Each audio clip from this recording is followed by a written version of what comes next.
Chapter 981. Purgatory Nuns. The corner of Tyrion's mouth twitched. Shouldn't it be the Red Saintess? Although the Church's Holy Church allows the existence of prostitutes due to the local situation, even including prostitutes who believe in the seven gods into the clergy, the Holy Mother doesn't advocate this kind of behavior.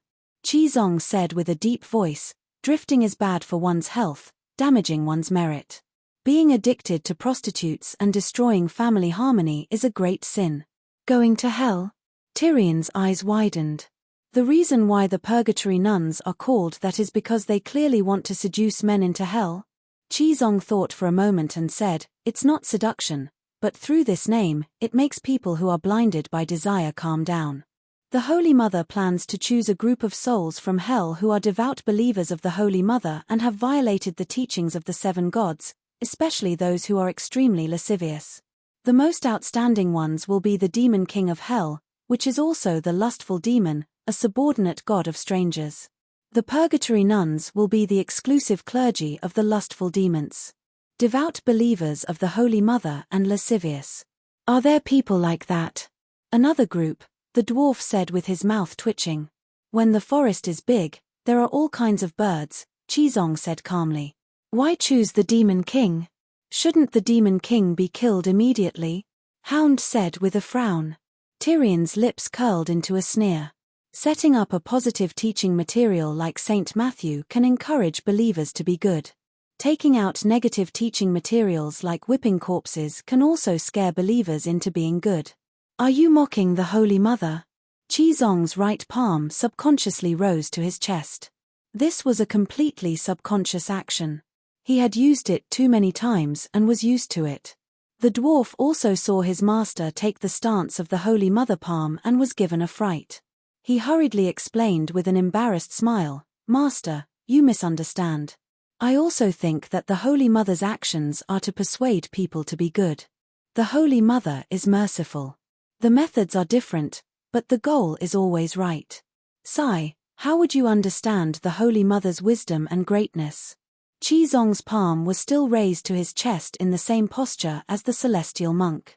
He sighed and said, the lustful demons aren't negative teaching materials, but tools to help confused believers pass the tribulation. Tools? What do they do? How do they use them? The dwarf asked. The Holy Mother passed down a meditation technique called White Bone Temple. Anyone can practice it without extraordinary talent. Lustful devils are used to assist in cultivating Whitebone Monastery, Qizong said slowly. There are meditation techniques that don't require talent. The dwarf looked doubtful. Normal meditation techniques cultivate magic power, while the Whitebone Temple improves spiritual power and soul realm. The dwarf became more and more suspicious. This doesn't make sense.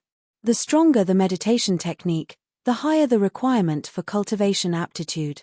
Increasing the realm of the soul is much harder than increasing magic power. The Whitebone Monastery should be of a higher level than other meditation techniques. How can you understand the Holy Mother's divine might? Qizong shot him a look. He stood up from the praying mat and said to the hunting dog, go out and call over the foreman in charge of renovating the temple. I want to modify the building plans from before. Once the hunting dog left, Qizong brought his two disciples to the rear hall's cultivation room. He sat down by the table and closed his eyes in deep thought for a moment. His brush moved about like a dragon, immediately drawing skeleton pictures one after another on the snow-white sheepskin scroll. On every picture, the skeleton's posture was different. There were a total of 7 pictures. They were clearly skeletons whose structures and colors were extremely monotonous, but they were drawn so vividly that they seemed to be alive, as if they were living creatures sealed in the picture scroll. Their bodies emitted a type of unique magic power that was imprinted into one's soul. The foreman, Reese, was already waiting on the side. When he saw Master Qizong put down his ink brush, he asked respectfully and curiously, Master, may I ask how you plan to renovate the temple? Is it related to these 7 pictures? Qizong pointed at the picture scroll and said, I want to add a Whitebone Monastery at the entrance of Passion Desire Garden. Only by entering the temple and passing through the rear hall can one enter Passion Desire Garden. Place 7 white bone statues in the temple in order. Carve the skeletons according to the pictures. I want the highest grade white jade and hire Reese's best stonemason. Money is not a problem. Master, are you going to blaspheme the 7 gods? The foreman's face paled. Why do you say that? Qizong frowned. The 7 skeletons, don't they represent the 7 gods? The dwarf rubbed his nose, asking what was on the minds of the foreman and the people around him. Blaspheme. Qizong was furious. His right hand subconsciously stood in front of his chest. Master, please forgive me. I know I misunderstood, but that's what everyone thinks. The dwarf hurriedly pointed at Hound and Arya on the side. The 2 disciples were a bit embarrassed, but they did not object. Rascal, didn't I just say that I want to build a white bone monastery for the lustful demons? The skeletons represent the lustful demons of hell. Qizong stomped his foot in disappointment. 7 lustful demons. Hound frowned. Lustful demons, the demons of desire, the embodiment of human flesh. These 7 skeletons are the classic postures of the 7 spring cry arts. What? The 3 disciples and the foreman cried out at the same time. Their jaws almost dropped. This. A moment later, the dwarf and the foreman became more and more shocked as they looked at the skeletons. This is actually the most standard illustration of the 7 spring cry arts. The dwarf was an old hand. How could the foreman not be an old hand in Passion Desire Garden? The 2 of them immediately recognized the essence of the 7 diagrams. Only the 2 bumpkins, Arya and Hound, did not understand the 7 spring cry arts at all. Master Qizong, I'm sorry. I didn't expect you to be an expert as well. Now that I look at it carefully, it's so lifelike. The foreman said with sincerity and admiration. The dwarf nodded repeatedly. Qizong's expression was wooden. You think of the flesh from the bones, but you have entered the demonic path. The foundation of the White Bone Monastery is to see the mortal world with the eyes, and the heart is filled with rotting corpses and withered bones, thus eliminating all desires. What do you mean? The foreman was confused. The dwarf subconsciously looked at the skeletons. An illusion seemed to appear in front of his eyes. The young girl in the garden was rotting bit by bit. Her flesh was festering, and maggots were born from the rotting flesh. Starting from a certain part of her body, they gradually spread to the rest of her body. After a long process, she finally turned from a beautiful girl into a skeleton. The key was that she was still in the most alluring pose of the spring cry arts. Ooh! The dwarf came back to his senses. His face was pale, and he suddenly vomited. What's wrong with you? The hunting dog was curious. Qizong stroked his beard in gratification, praising, I didn't expect you to have such wisdom, Tyrion. You succeeded in learning the basics the first time you saw the Whitebone Monastery. Your talent isn't shallow. You can practice more in the future. I don't want to practice it. This is a demonic art. The dwarf pointed at the Whitebone Monastery in horror. This kind of thing shouldn't exist in this world. Burn it immediately to prevent it from harming the world. Why? Apart from Qizong, the others were all confused. The dwarf excitedly recounted what he had just experienced. He practically described the process of cultivating the Whitebone Monastery. That was why in the next moment, the hunting dog and the foreman both vomited with pale faces. The Whitebone Monastery meditation art is too terrifying, the hunting dog said in horror. The foreman's expression was horrified. I originally received a big order from you, and planned to go to the western part of the city to look for it at night. Sigh, the anger in my heart has completely disappeared. This is only the first time. After hesitating for a moment, he tactfully advised, Master, if this is carved into a statue and placed in the hall, how will the customers be able to get it? Qizong said with a compassionate expression, this is the purpose of the church, to teach all the men in the world the truth of the pink skull. Lust is the leader of all evils. If they can stop lust, more people will become saints, and the world will become a better place. Just like us Westeros, if everyone controls their desires and is loyal to their marriage, the war of the usurpers won't happen, and the rebellion of the Four Kings won't happen. The hunting dog felt that something was wrong, but he couldn't find a loophole in Qizong's words. Fuck, Saint Danny is even more ruthless than Saint Bailey. Tyrion said with a twisted face, if you practice the Whitebone Monastery too much, you won't have any desire for your own wife. Desire is the fuel of love, and desire is also the greatest motivation for humans to strive. Who doesn't want to play with more women to earn money, to play with the most beautiful women? A world without desire is dead silent, no different from hell. Yes, yes, yes. The contractor nodded repeatedly. These words hit the nail on the head. If he didn't have desire, why would he think of ways to deduct the wages of the workers? He could just stay at home and meditate to cultivate the Whitebone Monastery meditation technique. Sigh, the Holy Mother is so compassionate, and the old woman is so wise, but the people of the world are so foolish that they can't be saved.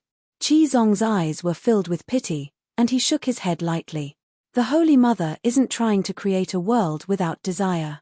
A mere Whitebone Monastery won't be able to eliminate all human desires. It's like a heavy dose of medicine, because this world is already beyond cure. That can't be, right? The contractor muttered. Cultivate according to my instructions. Qi Zong waved his hand. Other than the Whitebone deity statue, you have to erect a stele in the center of the hall. On it, you have to carve the method to cultivate the Whitebone Monastery and things to take note of. Also, you have to add a passage of the seven gods scripture before the stele, which basically says indulging in lust is harmful to the body, 1 step into the Red Temple, 10 steps away from home, 100 steps into hell. The contractor was dumbfounded. Master Qi Zong, if you do this, who will be willing to come to Seven Gods' Desire Garden? It's useless even if they come. Tyrion shook his head with a bitter smile. Qi Zong said with a serious expression, our goal in opening a brothel is to rid the world of prostitute. We hope that all the prostitutes in the world will repent and return to their families. We hope that all the young men and women in the world will no longer be abducted by human traffickers and trained into sex slaves. Just like the era of the children of the forest, did they have brothels and prostitutes? They can put an end to the desires of the 7 cardinal sins, so can we humans. At least, we should work hard in this direction. The dwarf was speechless. After the contractor left, the disciples asked about the Holy Mother's reward. Other than the Whitebone Monastery and the Whitebone lustful demons, does the Holy Mother have any other arrangements? Tyrion said worriedly, Varys has been drained of all his royal blood, and his essence, chi, and spirit have been greatly damaged. He's still paralyzed on the bed. Hound and I were also heavily injured before. The holy healing art healed our external wounds, but we haven't recovered our lost chi and blood. It's clear that Narrow Sea City is too close to the Westeros, and the evil gods are still worried about the Dragon Queen using her spacetime technique to save them. It's already so dangerous this time. When we reach Volantis, or even further east, the evil gods will be unrestrained. Even the king of the city won't give the queen any face. Qi Zong revealed a sorrowful expression and sighed. I didn't expect there to be so many demons outside the Westeros. I can only change my strategy from now on. I'll put down my compassionate heart and strike first to gain the upper hand. I'll destroy them on sight without mercy. Arya said with a wooden face, Master, you've killed almost 40 evil gods, right? When have you ever shown mercy? You don't understand. The evil gods can't hide from my fiery golden eyes. In the past, as long as they don't provoke us, even if they wander around in front of me, I'll let them be. During the Pirate King incident, Master went on a killing spree, slapping more than 10 evil gods to death. What reward did the Holy Mother give? Tyrion asked again. Qi Zong shook his head.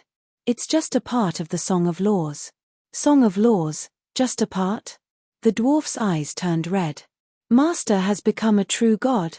Arya was also shocked. It's a very incomplete song of mercy. I'm still very far from becoming a true god. The Holy Mother is too good to you. Arya and Tyrion were envious. Chapter 982.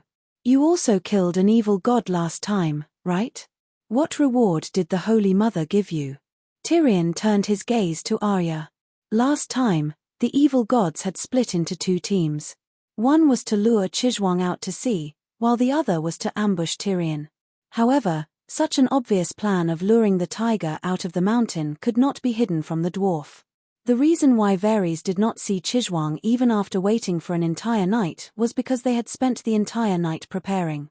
Although the strength of the attacking enemy exceeded the dwarf's expectations, causing him and Hound, who were acting as meat shields, to be seriously injured, they were prepared after all. The opportunity created was not wasted by Arya, and she really got the first kill this time. Arya's wooden expression turned to one of confusion. It's strange.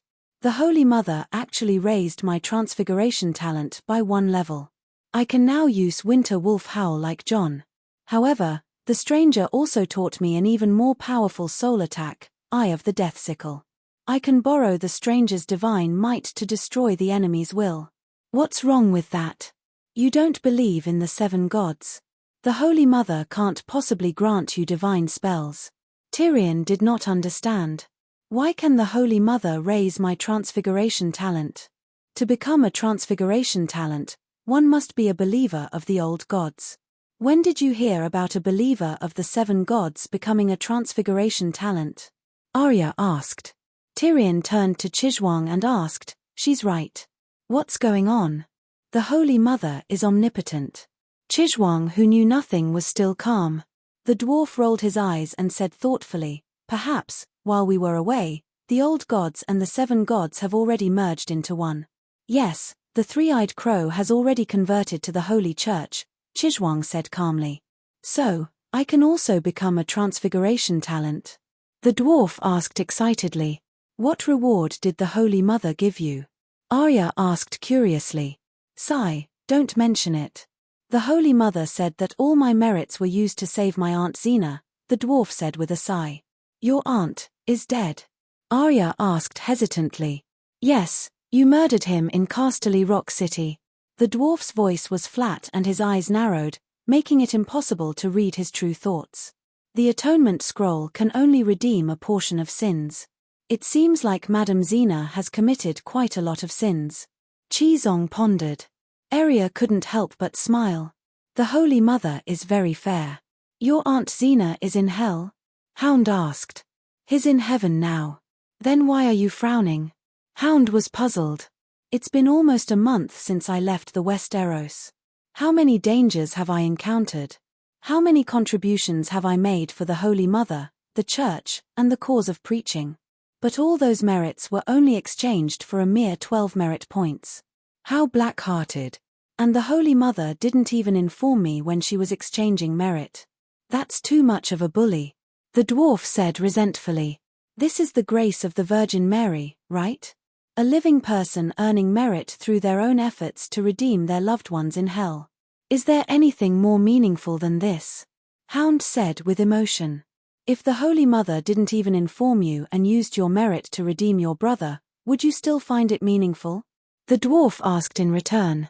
Hound's stiff face began to contort. He gritted his teeth and said, if Gregor goes to heaven, I'll go to hell. The Holy Mother will only use your merit according to your true wishes. Chizong said seriously. For example, Tyrion. Why was Madame Xena the first to be redeemed? Don't you want to redeem her, Tyrion? Hound's tone faltered. At least tell me. Do you think the Holy Mother only has one believer and needs to discuss everything with you? Shouldn't she tell me when she's using my merit? Hound raised his voice. The Holy Mother uses merit according to your true wishes. It's your true wishes. It's not the Holy Mother doing whatever she wants. Just like how the Holy Mother might use your merit to redeem Duke Tywin, but she will never go against your wishes to save Cersei. Chizong emphasized. Hound waved his hand and said anxiously, No, that's what I'm most worried about. You can't save my father. The way the people looked at him changed. No, that's not what I meant. Hound's face turned pale. Of course I want to save my father, but he's not in hell. Tywin can go to heaven. Dream on. Hound sneered. He killed Tywin. He probably doesn't want to redeem him at all. That's why he said such a ridiculous lie. Arya mocked. Hound was getting more and more anxious. He did not know how to explain. Should he say that Tywin's father had already turned to dust when his sister built heaven? Seeing that he could not refute, Chizong also advised, Tywin might not be your father, but he raised you for decades. You must be grateful. I sigh. You don't have to care about this. Hound's expression was extremely complicated and conflicted. He looked like a young man who had lost his way in life. Qizong sighed internally. He decided not to persuade him verbally. He would ask the Holy Mother to secretly redeem Tywin during evening prayers to resolve his eldest disciple's guilt after killing his father, as well as his conflicted feelings after knowing the truth of his birth. Without remorse and regret, his eldest disciple might be able to elevate his soul through self-redemption. I have to keep the matter of asking the Holy Mother to secretly use her eldest disciple's merit points to redeem Tywin a secret from him. Otherwise, with his arrogant and awkward personality, he would definitely loudly deny the love and guilt he had for Tywin's father. After all, it was not easy for adults. As a master, it was only right for him to silently help his disciple. I almost forgot. The Holy Mother has given Varys a divine art. Let's go visit him, Qizong said. In the warm bedroom with a burning fireplace and a single bed covered with thick down quilts, the 8-clawed spider looked like a corpse waiting to bid farewell to his family and friends. Qizong first patted the fat eunuch's big bald head with a holy healing art, and then called out softly, Wooning, we're here to visit you. Varys opened his eyes in a daze. His eyeballs seemed to be covered in a layer of dust, dim and lifeless. I'm so pitiful, he said. I know. We all know. Qizong held his cold and rough palm, and said with a sigh, there is no obstacle in this world that cannot be overcome. Once you've thought it through, tomorrow will be as beautiful as the past. Actually, you're just lacking in blood qi. As long as you pull yourself together, you'll be able to recover soon. Also, we'll always stay in Varys and wait for you to recover. There's no need to be anxious. I can't accept it. Varys's face was covered in tears. I'm a eunuch. Why did you treat me like that? Don't just think about yourself. Think about Tyrion. He's even more pitiful than you. When he was in Pentus, he was dragged into a latrine, and then... Qizong paused. You saw it yourself. His private parts are like skinned and chewed sugar cane. Also, behind. That's enough. Why are you exposing my shortcomings for no reason? Tyrion said angrily. Look, Wooning's condition is much better after hearing this. Qizong pointed at the fat eunuch whose eyes were gradually brightening. But my condition is much worse, the dwarf said with a depressed expression. You've been through a lot. You're already used to it. This is Wooning's first time. You should be more understanding. Qizong sighed. Then, he probed, why don't we leave and leave the two of you here to talk and comfort each other? Hee. Arya seemed to have thought of something. Her pale horse face blushed, and she could not help but laugh. Arya's strange gaze and laughter made the dwarf's scalp tingle. He glared at her, and then turned around and cursed, Fuck, if you want to comfort him, hurry up and teach him the Holy Mother's divine art. It's more practical that way. What divine art? Is the Holy Mother going to bless me? Varys's spirit was indeed lifted. You're not very devout to the 7 gods, and this place is far away from Westeros. It's hard for the Holy Mother to bless you. Qizong reached out his right hand. His palm flashed with green runes. He pressed his palm against the fat eunuch's forehead. It was like branding a quarantine mark on pork skin. The fat eunuch sucked in a breath. The swelling pain in his head disappeared. Then, his entire body became warm, as if he had taken a hot bath. His vitality returned to him. What's going on? Other than the summoning technique, the true dragon blood chi that the evil god stole from you was also returned after being purified by the Holy Mother. In short, other than the psychological trauma, you benefited from the disaster.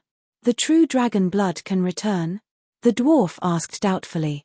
The Holy Mother is omnipotent. Qizong still did not understand. He was still calm and matter-of-factly. Actually, what Qizong passed to Varys was not the true dragon blood chi. Instead, it was a ball of spiritual essence powder that he removed from Dany's thoughts. Using the witch lens to check the bloodline was not based on NDA, but spiritual essence. Now that Dany's spiritual essence was replenished, Varys really recovered. This was mainly because the evil god only squeezed out the transcendent factor in his bloodline, which was the special spiritual essence. He did not suck his blood dry.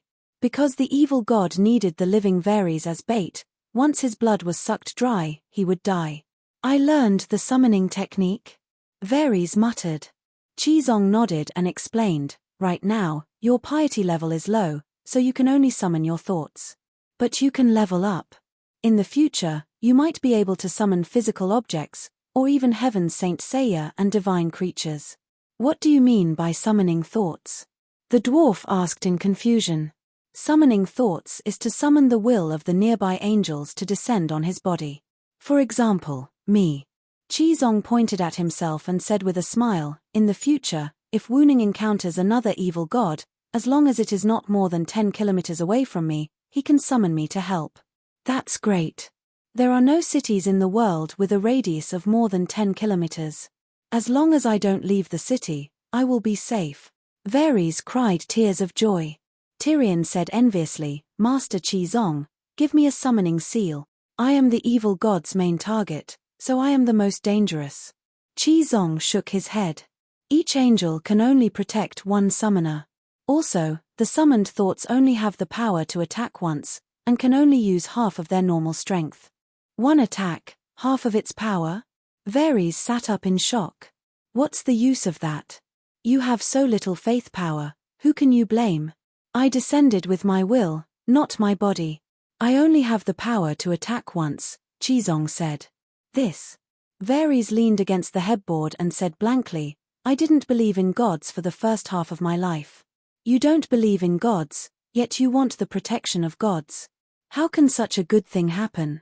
Chizong said seriously. Varys came to a realization and said seriously, you are right, Master. From now on, I will be a devout believer of the Holy Mother. I will be like a hunting dog, going to your bedroom every night to listen to your teachings.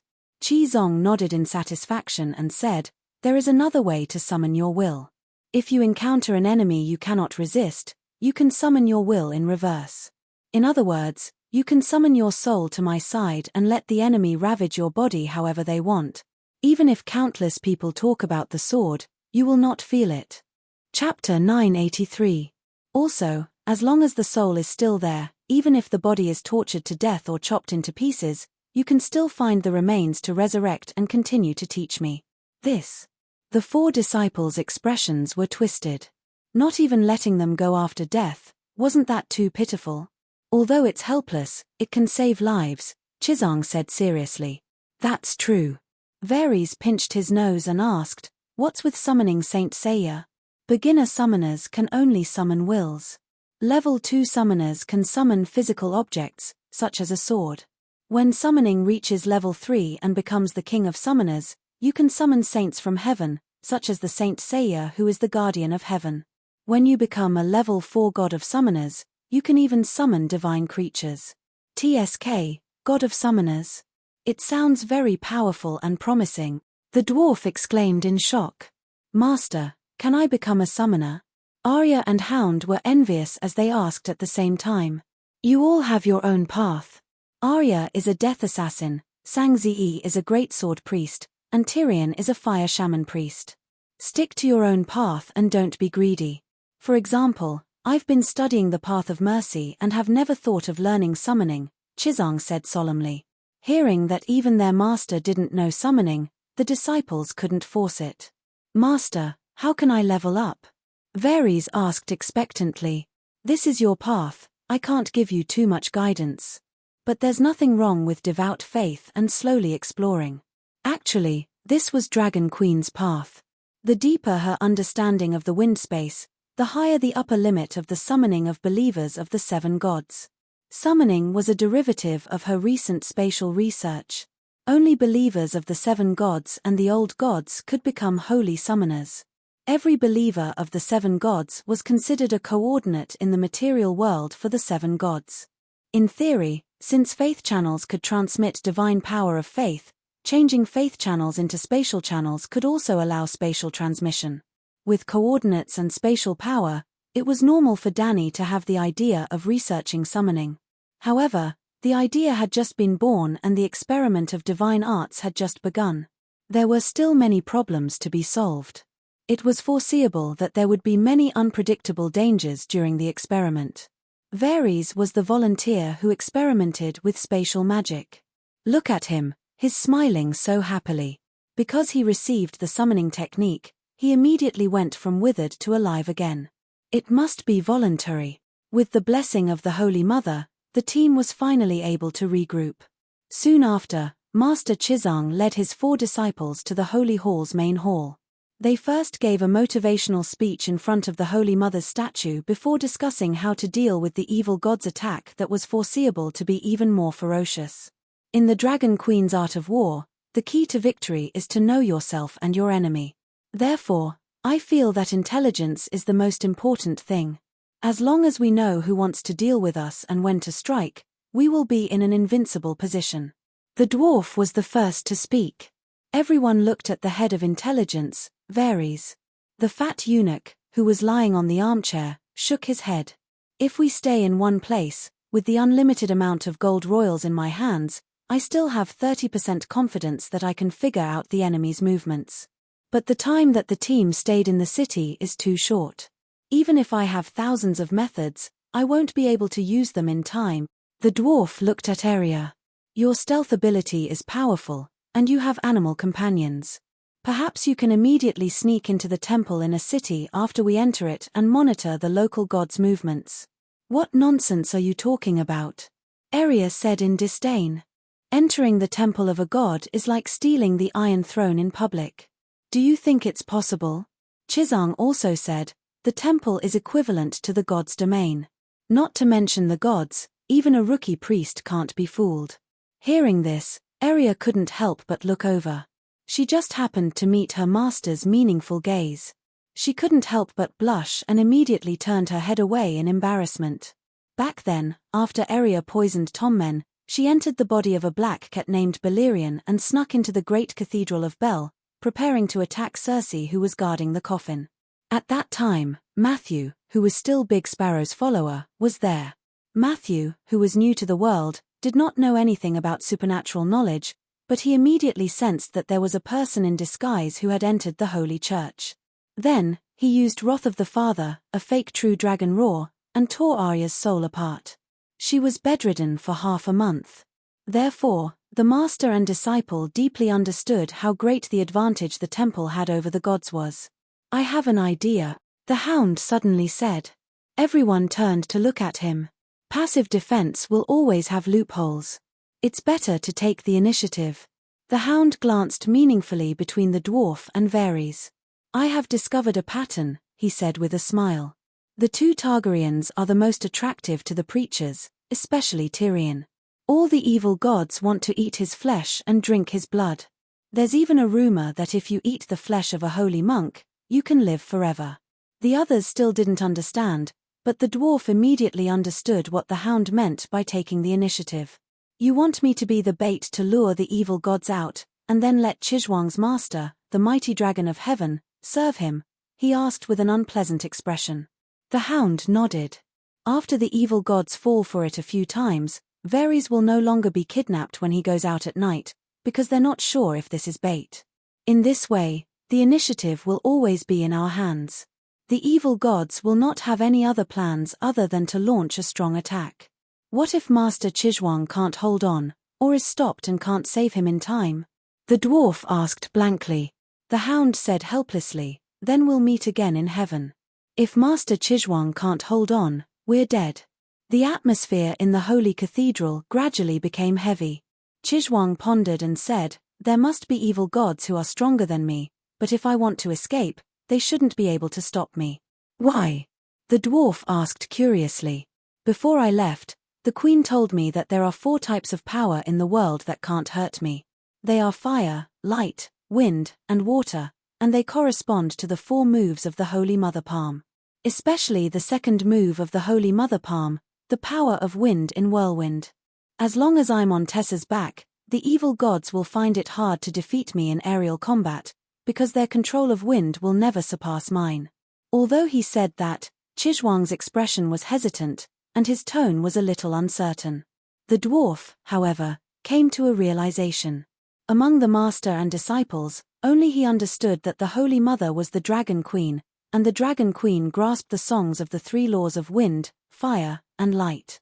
The Song of Water, however, was destroyed because of the mother of the Rowan River. The turtle prime minister joined her, and he had an advantage over the other evil gods.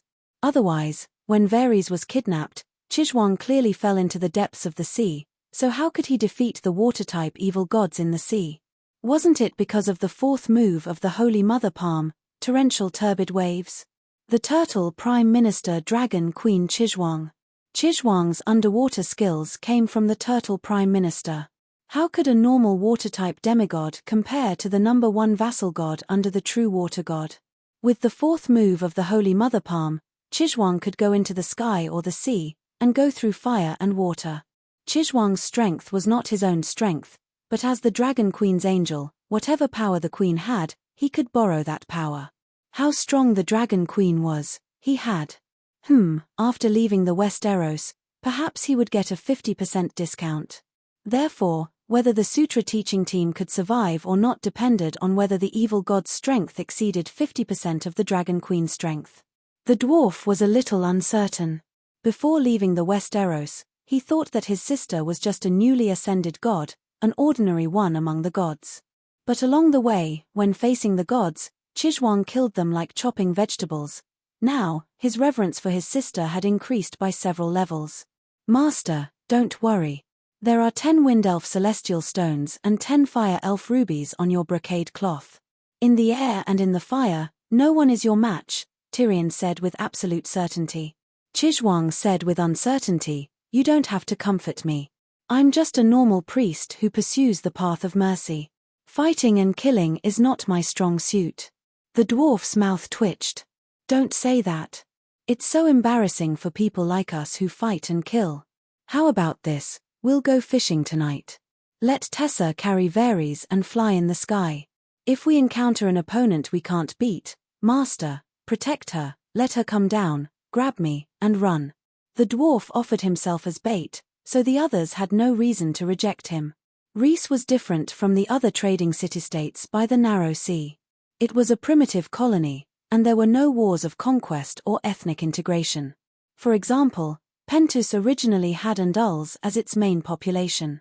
After Valeglia conquered Pentus, they arranged marriages between the children of the 14 Fire Peaks and the local nobles of Pentus, and the newly formed royal family was a hybrid of the two races. Rhys was the same as Volantis. Before the arrival of Valeglia, there were no other races in the area. Therefore, the ancient Valeglia bloodline was still very strong in the people of Rhys. They had blue or purple eyes, silver or platinum hair, and smooth white skin. However, they were different from Valeglia's Dragon King. In a cultural environment that revered literature and drama, the people of Rhys lost their martial spirit and practical spirit. A life where pleasure reigned supreme made their bodies even more slender and beautiful. Even the men had long curly hair, and they all wore fragrant cologne. Such charming and weak men were unable to do heavy physical work. Therefore, slaves were introduced, becoming an indispensable foundation that maintained the prosperity and even existence of the city. It was also because of this that Rhys was determined to join the alliance, sending a fleet to conquer Slavers Bay. But similarly, after the men lost their bloodlust, it was easier for the country to be defeated mentally. 7 levels of hell.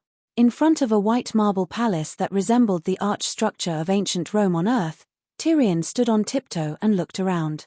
He said to Hound beside him in disbelief, "She's so arrogant, yet she's still alive. Do the people of Rhys still have balls?" Hound also had a complicated expression. "I didn't expect the Dragon Queen to be so powerful. Not to mention that she's just a dragon mother. Even if she was a female dragon, she wouldn't be able to make the kings of the 7 kingdoms bow down to her." The shock on the dwarf's face did not dissipate for a long time.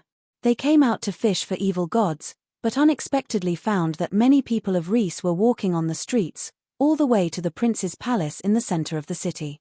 Therefore, the 2 curious people also followed. Then they saw an unbelievable scene. A familiar woman held a sheepskin scroll, passed through the forest of 10,000 people, and walked towards the palace gate in high spirits. She even shouted loudly, "That's right, My husband is the Dragon Queen's dog. My husband and I have long pledged our loyalty to her. Look carefully, this is the proof. You all know my identity. I'm the daughter of a count in an old town in Westeros. I have the right to see the Dragon Queen. This time, I returned to the Westeros to complain to the Dragon Queen about you. I can tell you responsibly that the Queen is very angry, and the consequences will be severe. Chapter 984. Didn't you say that Quee and I betrayed the alliance and became the Queen's spies? Linnis held her head high and chest out, like a victorious general waving his banner. She held up the proof of being a slave. I'll lay my cards on the table. That's right, we are Dragon Queen's spies. We betrayed the alliance, what can you do to us? She was small, but it was as if she had suddenly grown into a giant. When she took a big step forward, the slave soldiers in front of the prince's palace took a step back, not knowing what to do. The well-dressed nobleman behind them had an ugly expression. He clenched his fists and moved his lips, but he couldn't give a clear order. The surrounding freedmen and slaves in the square either had a solemn expression, or cursed loudly, or looked happy, or they had 1,000 different emotions. But they only looked at her, and none of them dared to make a move.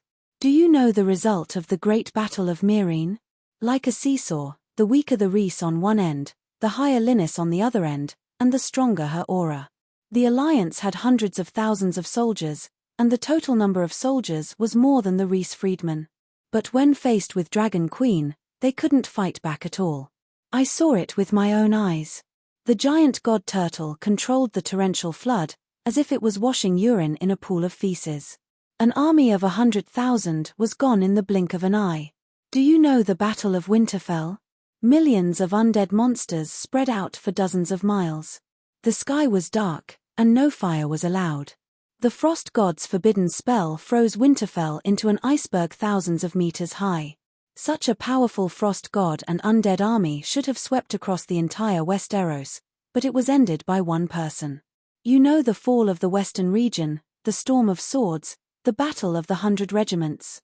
The more Linnis spoke, the more agitated she became. She became a Dragonmother braggart, and told them all about the Dragon Queen's deeds on Dragonstone Island.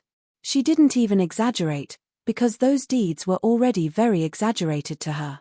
Dragon Queen isn't human at all. She's God, the savior, the child of the era, the destined human emperor, she concluded loudly. Going against the Dragon Queen is suicide. Not only does she have hundreds of thousands of roaring warriors under her command, she also has hundreds of thousands of guards of the Mother of Dragons at Slave Bay. Millions of Westeros knights have also pledged their loyalty to her. Her soldiers outnumber the entire population of Rhys. What right do you have to resist? How do you resist? Do Westeros have 1,000,000 knights? Some people might believe it if he said 100,000, but 1,000,000 is obviously bragging. In a corner of the square, Hound ridiculed. Perhaps, I'm not bragging. The dwarf furrowed his brows and said, You've also heard of the Battle of 100 Regiments. It involves 200 castles and towns. I estimate that no less than 300,000 troops were mobilized. It's normal for it to be called 1,000,000. The Hound was startled and said, but they did not swear allegiance to the Queen. They must want to pledge their loyalty, but the Queen won't allow it. The dwarf sighed. I've seen too many similar situations. In the Western Territory, those lords who were rescued by the volunteer corps leaned over to pledge their loyalty to the Queen right in front of me. I only know that the Dragon Queen is famous in the Westeros for her fighting prowess. But I didn't expect her to have such a high status in the free trade city-states. With just one sentence, she turned a former prisoner slave into the Queen of Rhys. The Hound muttered. The Rhys are too cowardly. We Westeros are not like that. The dwarf looked around with disdain at the Rhys who were angry but did not dare to speak up, let alone attack. Think about my sister. Back then, she only had the King's Landing left, but she also wanted to pull down the Dragon Queen. Take a look at Stannis now. I know you, little devil. A slender middle-aged man wearing jasmine perfume leaned over and stared at the dwarf. We Rhys are not cowardly. We're just more rational. We're not as crazy as you Westeros. Your whore sister is the Mad King III. Stannis even sacrificed his daughter, so he's the Mad King IV.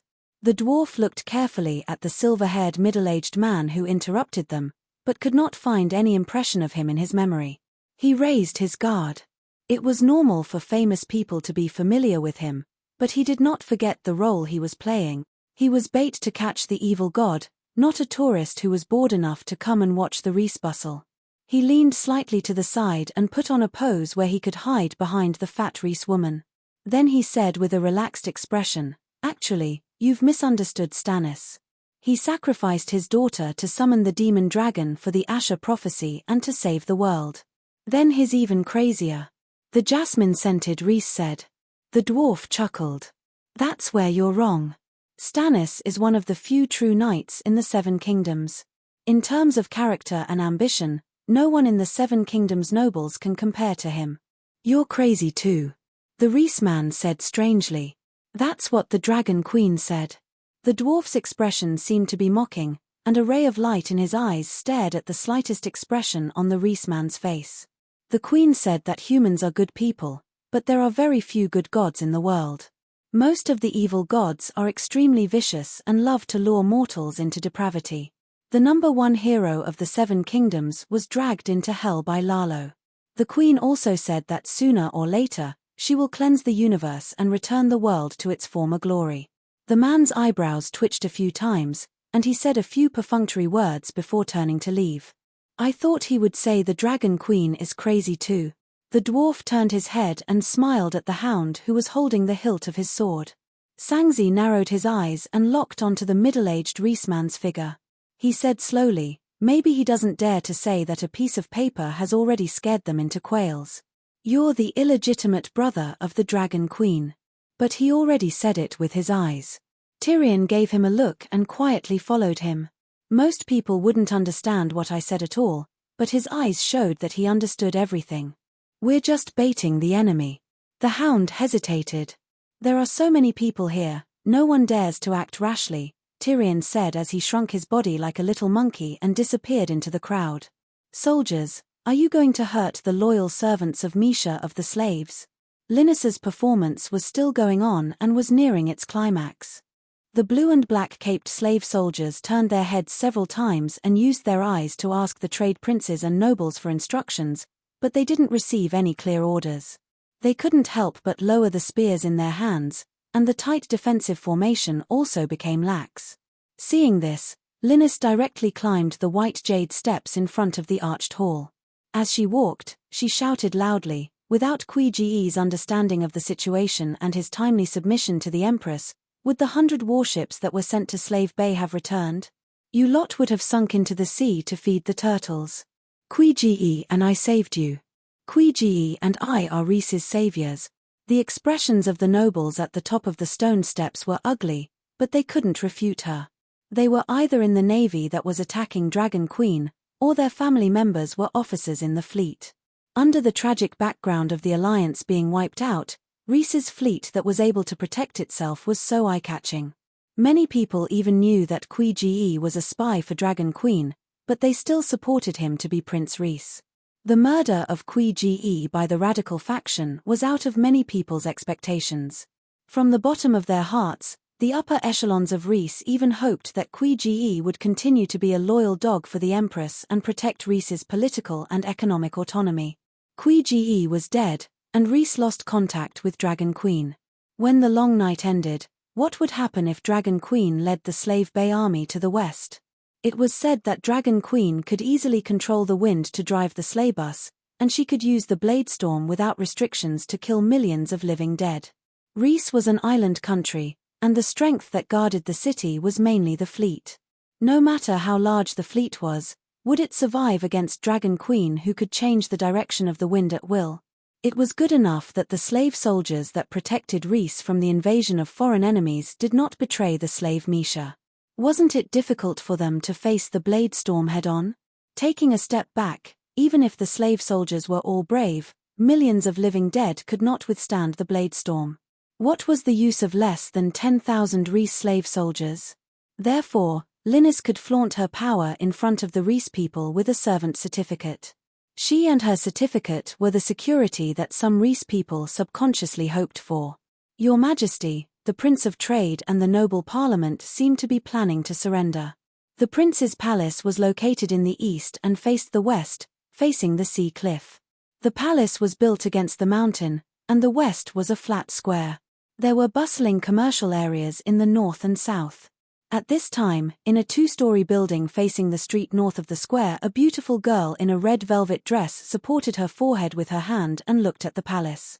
Behind the girl in the red dress, a girl in a blue dress who was equally beautiful and even had a similar charming temperament stood with her hands by her side. Her attitude was respectful. How should we decide, Lord God? A mere mortal woman, a mere piece of scrap paper, just kill her directly. A rough and sharp male voice came from under the beautiful girl's dress. It was a short man sitting on a thick blanket with his back against the fence. The girl in the red dress opened up, covering his head and most of his body. It was as if she was using his head as a stool. You can't kill her. I don't want to have a conflict with Danny Reese. The girl in the red dress could not sit still. She swayed and looked intoxicated. She breathed in softly and said, Quiji's death was an accident. I am actually very satisfied with him. Very satisfied in all aspects. He secretly sided with the Dragon Queen, which can prevent Reese from becoming the #1 battlefield. Clap. The sound of a slap came from under the velvet dress. Then the man laughed and scolded, Slut, you think too much. Because I am beautiful to begin with, isn't that so? You're so beautiful that you're mesmerizing. The man sighed and said, But you're so beautiful, and you're such a coward. The Dragon Queen might not let you go. It's not that she might not, but she definitely wants to kill me. I can clearly feel it. The girl in the red dress smile disappeared, and her expression turned gloomy. I've been in human civilization for tens of thousands of years, and this is the first time I've been enveloped by such a strong sense of death. Even now, I've reached the peak of pleasure with you, but the fear of a sharp sword hanging over my neck has not dissipated at all. If it weren't for this damned sense of danger, why would I have left Koa? Why would I have joined forces with Lalo?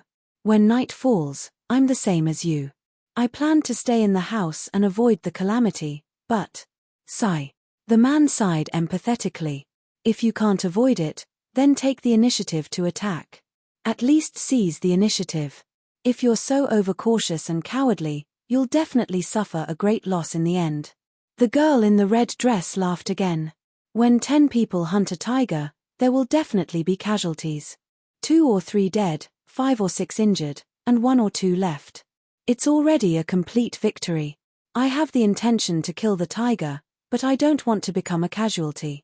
Therefore, the best choice is to stand at the foot of the mountain and cheer for the tiger hunters. Then, I'll give the victor the best consolation, just like now. Chapter 985. Slut. Under the red velvet pleated skirt, the sound of a slap could be heard. Saying such things in front of the tiger hunters, you're so cheap. I can't help it. Only heroes can hunt tigers. I'm weak. I don't have the strength. You're a rare high-level law god, and you can sing more than one law song, the man said with a complicated tone. The laws I understand are not suitable for direct combat. The red-dressed goddess shook her head. You don't need to fight directly, as long as you dare to fight. The man smiled coldly. Kill this clown called Linus. Maybe Danny Lilith will come to Reese personally. The red-dressed goddess mocked. Reese is only a few 100 kilometers away from Young Halberd City. Maybe she can come here in an instant with a few spacetime spells. But if she comes, do you dare to fight her? The man's tone stagnated, and he shouted sharply, if we all attack together, the Justice Alliance has so many true gods. Are we afraid of her? When she was in Myrene that day, why didn't you all attack her? Now that she's on Dragonstone Island, why didn't you all attack her? If you can really kill her, why do you need to scheme and kidnap her illegitimate brother? The red-dressed goddess mocked. If we work together and don't fear death, we can definitely kill her, the man said in a low voice. That's the problem. Can we be fearless? The goddess in the red dress smiled bitterly. Just like the example of 10 people hunting a tiger that I mentioned before, that was actually the best result. They finally succeeded in hunting the tiger. You and I are gods, overlooking all living things. How many real cases have we seen over the years? Tigers appear outside the village and affect the villagers' lives. Warriors form teams to hunt them down, but 9 out of 10 times they return in failure. Sometimes, the whole team is wiped out, and they all end up in the tiger's belly. Dragon Queen is a dragon stronger than a tiger, and her strength is concentrated in her body. We're not even as brave as the villagers who hunt tigers, because the villagers hunt tigers not only for their own survival, but also to protect their families. We only want to protect ourselves. So, we're not willing to sacrifice our lives to help our allies. We formed an alliance to save our own lives. Sacrificing 8 people and 2 surviving is foreseeable, but absolutely unacceptable. Unless you're sure you're the one who survives. The man was silent. If the Righteous Alliance were to attack the Dragon Queen, they might not suffer 80% casualties, but no one was confident that they could survive, including Lalo, Night Lion, and a few other big shots. All the gods were smart people. If they weren't smart, they couldn't become gods at all. All the gods were greedy for life and afraid of death. Those who weren't afraid of death, such as the old gods in Westeros, had died long ago. Now, all that was left was a group of intelligent yet fearful gods. Awkward. After a while, the girl in the blue dress reminded the goddess in a low voice, "Main god, should we kill Linus or let her be?" The man said slowly, "It's still too much to let a mortal flaunt his prowess in front of Rhys with a slave certificate. You are a god that stands at the peak of the world, Lys's master. You can't beat the Dragon Queen, but you even avoided her mad dog. Isn't that too cowardly?"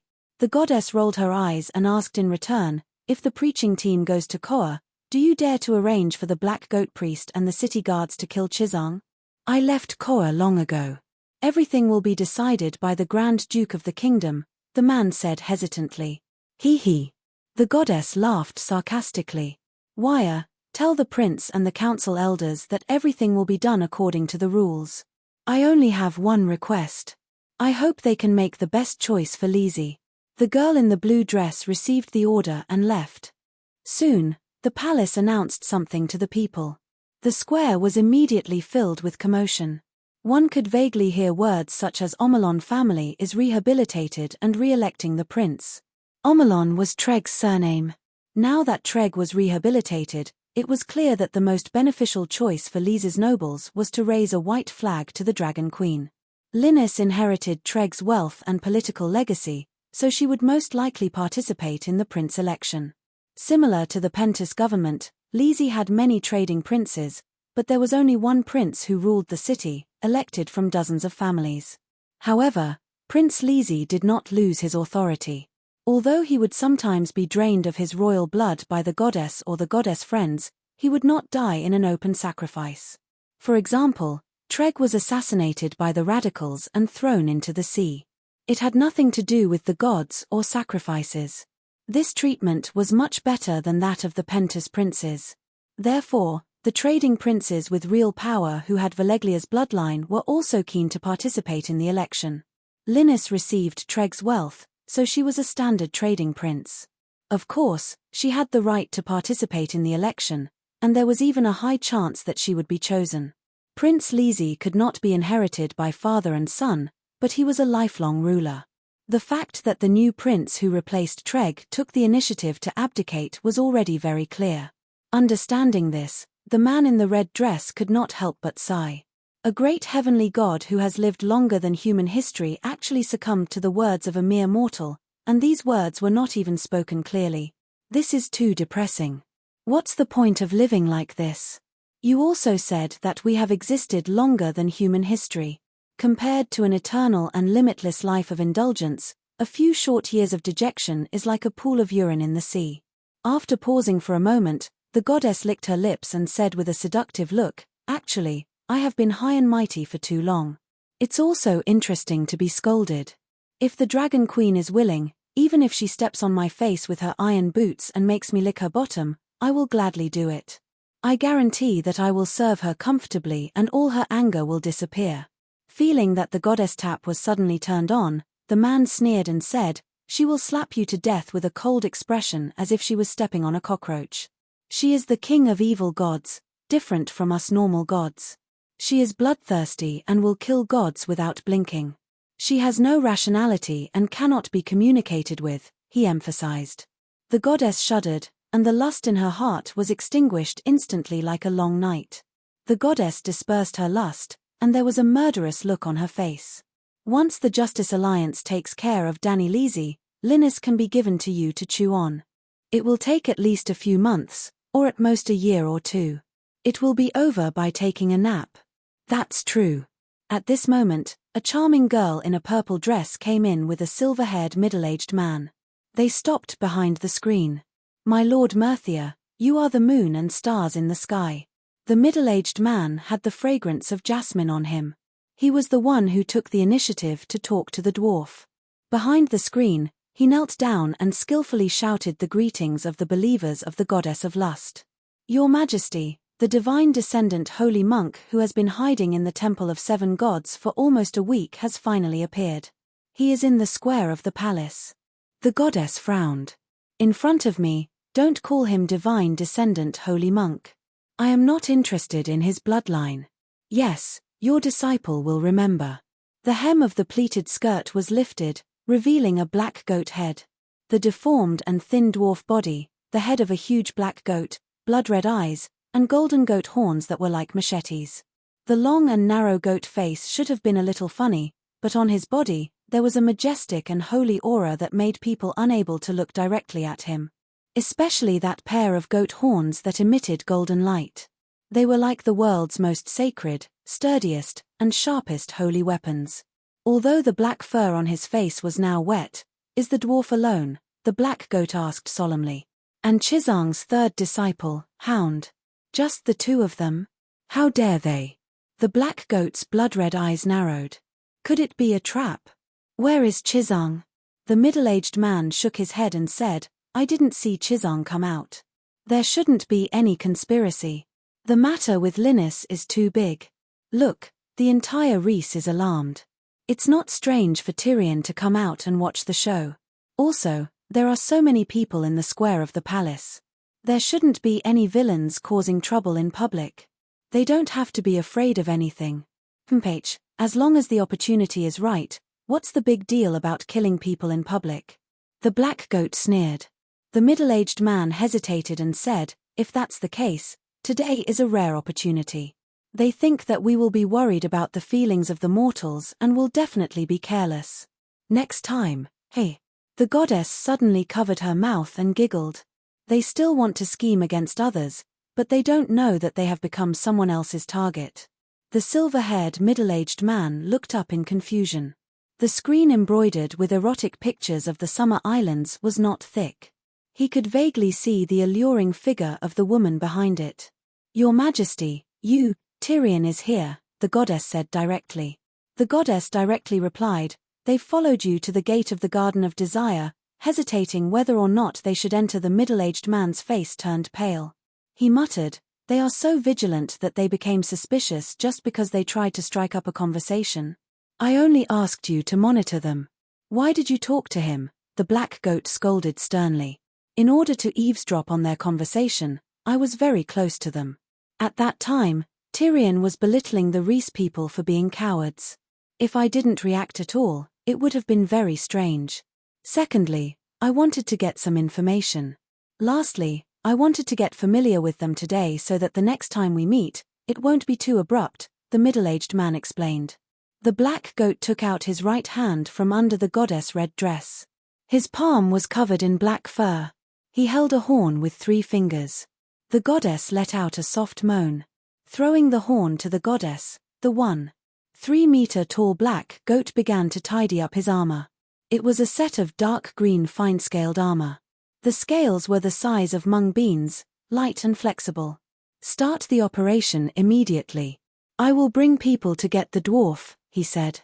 Wait. The goddess then put the sticky horn on the balcony railing. She pulled the black goat and said seriously, you promised me that you won't attack the Sutra teaching team in the Desire Garden. The Desire Garden was the temple of the Desire Goddess. Just like the accident in the Great Cathedral of Baylor, The 7 gods would definitely be responsible. Merthia was afraid of being the first target of the Dragon Queen. He did not dare to fight with the Dragon Queen. He was afraid of death. He even planned that if the Justice Alliance was destroyed, he would give up his great foundation in the human world and immediately escape to the Far East Dark World. This is a rare opportunity.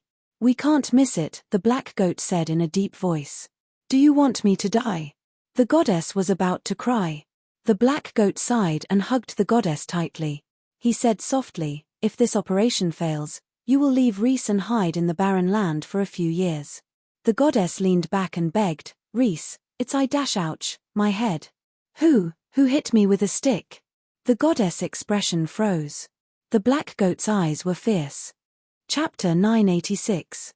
On the north street of the palace square, under a red maple tree with scattered leaves, the dwarf used the tree trunk to cover his tracks as he looked towards the entrance of the Garden of Desire. Hound approached him from another direction and whispered, that guy entered the Garden of Desire. What should we do? I want to go in, but, the dwarf looked at the pink wall with a long row of red lanterns hanging in the north and said helplessly, we are both hot-blooded good men. Entering the Passion Garden is like a hungry wolf entering a sheep pen. Can we hold it in? But who can be sure that it's not a tiger in sheep's clothing? I think we might be too suspicious, Hound said hesitantly. Maybe that guy is just an ordinary lazy, and is going to the Garden of Desire to pass the time. Why aren't all demons hiding in the Garden of Desire? The dwarf asked. Hound reached into his pocket and took out a gold coin, opening it in his palm. The gold coin wasn't round, but a slender oval. The reason it was oval was because the picture on it was a long strip, a graceful and coquettish woman. The face couldn't be seen clearly, but the lines of the woman's body were extremely beautiful. Why are you showing me Lise's gold coin? The dwarf didn't understand. Hound's eyes flashed and asked, have you noticed the currencies of the cities in the narrow sea? The dwarf fell into deep thought. Hound said calmly, the Westeros call it the Golden Dragon. Everyone knows what the dragon represents. Korhal's gold coin has a black goat on it, while Tyrosh's gold coin has the divine tower of the three-headed god on it. The dwarf nodded and said, the goddess of desire is Lise's true master. Let's say the Iron Throne prepared a group of assassins with the intention of murdering the Bravo's diplomatic group that came to the King's Landing for a state visit. Would the king hide the assassins in the Red Keep? Hound said. If it was my sister or Joffrey, they might just let the gold-robed man take action and announce that it was the assassins who did it, the dwarf said. The corner of Hound's mouth twitched. A king with a normal brain would know how to avoid suspicion. For example, finding a place to hide the assassins in a flea nest. For the king, this isn't troublesome. At least, it's easier than hiding a large number of assassins in the Red Keep. In this way, killing the emissary would give the Iron Throne an excuse to evade Bravo's accountability. I thought that the goddess of lust wouldn't dare to directly fall out with the Dragon Queen. Otherwise, he would have made his move on the first day we came to Reese. The dwarf pondered for a bit before replying, what you said makes sense, but the way deities think is different from mortals. Then what do you think we should do? The hound looked in the direction of the palace. Lady Linnis seems to have turned the tables. With a piece of paper, he went from a slave to the noblest person in Reese. Hearing the various voices coming from the plaza, he could not help but sigh.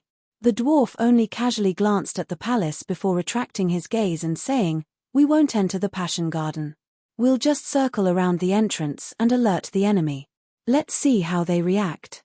Acting rashly and alerting the enemy. Hound pondered. Thus, the two of them crossed the road and came to the pink walls of the Passion Garden. Although the Passion Garden had built a wall on the side facing the street, it did not completely give up the advantage of overlooking the commercial street and the palace square. Close to the wall, there was a row of 2 or 3-story buildings made of brick and wood. Above the second floor, there was even a balcony that extended to the sidewalk on the street. The red lanterns hanging on the wall were actually hanging down from the balcony. Tyrion and the hound did not look around. They lowered their heads and walked past the balcony of the building. From time to time, they could hear the sound of wind instruments, men and women flirting, drinking, and having fun. There were even indescribable sounds of applause and intense breathing. This was the reason why the buildings were built like this. As long as a normal man had money in his pocket, who would be able to resist walking under the decadent red light? The dwarf gritted his teeth and said, "I can't hold it in any longer. When we get to Slave Bay, I'll definitely." Ouch.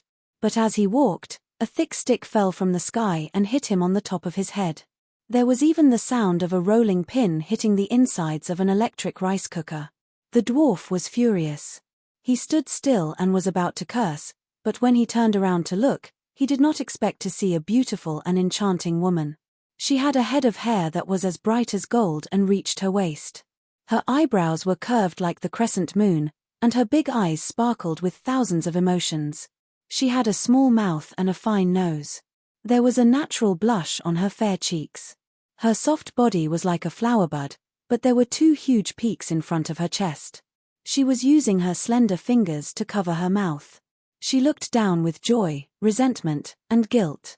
Her eyes met the dwarf's little plum face. Little Plum Face did not need much to unify the aesthetics of billions of men and women on Earth. Most importantly, the dwarf's eyes had an additional effect. One was black and the other was green. They were beautiful and mysterious. The strengthened version of Pan Jinlian met the best Shimen Ching, who was as tall as Wu Dalang. This gaze seemed to last forever. The dwarf stared at her blankly. Two streams of warmth flowed from his nostrils to his lips. His spirit left his body and flew somewhere. Ouch, you hit your nose. It's bleeding. The big eyes of the woman upstairs were full of guilt and concern. Just one look was enough to warm a heart that had been frozen for a long night. Shimen Ayu's eyes widened. He did not answer or blink. Not only him, but Go Erlang on the side also had the same expression. He looked up blankly. Two streams of blood flowed from his nostrils. As mentioned before, a row of red lanterns hung on the outer wall of the Passion Garden. The lanterns actually stretched out from the floor of the balcony on the second floor. Therefore, standing under the balcony, through the gaps of the wooden railings, one could clearly see the skirt of the goddess on the balcony, as well as a pair of long white legs under the skirt. There was also something that was tightly clenched, white, and wet. It was unknown what it was. Ouch, you're so naughty. Where are you looking? The goddess blushed. Her ocean blue eyes seemed to be stained with a layer of crimson mist. She covered her face with both hands. Nothing was covered. She stamped her feet and closed her legs. Nothing was covered. Instead, a pair of white and small feet were exposed. "Miss, you work here?" The dwarf swallowed his salty saliva. The blood from his nose poured into his open mouth. The goddess hesitated for a moment. At this moment, the black goat behind her used his soul to transmit a message in all directions. "Get ready to move."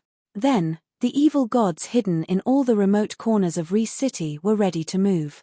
They stretched their limbs, gathered their divine power, and began to prepare a big move. The goddess heard it too. She wanted to stop them. "Don't do it in the Passion Garden." The goddess's telepathic message spread in all directions. The evil gods who were ready to move were stunned. "It's a once-in-a-lifetime opportunity. Don't hesitate. Even if you lose the foundation of the Summer Sea, you still have the entire Jade Sea," the black goat said anxiously. "Don't make a move first. He has been completely mesmerized by me. Let's see how I squeeze his blood dry. I don't want a single drop of holy blood. I'll give it all to you. I only have one request. You can only make a move when his blood runs dry and he leaves the Passion Garden in a sickly state." Then, she transmitted a message to Wu Dalang Black Goat alone. "I can give up the Passion Garden in the Summer Sea, but it cannot be directly related to Tyrion's death. He is the closest person to the Dragon Queen. No matter who kills him, they will become her greatest enemy. Even if the Alliance kills her in the end, with her strength, she will be able to drag her greatest enemy down with her." "I don't want to die." The black goat nodded helplessly and quickly retreated behind the screen. The whole process took a long time to describe, but the telepathic message actually happened in the blink of an eye. In the eyes of the dwarf and the hound, the goddess only hesitated for a moment before blushing and nodding. "My name is Yaya. I'm in Building 7. Yaya, are you free? I want to talk to you about life and ideals." The dwarf wiped the blood from his nose and raised his head, putting on the most imposing posture. Bad guy, you already know the answer. The goddess's watery eyes seemed to emit 1,000,000 volts of high-voltage electricity. Even though they were one floor apart, the dwarf was electrified. The dwarf could not even bear to blink. He asked foolishly, I don't know? Whom the goddess glanced at the dwarf's feet with her electrifying eyes. The dwarf and the hound followed the goddess's gaze and looked over. The next moment, their breathing quickened and they immediately had a physiological reaction. It was a foot-long tortoise head stick as thick as a child's arm. It was carved out of fishbeam wood, and the handle was inlaid with bean-sized rubies, pearls, and cat's eye stones. The goddess had casually placed the horn-colored object that the black goat had given her on the fence. The fence was made of red bricks as wide as a palm, and the horn-colored object was a foot long, 30 centimeters. When the black goat hugged it, the goddess accidentally knocked it down when she leaned back, and it landed on Tyrion's head. Gulp. The dwarf and the hound looked at the object in a daze and swallowed their saliva at the same time. They bent down at the same time and wanted to pick up the horn-colored object. It was sticky and wet, but it emitted a kind of decadent fragrance that made them go crazy. At this moment, they completely understood the goddess's meaning. Miss Yaya would definitely be free. If there was a guest at home, would she still need this object to comfort herself? The night is long, and business is getting harder and harder. I've been lonely for a few months. The goddess explained shyly. It was reasonable that the business of the Long Night Academy was not good. It was also reasonable that she would invite the horn-colored object after being lonely for a few months. As for why the other brothels had business, but this beauty, who was known as the most beautiful woman in the world, was alone in her room. Sorry, the shrewdness in the dwarf's brain had all melted into lust. It was more reasonable that mortals could not resist the temptation of the god of law. Yaya, I'm here to talk about ideals with you. The dwarf ran to the door anxiously. The hound pulled him back, his eyes red, and panted heavily. No, you can't go. Why? The dwarf slapped his hand away impatiently. Because, I'm not going to talk about ideals with her. I'm going to fuck her. The hound took a few steps back and accelerated forward. He suddenly jumped up and placed one palm on the fence, then used all his strength to climb up. Damn it, Yaya is mine. The stick hit my head. This is my fate. The dwarf was so angry that he stomped his feet and cursed. You have a fiancé, but I don't have a wife. I want to marry Yaya. The hound had a crazed look on his face, as if he had gone mad. He looked like Do Tu when he was fighting a tiger. I don't want Yelane anymore. I don't want anything. I only want Yaya. The dwarf rushed over, grabbed the hound's calf, and pulled with all his strength.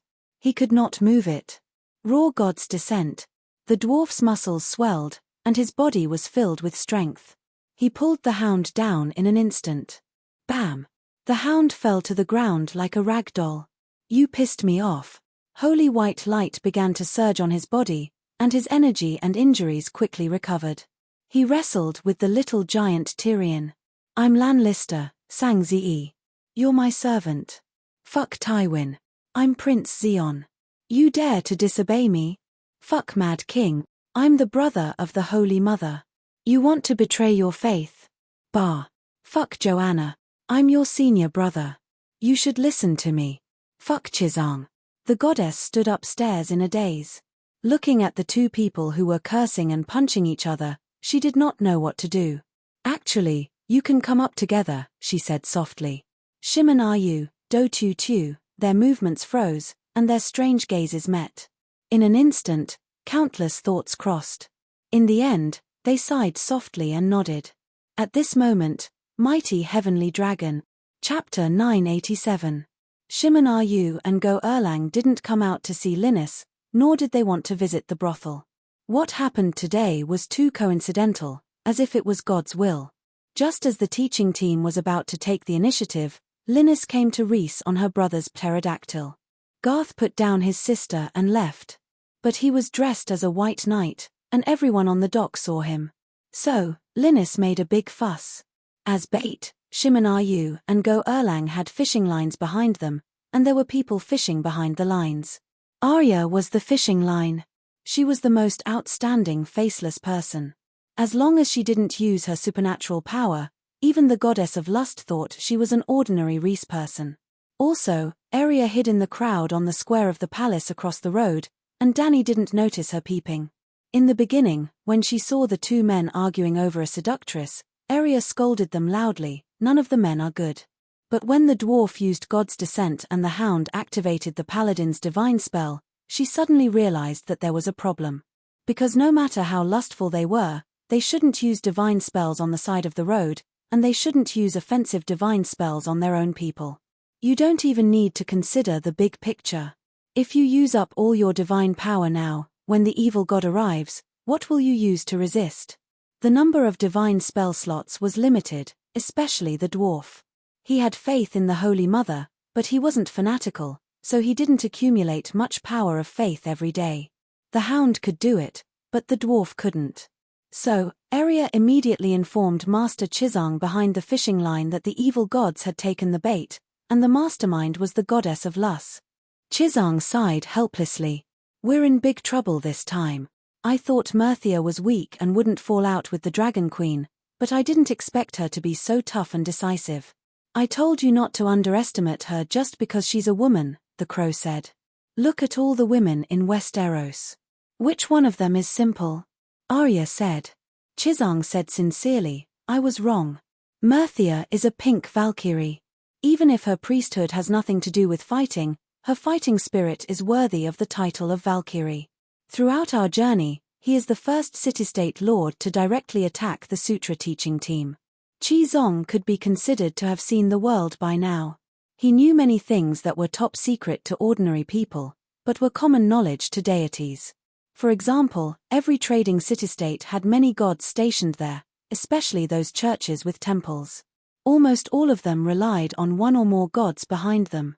Although Chizang had always found it strange that the Holy Mother was so real and so powerful, why was there only a small holy church in Braavos? Perhaps, the Church of the Seven Gods was too righteous, and did not fit in with the demons. In almost every city, there was a god who held the dominant belief. He could be called the head of the gods in the city, also known as the main god. For example, the crocodile god of Pentus and the three-headed god of Tyrosh. Although they died under Chizang's palm, they did not directly attack. The crocodile god didn't dare to provoke Chizang and the others at all, because Pentus was too close to Dragonstone Island. Tyrosh's three-headed god died in Mill, disguised himself and mixed in with a group of evil gods. Why? Because a fool could not become a god. As long as one was not a fool, they would not be willing to directly fall out with the Dragon Queen. This was just like how bandits liked to wear masks. They were not afraid of doing bad things, but they were afraid of being targeted. Unless they were like the four devils of the Narrow Sea, who had no fixed abode and immediately hid in the corners of the world after finishing a job. That was why Chizang was willing to call the delicate Myrtea the #1 Valkyrie of the Narrow Sea. Since Valkyrie Myrtea is so confident that she is not even afraid of the Dragon Queen, then I have no choice but to use my ultimate move. Chizang's expression was unprecedentedly serious. "What ultimate move?" Aria's crow asked in surprise. "Just wait and see." The people monitoring the Seven Gods Temple did not see Chizang leave, but he did not leave the holy church through the main door. Instead, he carried Varys and took off, arriving in the sky covered by dark grey clouds.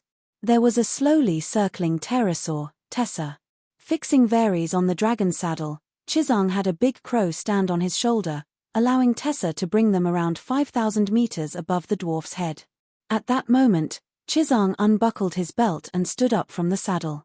With a leap of faith, under the big crow and Varys' bewildered gazes, he directly jumped down. Along with the sound of clothes fluttering, Chizang sighed and said, "Great mighty heavenly dragon, whirlwind cloud." Hum tilde hum tilde hum tilde hum tilde. The sky blue stones shattered one by one, turning into wisps of green wind ribbons that surrounded Chizang's body. Circle after circle, like a green spinning top, the speed of his descent increased, even faster. When Shimon Ryu and Go Erlang made peace, helping each other up, and hurriedly walked towards the entrance of the Passion Garden, a dignified roar came from the sky. Although the voice was louder and more dignified, they immediately recognized who it was. Not just the two of them. After being stunned for a moment, the lazy people in number 7 Xiao Lu and the surrounding people who heard the voice also knew who it was, because this was the only one, great mighty heavenly dragon. The angry roar was like the creation god's heaven-splitting axe, about to split the sky, about to cleave Lazy Island in half. Looks like he came prepared. The goddess looked at the green shooting star descending from the sky, the charming expression on her face completely disappearing, her eyes filled with killing intent. She said coldly, "No wonder everyone calls him the masked evil monk. The so-called benevolent, bright, and just child of the 7 saints actually doesn't care about martial virtues, deceiving and ambushing me. I am a flower-like jade, a tranquil and non-battle god. Is this all right?" "Dodge, Chizang is coming fiercely," Black Goat said anxiously. The goddess was cold and emotionless. "I am a supreme heavenly god who cultivated the 10,000 flowers. I grasped the songs of the 3 laws of lust, beauty, and youth. A mere spirit, not Danny Leasy herself, is it worthy for me to dodge?" Her skin became as translucent as pink crystals, visible to the naked eye. Red divine power as vast as the sea flowed in her blood vessels and bone marrow, and in the end, it surged out from her body, forming countless red ribbons 1 jong wide, the manifestation of laws and domains.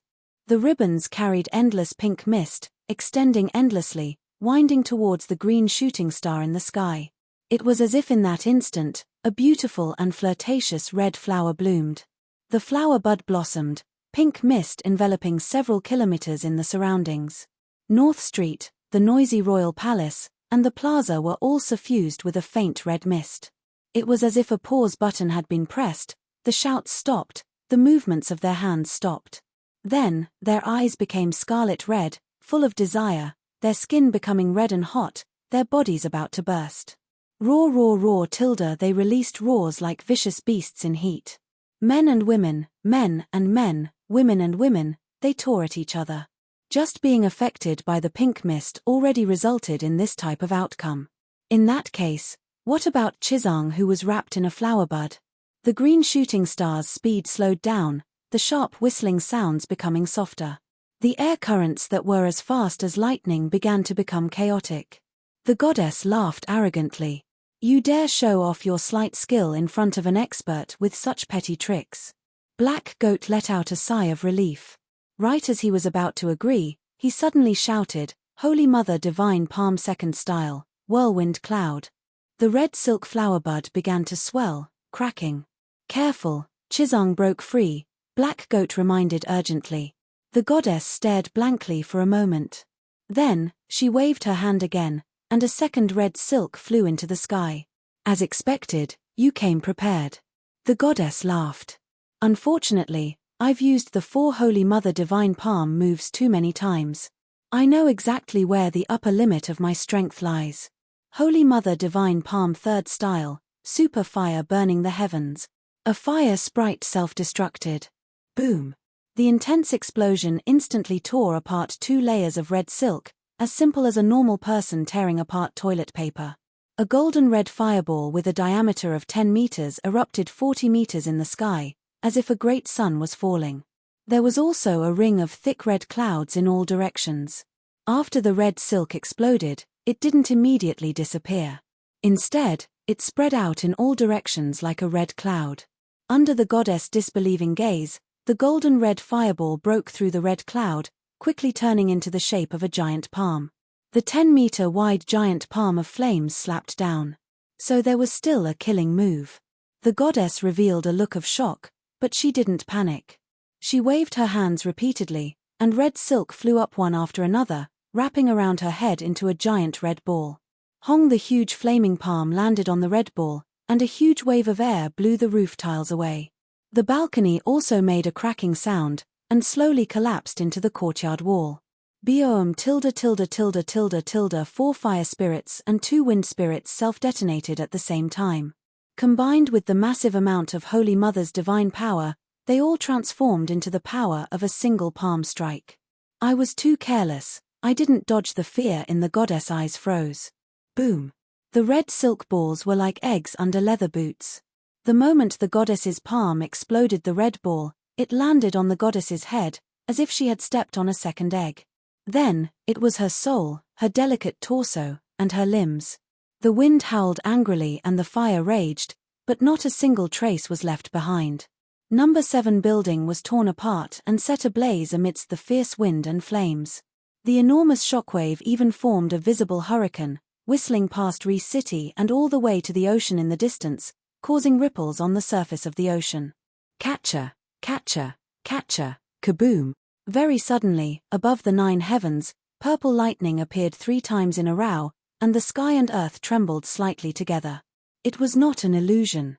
The Dragon Queen on Dragonstone Island did not hear the sound of thunder or see the lightning, but she felt the world tremble 3 times. In the world's sea of laws, 3 songs of laws that were almost complete collapsed at this moment. The heavenly god who sang them had perished. Merthia has been killed. This is the great calamity. Even a big shot who has existed for millions of years has fallen. At this moment, the gods all over the world understood. 7 hells, what exactly happened? 3 deafening thunders woke up the dwarf who had fainted in the shockwave. Yes, a brick was placed on his head. Master Chizang has made his move. He killed Yaya. She might be an evil god. This is unbelievable. Is such a beautiful evil god still an evil god? The hunting dog struggled to crawl out from under the collapsed wall, and said with a dazed expression.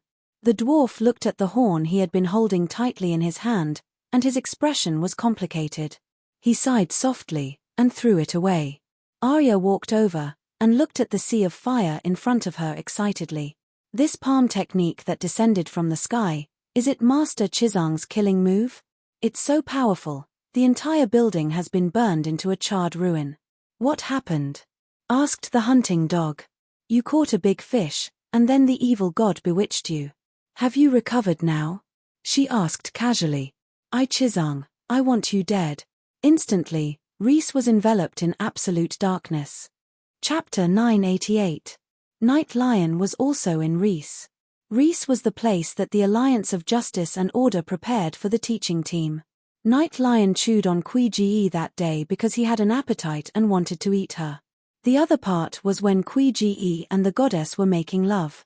He hid in the corner and waited until he carried the goddess into the bedroom. When he saw a man lying on the bed, he felt uncomfortable.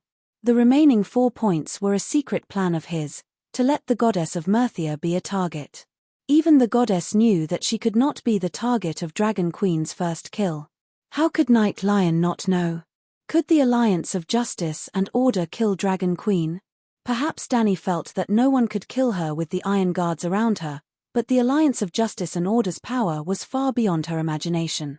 As long as 3 conditions were met, there was a high probability of killing Dragon Queen.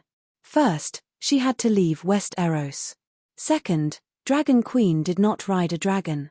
Lastly, the Alliance of Justice and Order was not afraid of death. If Danny was on Dragonstone Island, relying on the Westeros Heavenly Axiom and the Fire Wizard Tower, even if the evil gods of the Alliance of Justice and Order were not afraid of death, they would all die. If Danny had a dragon, she could run if she could not defeat them. This was especially important. If the wind god ran with a dragon, no one could catch up. In aerial battles, there were few gods who could defeat her in a one-on-one battle. Thirdly, could the gods of the Alliance of Justice and Order be fearless of death? They had gathered together for the sake of survival and were definitely not fearless of death. Therefore, Night Lion, Ahro, and the other big shots had no hope of killing the Dragon Queen head-on. Even if Dragon Queen left Westeros and landed on the ground, the Alliance of Justice and Order would be united and not afraid of sacrifice. If they succeeded in killing her, how many people would die? As long as she was willing, there was an 80% chance that she could take down her biggest enemy with her. Night Lion wanted to use kidnapping, torture, and 100 ways to kill the Queen's illegitimate brother to provoke the Queen and make her lose her mind. He wanted to force her to find ways to increase her power and step into the Smoke Sea's ambush. The problem was, who would provoke the Queen to lose her mind? If he stood out and made himself a thorn in the eyes of the Dragon Queen, the consequences would be. Perhaps Kui-Ge's death could make the Dragon Queen focus part of her attention on the goddess. Yisha was just doing it casually.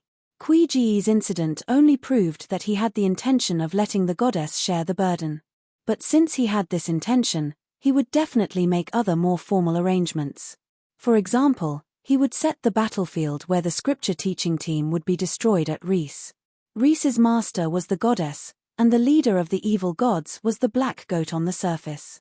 He hid behind the scenes to ensure that the overall situation would not collapse. However, the development of the situation was too unexpected.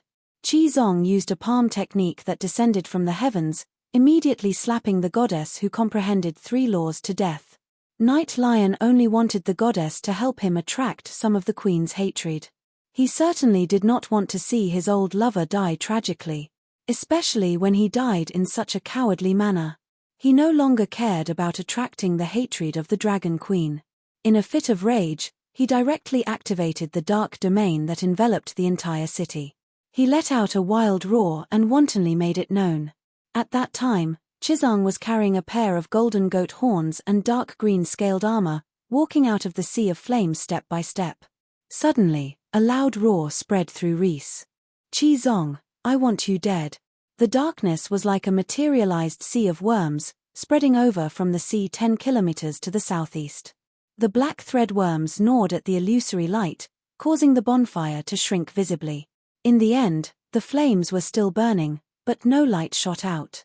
Reese Street was completely dark. One could not even see their own fingers. The black threadworms even climbed onto the dwarf and the others' bodies. They were sticky like tar, taking away the light of life and soul of the human body. Ah, my eyes, I can't see anything. My soul power is flowing away. The dwarf seemed to have fallen into a swamp.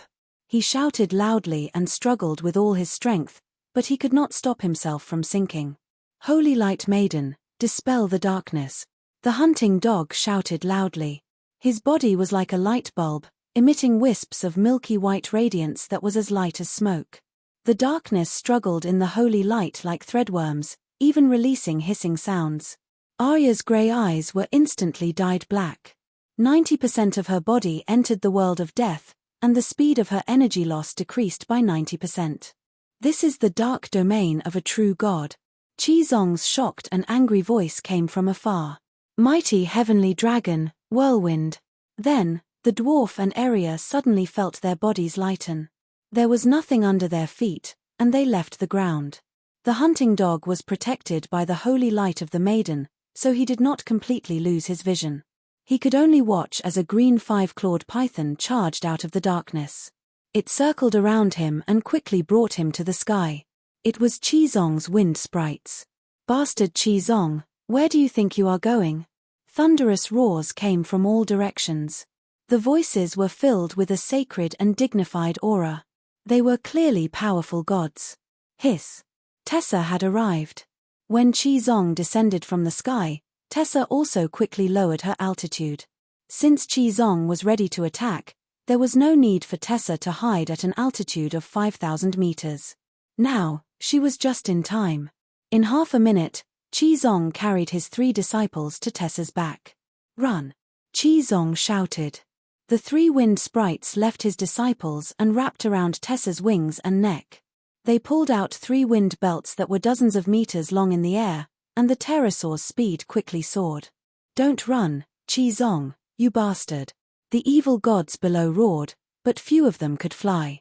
Even if they did, they could tell from the sound that they were slower than the pterosaur. They were getting further and further away. However, the teaching team was not completely out of danger.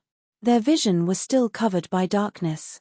This meant that they were still in Night Lion's dark domain. Night Lion could not only fly, but it was also not slow. The swamp pterosaur was too slow. Its normal speed was 120 km per hour, and now it was only 250 km per hour. The pterosaur did not need to rely on its vision to determine the direction, so it was not affected by the darkness. However, its body was in the dark domain. It was as if countless dark leeches were sucking away its life force and stamina. It could not escape in a short period of time, and its speed would only become slower. Qizong used the holy light to create a light zone on the pterosaur's back, but it only prevented the master and disciples from disaster. The pterosaur was 50 meters long, and he could not take care of it. So many evil gods, 30 to 40 of them. Fortunately, we escaped quickly, but, if only there were no true gods. Arya listened attentively. She was shocked and regretful. The dwarf felt the same. He was shocked, but also felt that it was a pity. With a thought, he said, "Master, we can't go east, we have to go west, fly towards Yanghalberd city." Qizong placed a palm before his chest, sitting upside down on the dragon saddle. He looked at the darkness behind him, on guard. "Don't play any tricks. Night Lion is behind us, and it's even faster than the pterosaur," he said with a low voice. The dwarf had already begun to control Tessa to circle around. "The enemy is ferocious, let's return to the West Arrows." He turned around, roaring with his loudest voice. Then, without waiting for Qizong to berate him, he gave him a look to calm down. "Perhaps we can fly a kite." The dwarf's voice was extremely soft. Qizong shook his head solemnly. "I am not Night Lion's match." The dwarf's expression changed. He suppressed his fear and said, "Then we really have to hide back in the West Arrows." 3 minutes later, the darkness did not recede, instead becoming even denser. The circle of light supported by holy light slowly shrank under the devouring of the dark domain. Large beads of sweat seeped out of Qizong's forehead. Every minute, every second, a large amount of divine power was consumed. If not for the Holy Mother's endless power borrowing, he would have long been exhausted. Tessa's speed is slowing down, but Night Lion is speeding up. "It's only a kilometer away from us now. We can only try kiting," he said helplessly. His disciples nodded with heavy expressions. Back when they were discussing the fishing plan, the dwarf had mentioned an idea.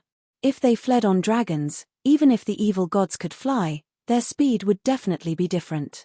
When the fastest wave broke away from the main group, they could turn around and continue to flee. The enemy would continue to chase after them. It was like flying a kite. Squeak Tessa flapped her wings more frequently, and her speed increased by a tiny bit. On the other hand, Qizong transmitted the Holy Mother's divine power to the 3 wind spirits, and Tessa's speed began to slowly increase. 2 minutes later, Qizong said, "Night Lion is also accelerating. It's only 700 meters away from us." The dwarf looked around at the dark domain. "It's about time, right?" Qizong unbuckled the buckle on the dragon's saddle, his expression firm. "For the Holy Mother's great cause of teaching, we are not afraid of sacrifice." After saying that, he somersaulted and left the dragon's back. Holy Mother's divine palm, whirlwind clouds. A wind spirit circled around him, bringing him to fly backward. The dwarf hurriedly controlled the pterosaur to increase its altitude, attempting to make a 180-degree turn in a crooked U-shaped trajectory. "You're courting death." Behind him, a thick voice filled with killing intent rang out. Boom. Before Tessa could complete the 90-degree turn, a series of explosions that sounded like landslides came from behind her. The darkness swelled and rolled like boiling water, and faint flames could be seen. Night Lion was filled with killing intent as he roared furiously. Qizong shouted at the top of his lungs, "Holy Mother's divine palm and great mighty heavenly dragon." He even used super fire burns the heavens twice, which meant that 2 more fire spirits had self-destructed. When Tessa finally completed the 180-degree turn, her 4 disciples heard Qizong's shrill cry. "Holy Mother, save me. I can't take it anymore." "Ah!" The dwarf's expression froze. He turned to look at Arya and the hound, who were eager to give it a try. "I didn't expect Master to be unable to take it so quickly. Why don't we split up and run on our own?" Arya was hesitant. The hound was shocked for a moment before he glared and said through gritted teeth, "I'm not afraid of death. For the sake of the Holy Mother's great cause of teaching, I don't mind dying. Wind spirit, strengthen me." He shouted loudly and pulled out his sword. He leaped with faith and charged toward the center of the darkness. "At most, I'll go to heaven and become a death god trainee. What's there to be afraid of?" Arya gritted her teeth and jumped off the pterosaur's back. The dwarf looked around and patted Tessa's head. "Slide past from the side and find a chance to whip that bastard with your tail." Light. Suddenly, a dignified female voice resounded in the sky. Wong wong. In an instant, light shone brightly. It was as if many suns had teleported from the horizon to the sky 2,000 meters above. The dwarf's eyes were stung by the golden light, and he could not stop crying. Before he could rub his eyes to get used to the bright new environment, the darkness surged over like a tsunami in the next instant. The golden sunlight was like a green mulberry leaf in the mouth of a silkworm. It was being chewed and swallowed at a speed visible to the naked eye. How dare you show off your insignificant skills in front of an expert? The rough male voice laughed coldly. Hee hee. The dignified female voice laughed softly. Ivildur, you really don't know your place. Her tone did not sound like the Dragon Queen at all, but that tone, the dwarf was sure that his sister had come. He was just not sure if it was a divine descent or if she had come in person. Fire. She softly spat out a word. In the next instant, threads of fire slithered in the sea of darkness like a snake. It was like a fuse. In a flash, it ignited a net of fire. The net of fire quickly burned into a sea of fire. Chapter 989. Because of the word fire, the sea of darkness that covered the sky almost turned into a sea of fire in an instant. The darkness was ignited. The dwarf couldn't believe it and couldn't understand. At this time, in Reese City, 20 kilometers away, countless people looked to the northwest and saw a fireball with a radius of 5 kilometers. It seemed that the western sky was burning. They couldn't believe it and couldn't understand it. This is the first flame. No, it only has a trace of the characteristics of the first flame. But why is it so strong? Night Lion howled in horror and also couldn't believe it, but he knew the reason. Dragon Queen's fire domain had the characteristics of the first flame burning everything. This was the strongest fire domain he had ever seen. Creatures with talents, one day, had an understanding of a natural phenomenon and became the most primitive extraordinaire. They were determined to study that natural phenomenon, transcend into holiness, understand divinity, and become demigods. Demigods studied the laws represented by natural phenomena, from loose divinity to regular clergy. The clergy evolved to the limit and opened the Song of Laws. One who could sing the Song of Laws completely became a true god. After becoming a true god, they continued to study the Song of Laws and could produce a corresponding domain. When the domain was studied to the limit, the Song of Laws would give birth to Supreme. This was probably the evolution process of a normal god. The core was the law. In essence, there was no difference between a god and a scientist, but the way they studied the world was different. The domain was the prototype of Supreme. Generally, only a true god was qualified to develop the law into a domain after the Song of Laws was completed. Or, like Aunt May and the past great wizards of Valeglia, they were affiliated with a god and could borrow the domain of a god when they were demigods. But this wasn't absolute. For example, Night Lion and Myrtea were fake true gods. They deliberately maintained the Song of Laws at 99%, but still developed a domain. For example, Dani, when the Song of Laws was close to 50%, she developed the prototype of a domain. To put it bluntly, a domain was also a kind of knowledge. Bill Gates, Zuckerberg, and Steve Jobs didn't have a college diploma, only a high school diploma in hand, but their professional knowledge was not less than ordinary undergraduates. Therefore, when Dragon Queen comprehended a domain, Night Lion and other evil gods were amazed by her talent and were not too shocked. What was truly shocking was the first flame in the fire domain. The Night Lion had seen Lalo's greed of fire. It spread out unscrupulously and wanted to swallow everything that could be burned. Its range was as wide as the wildfire in the fields in autumn. However, its lethality was limited. If he remained calm and did not move or dodge, the domain of fire would not be able to hurt him. He had once struggled to escape from Balerian's fury of fire, and the divine power in his body began to boil. The dark domain was like asphalt on the road at noon in summer, twisting and melting in the high temperature. However, the range of Balerian's domain was rather narrow. Like the dragon flame, although it was violent, it was easy to dodge.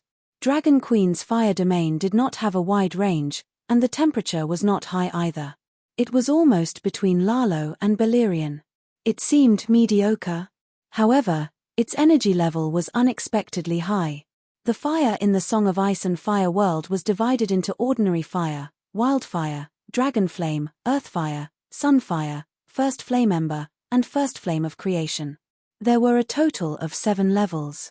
If one used the level of fire to divide the power level, generally speaking, ordinary people used level 1 ordinary fire, extraordinary people and ordinary demigods corresponded to level 2 wildfire, the most powerful demigod corresponded to level 3 dragon flame, level 4 earth fire corresponded to ordinary true gods, level 5 sun fire corresponded to powerful true gods, level 6 first flame ember corresponded to the world's king of gods, and level 7 first flame corresponded to the god of creation.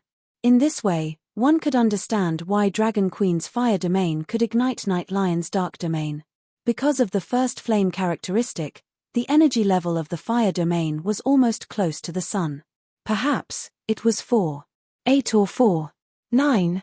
Night Lion was very powerful and had lived longer than the Door God. He could exchange 2 blows with the Door God, and he could also fight with Balerion and then retreat unscathed. It could be said that in terms of strength, he was on the same level as Lalo during the subversion period. However, Night Lion was not a powerful true god. He did not have the status of a true god at all. Therefore, even though his dark domain was powerful, his energy level was low, barely above 4.0. On the contrary, when Lalo was still the King of Light, his strength was not as strong as Night Lion's, but his energy level was close to 5.0. If it was the Frost God, he would definitely be a big shot with a 5th energy level. The status of a true god did not just represent responsibility, it could indeed bring about an increase in strength. However, energy level was not the only standard of strength. For example, Chizang killed Murtaya with a single palm. Or now, Arth, save me, I don't want to die. Ah, my god power is burning, Your Majesty Night Lion, save me. No, impossible. Why is it like this? God power, divinity, God body, they are all burning bang. The evil god whose speed was second to Night Lion's had already entered the tail end of the dark domain. He was planning to pincer Chizang and the others, but together with the dark domain, he was uncontrollably ignited into a torch. Light and darkness are of the same origin. Night Lion's pitch-black left eye suddenly released dazzling white light, as if it had transformed from a black hole into a white hole, endless white light gushing out. The dark domain within a 5-kilometer radius instantly returned to his right eye, the pitch-black right eye became even darker, the small black hole evolving into an active super-large black hole. The left eye was a white hole, while the right eye was a black hole. The light and darkness around Night Lion wriggled like living creatures, the space also trembling, the world singing a song of darkness and light. The extreme light of his left eye and the extreme darkness of his right eye combined to form a brand new domain, a giant Tai Chi ball with black and white distinctions. Inside the Tai Chi ball, all non-light and darkness elemental existences were repelled and squeezed. Dragon Queen's fire domain that was close to the 5th energy level gradually shrank, suppressed by an even higher energy level domain. It could only barely protect Chizang, Eria, and the hunting dog. The dwarf, Varys, and Tessa were a bit far away, they were all howling and struggling inside the Tai Chi ball. The white light disintegrated their bodies, the darkness absorbed their energy and souls. It was like using a nanoscale scalpel to cut the people inside the domain into thousands of pieces, pulling out their tendons and skin. Today, the Sutra teaching team will be wiped out here, the consciousness you sent will also be annihilated. Night Lion's tone was calm, as if he was talking about something trivial. Saint Danny released her senses, carefully studying the Tai Chi ball that was crazily suppressing the fire domain. At the same time, she also separated a trace of her consciousness into the dwarf's body through the Holy Knight's seal, observing the damage the light and darkness power had on his body and soul. After a while, she sighed. So this is the song of light and darkness that was copied from the song of ice and fire. It's amazing, it's not even the real thing, but it has already surpassed the level of a true god. Since you have such knowledge, you should understand that struggling is futile, Night Lion said proudly. What? Do you want me to surrender? Saint Mother Danny said, amused. I want to advise you to put down the butcher's knife and turn from evil to good, Night Lion said righteously. Saint Danny said strangely, isn't that my line? Night Lion's voice rumbled, as if he was a just god judging the sins of the world. In just a few years, how many great gods who have cultivated for tens of thousands of years have died directly or indirectly in your hands? You are the source of all evil. Let me think about it. Stop torturing Tyrion first, he's making me annoyed, Saint Danny said. Not only the dwarf, but Varys and Tessa were also suffering from the pain of hundreds of ants biting their hearts. Even the Tai Chi ball couldn't stop their howls. Hehe, I want you to be heartbroken, Night Lion said with a sinister smile. Then, the dwarf's howls became even more shrill. The white light was like a small knife, cutting his flesh and tendons. The darkness was like ants, drilling into his body through the wound, swallowing the illusory soul and light of life. Bastard, how dare you bully me? Saint Danny was furious. What answered her was Night Lion's carefree laughter and the dwarf's howls from his soul. After a while, Saint Danny finished her research. She retracted the spiritual sense she had left in the dwarf's body and said, "You dark evil gods are really cowardly. In order to avoid the responsibility of the world's fall, you gave up the position of a true god. In order to avoid the battle of the great Tao brought about by the mainstream songs of laws, you all chose the obscure songs of laws. Even the famous god of the night, Night Lion, was nothing more than this. Your black and white Tai Chi ball isn't the song of light and darkness, but the song of noon and midnight, right? Too cautious, too cowardly, I'm convinced." The emptiness of absolute ice gave birth to the initial flame created the world, and the world eventually walked towards extinction, turning into absolute ice and nothingness. In the icy nothingness, the initial flame was born again. Such a cycle was the highest truth of the universe. This truth was also the highest law of the universe of ice and fire. Not to mention the gods, even the world itself yearned to obtain this highest law. That was because after the world obtained the highest law of the universe, it would also evolve into a universe. However, the initial flame, which was the pinnacle of fire, and the ice that could extinguish a world, either one of them was beyond the reach of countless planes and gods, let alone unifying the two songs of laws. Therefore, some gods began to imitate by mastering two opposite but mutually reinforcing laws. For example, light and darkness. Night Lion, as the name implied, represented darkness and night. He had a wife in his early years, the Lady of Light, who comprehended the new song of light. She represented the sun, light, and day. Light and darkness opposed each other. Light was born from darkness, and darkness was born when light reached the extreme. Light and darkness reinforced and restrained each other, thus forming a polarity unique to this world, the song of ice and fire. How strong this supreme polarity was could be seen from Night Lion's battle results. The question was Night Lion's light and darkness the real version of light and darkness? Danny knew the story of Night Lion and the Lady of Light, but before today, she had always thought that Night Lion had failed. She thought that Night Lion, who had betrayed his wife, did not get the Song of Light and could not master the Song of Light and Darkness. Not to mention that the Song of Darkness was clearly occupied by the root of the Door God, but the Song of Light was mastered by Lalo in the early days. Now, Danny had merged with the destiny of the Lady of Light and sang the new Song of Light. How could Night Lion, who did not have the Song of Light and the Song of Darkness, sing the Song of Light and Darkness? When Night Lion shouted light and darkness come from the same source and created the Tai Chi ball, Danny looked calm, but she was very surprised. Therefore, she chatted with him while studying the Tai Chi ball. The dwarf even offered his own body as a research material. In the end, Danny discovered a sad secret of Night Lion. Perhaps, he did not dare to comprehend the Song of Light and the Song of Darkness. Because the Song of Light and the Song of Darkness were mainstream laws, it was easy to form a competition with other true gods. Competing with the Door God for the Song of Darkness. Seeking death. Being killed by the Door God. Competing with the Lady of Light for the Song of Light. Seeking death. When the long night came, he was the first unlucky one. Then what the hell did he comprehend? Chapter 990.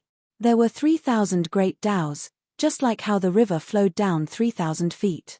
The three represented countless numbers, not an exact number. In theory, the world contained everything. The number of laws was also not exact. It was determined by the consciousness in the world. People looked up at the world and felt the mountains and rivers for a long time. This was the starting point of law cultivation. There was no concept of cultivation in the world. It was only because living beings felt lightning, thunder, sun, rain, or other natural phenomena. Their souls were intoxicated by it, and their spirits were sublimated to match the scenery. This opened the path of transcendence, which was also the beginning of comprehending the laws. Similarly, the world only had meaning when one's consciousness perceived it. Living beings observed, felt, and comprehended it. In the end, they remembered it as laws.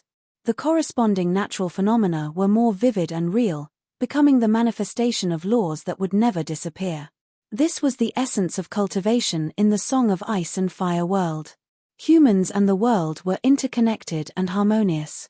The world only had the 4 basic elements of earth, water, wind, and fire, but there were so many gods who comprehended the laws. Obviously, it was impossible for every true god to sing the song of the 4 elements. Tao gave birth to 1, 1 gave birth to 2, 2 gave birth to 3, and 3 gave birth to all things. The 4 basic laws definitely could not represent 3. They could only give birth to 99% of the material world, representing 1 in 3. The other 2 ones in 3 were soul and time and space. Cold nothingness plus first flame equals this multiverse. First flame equals the 4 elements plus soul plus time and space equals plain world. Ice and fire formed the universe. The world was born in fire, and outside the world was ice. The songs of laws that many true gods sang belonged to the choruses of the 4 elements, or choruses of choruses. Just like in a polytechnic, the physics and chemistry departments could cover more than half of the majors. As the representative of the night, Night Lion comprehended the choruses of the Dark Law, the Midnight Song. Night Lion, the Lion of the Night. He was the representative of the night. After that, he married the Lady of Light and learned the choruses of the Song of Light, the Song of Noon, from his wife. From then on, he represented both the night and the day. In a sense, he had reached the realm of perfection. You saw through it. Night Lion was shocked and hesitant when he heard the Dragon Queen expose his roots.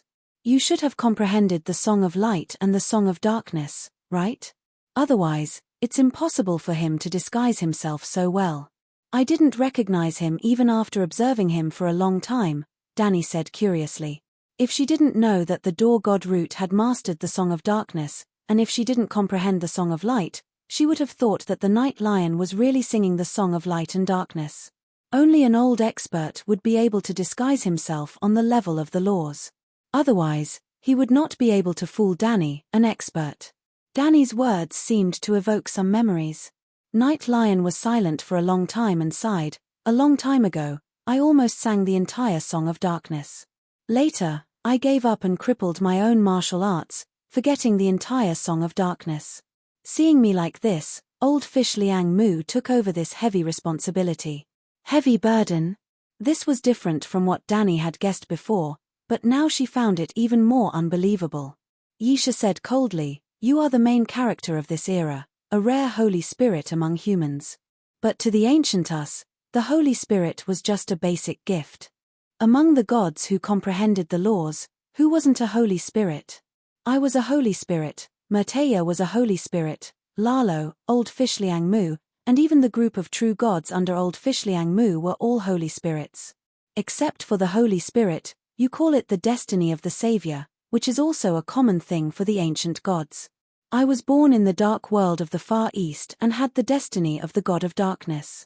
I could easily comprehend the Song of Darkness. As long as the previous God of Darkness died, I watched the gods of darkness of generations perish in the fall of the world. Do you think that when the long night comes, the first thing to be extinguished is the sun? Ha, light and darkness come from the same source. Just like the Great Wall of Westeros blocking the cold air from the far north, when the world falls, the God of Darkness will also desperately resist the darkness from the Far East. Then, he will really lose his life and be extinguished almost at the same time as the sun. The darkness and coldness that surged into the world formed the disaster of the world, the long night. I didn't want to die. I refused to become the God of Darkness. After perfecting my own midnight song, I took the initiative to forget the Song of Darkness. I once had the destiny of the Lady of Light. Just like you, I comprehended a brand new Song of Light. Similarly, after perfecting my own Song of Noon, I gave the destiny of the Lady of Light to the descendants of the Sky Emperor, the only son of the Night Lion and the Lady of Light. Yasa Yai's wife, Nisaniza. She also has a part of my bloodline. Lalo, that bastard. After cursing, the Night Lion's tone quickly returned to normal. I didn't expect fate to be so wonderful that you actually got that destiny. Danny let out a long sigh. Regional discrimination is indeed wrong. I shouldn't have been prejudiced against the dark world of the Far East. The dark demon god wasn't born a bad person. Unfortunately, hundreds of millions of years have passed. Those who are responsible have bravely sacrificed themselves for justice, leaving behind a group of cowards like you. Just like the Westeros now, those who aren't afraid of death are all dead. Although we can't discriminate based on region, the environment we grew up in does have a certain influence on people. There are only 2 cowards left in the Westeros, but there are countless cowards in the Far East. That sounds nice. I only hope that when you really face death, you can remember what you said today. The Night Lion sneered. Fate is so wonderful. You're right. The Holy Mother Dany's tone suddenly became strange. You gave the destiny of the Lady of Light to Nyssa. After going around in circles, it finally fell into my hands. Now, facing me who has the Song of Light. Don't you think this is retribution? Light. The next moment, the black and white Tai Chi ball that was originally one with the elements began to bulge and collapse. The balance between light and darkness was lost. What did you do? The Night Lion was shocked. This is impossible. I have comprehended the supreme of the universe. My Song of Light can't be out of control. The Song of Light is in my hands. Also, you don't have the status of a true god. The Holy Mother Dany sighed. She could use the Song of Wind to take away the wind power of the Storm God, but she couldn't use the Song of Light to make the Song of Noon of Night Lion lose control. Not only did the Storm God comprehend the Song of Light, but he also sublimated the Song of Ice and Fire to the supreme law, although it was a knockoff of a knockoff. However, the Night Lion was inferior to the Storm God. He lacked the status of a true god. The Night Lion had the power of the strongest true god, but in essence, he was still a demigod, just like Dany. More importantly, how is this possible? You used the fire domain to activate the Song of Light. The Night Lion howled in disbelief. If the Song of Light could really restrain the Song of Midnight and Noon, the Night Lion wouldn't have thrown away the destiny of the Lady of Light like trash. In fact, ordinary Song of Light was ineffective against him. However, the Dragon Queen had already mastered the technique of switching between fire and light. In her eyes, fire and light were only different in appearance, but there was no difference in essence. In modern physics, this concept was obviously wrong, but in this universe, it was the truth. That was why the Dragon Queen could convert the fire domain into the light domain and retain the characteristics of the first flame. As such, the Dragon Queen's light and the Night Lion's light had similar energy levels. However, the Night Lion's light was the Song of Light of the Queen. Once his light of noon was illuminated by the light of the first flame, he would immediately lose control and become Dany's power. Mighty heavenly dragon, the Night Lion's light and darkness Taiji ball lost control. The scripture teaching team regained their strength. Chizang was the first to shout. His body was covered in a layer of light of the first flame, making him look like a golden man. Everywhere he passed, the Taiji ball domain left behind worm-like destruction. Arya and the hunting dog were like him, shining with golden light like gods descending from the heavens. They were fearless in the Taiji ball domain. When the Taiji ball disappeared completely, the dying dwarf rushed over and saw the scene of the 3 heroes fighting Lu Bu. The 3 of them surrounded an abnormally tall monster with a lion head and a human body. Chizang shouted angrily and continuously used the Holy Mother palm. Wind, fire, and light flickered in his palm. Every palm made the Night Lion's aura weaker. Arya appeared and disappeared like a ghost. The stranger sword in her hand was vicious. Every time she stabbed, she would definitely hit the enemy's vitals. The hunting dog was not afraid of death. Even if the Vajra armor was scratched by the Night Lion's claws, even if he was beaten until he spat out blood and his organs were broken, he still did not give up the glory of being a main tank. He slashed with his sword and punched with his iron fists.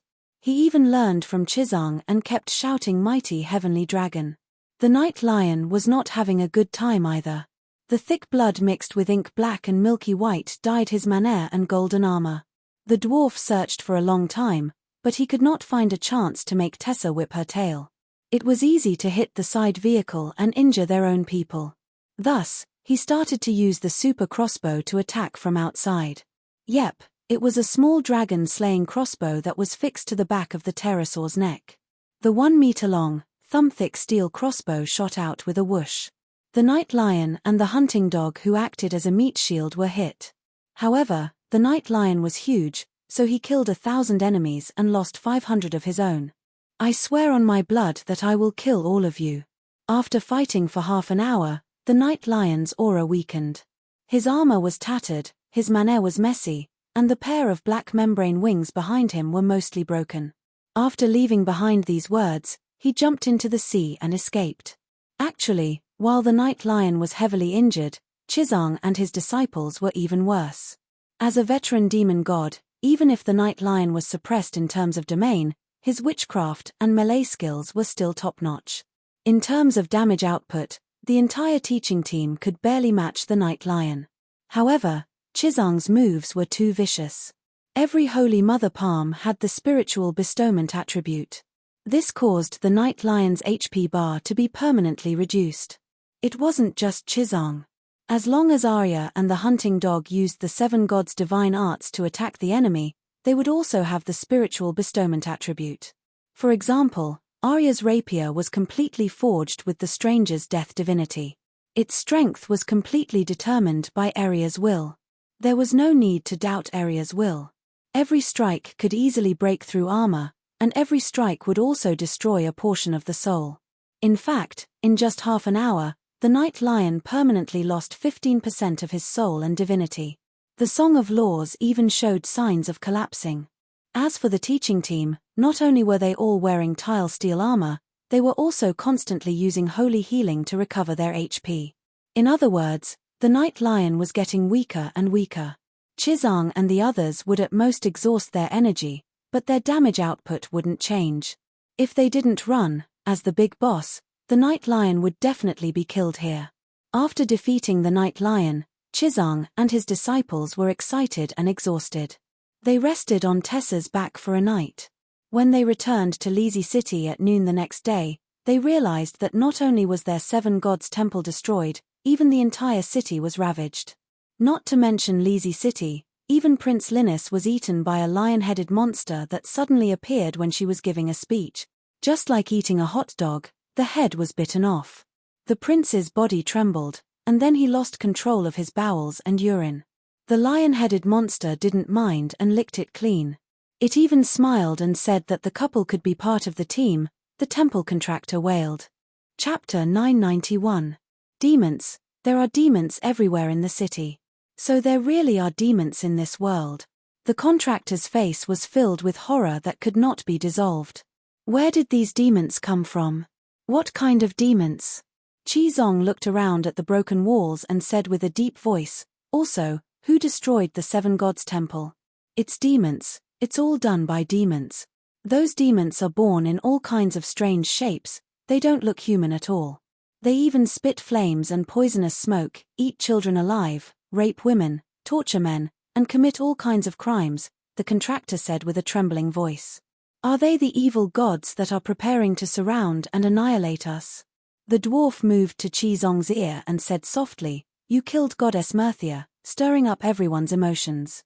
As the main culprit, we successfully escaped, so those evil gods who can't fly vented their anger on the people of Lizzie. Chizong thought for a moment and said calmly, the night is long, danger everywhere. This danger isn't just the extreme cold and food shortage, the rampage of demons is also one of the disasters of the night. We are under the Holy Mother's orders to pass through the east. Isn't it to slay demons, spread the holy scriptures, and return peace to the world? In short, Lizzie's disaster had nothing to do with them or the 7 gods' church. On the contrary, the church was the nemesis of demons. Those evil gods. Are the demons still in Lizzie? Arya licked her lips, her hand subconsciously reaching for her sword hilt. Her grey eyes seemed to burn with flames as she looked around, eager to give it a try. If they don't take the initiative to appear before me, I won't know either. Qizong shook his head slowly. Tyrion, why don't you go out and try again? Arya looked at the dwarf expectantly. The dwarf pointed at his face. Can I still fight like this? Also, look at Sangzi and Varys, their condition is even worse than mine. Tyrion's skin was pale, his cheeks sunken, the light in his eyes dim, as if he had been fighting for a month in the Garden of Desire. Tell me in detail, what happened back then? Qizong asked with a frown. The contractor first looked at him in reverence, and then he suddenly shuddered, saying in horror, after you used the Buddha's palm that descended from the sky, the plaza and the surrounding streets were covered in a layer of red mist. Anyone who came into contact with the red mist couldn't help but want to. Masters, you should go to the palace square to take a look. There are still countless pools of blood there. The desire was too strong, and he didn't have time to vent it. Women were still fine, but many men could not control their desires. Before they took off their pants and found a partner, they would squeak like sausages that were stuffed full of meat stuffing. In the end, their sausages would burst, and their blood vessels would burst. Even so, his desire did not diminish. Because he had nowhere to vent, he eventually exploded and died. The contractor said with a twisted face. Hiss, so terrifying? Tyrion clamped his legs together and said, I had the same feeling at that time, but it wasn't to this extent.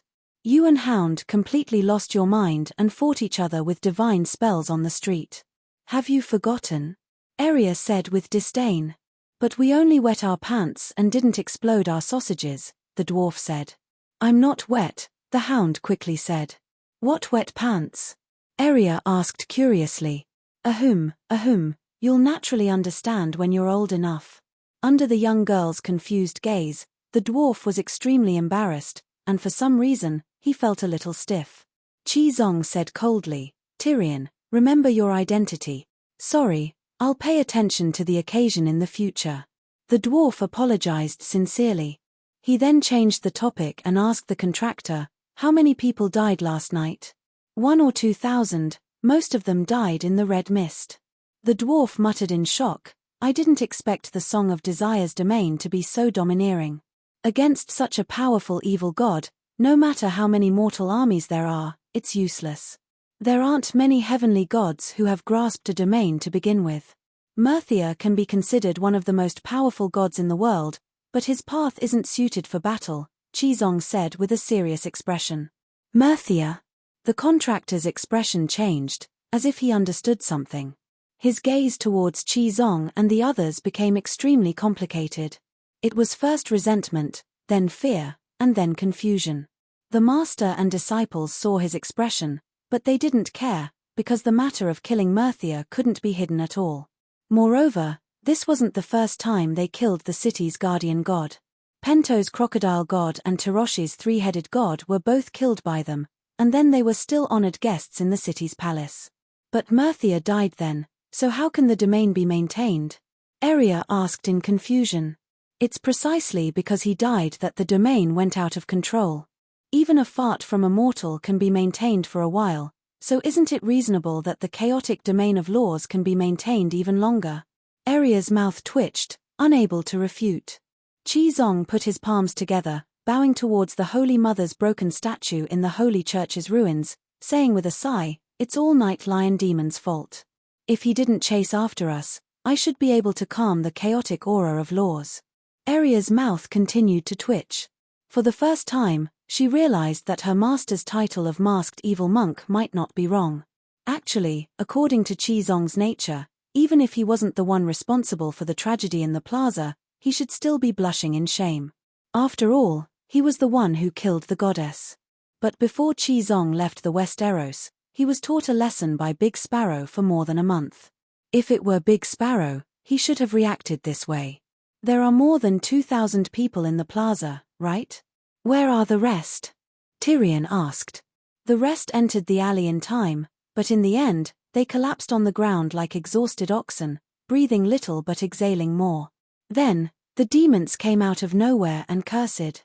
The contractor swept his gaze over the master and disciples, saying, the demons are cursing you. They were furious when they couldn't find you, so they massacred and devoured the people who couldn't move on the ground. This. Qizong's mind spun quickly, thinking of a response. Tyrion asked, "Do you know where the demons came from?" "I don't, but they seem to be looking for you," the contractor insisted. "I'll tell you the truth." The dwarf's lips curled into a malicious smile.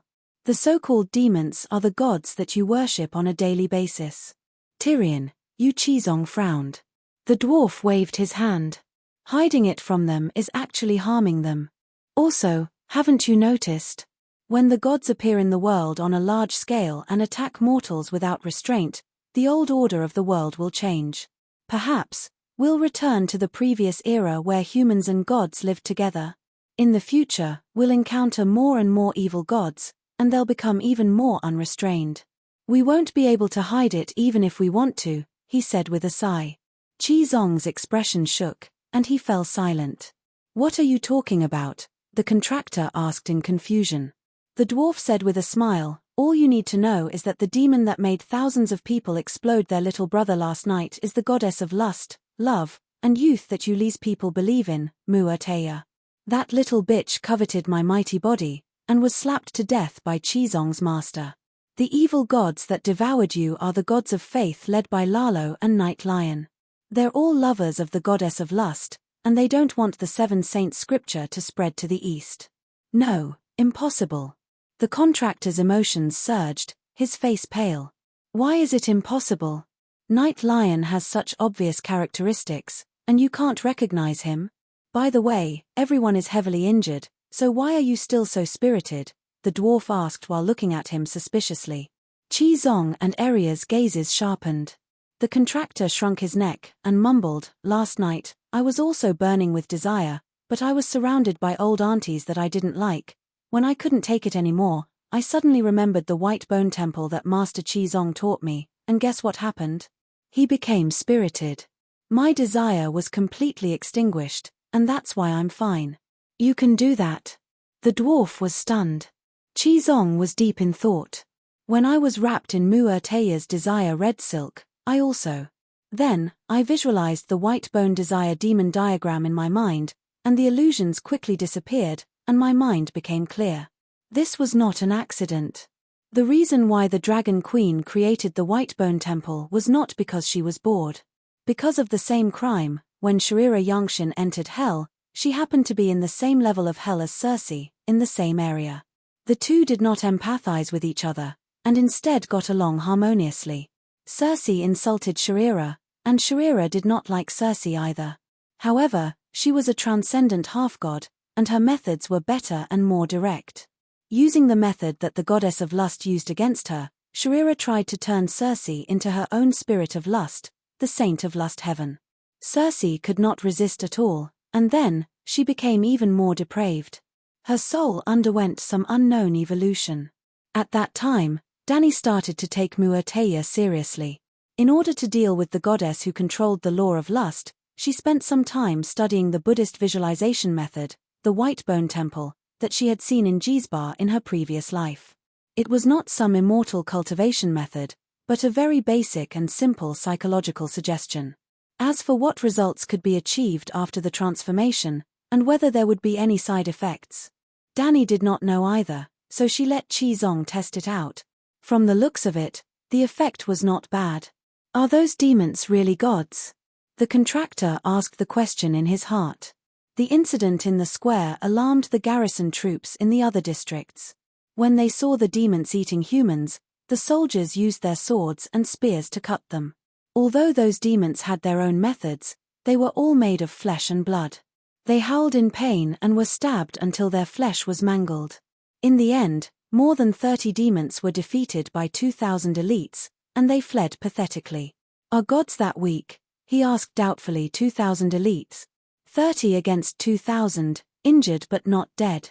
"Isn't that strong enough?" the dwarf exclaimed. 2,000 elites couldn't even defeat the Dragon Queen from a few years ago, the contractor complained. Back then, she rode a dragon to rob Rhys and burned dozens of princes and hundreds of guards to death, but we couldn't do anything to her at all. "Don't compare yourself to her." The dwarf waved his hand. She's not a normal person. Qi Zong was puzzled.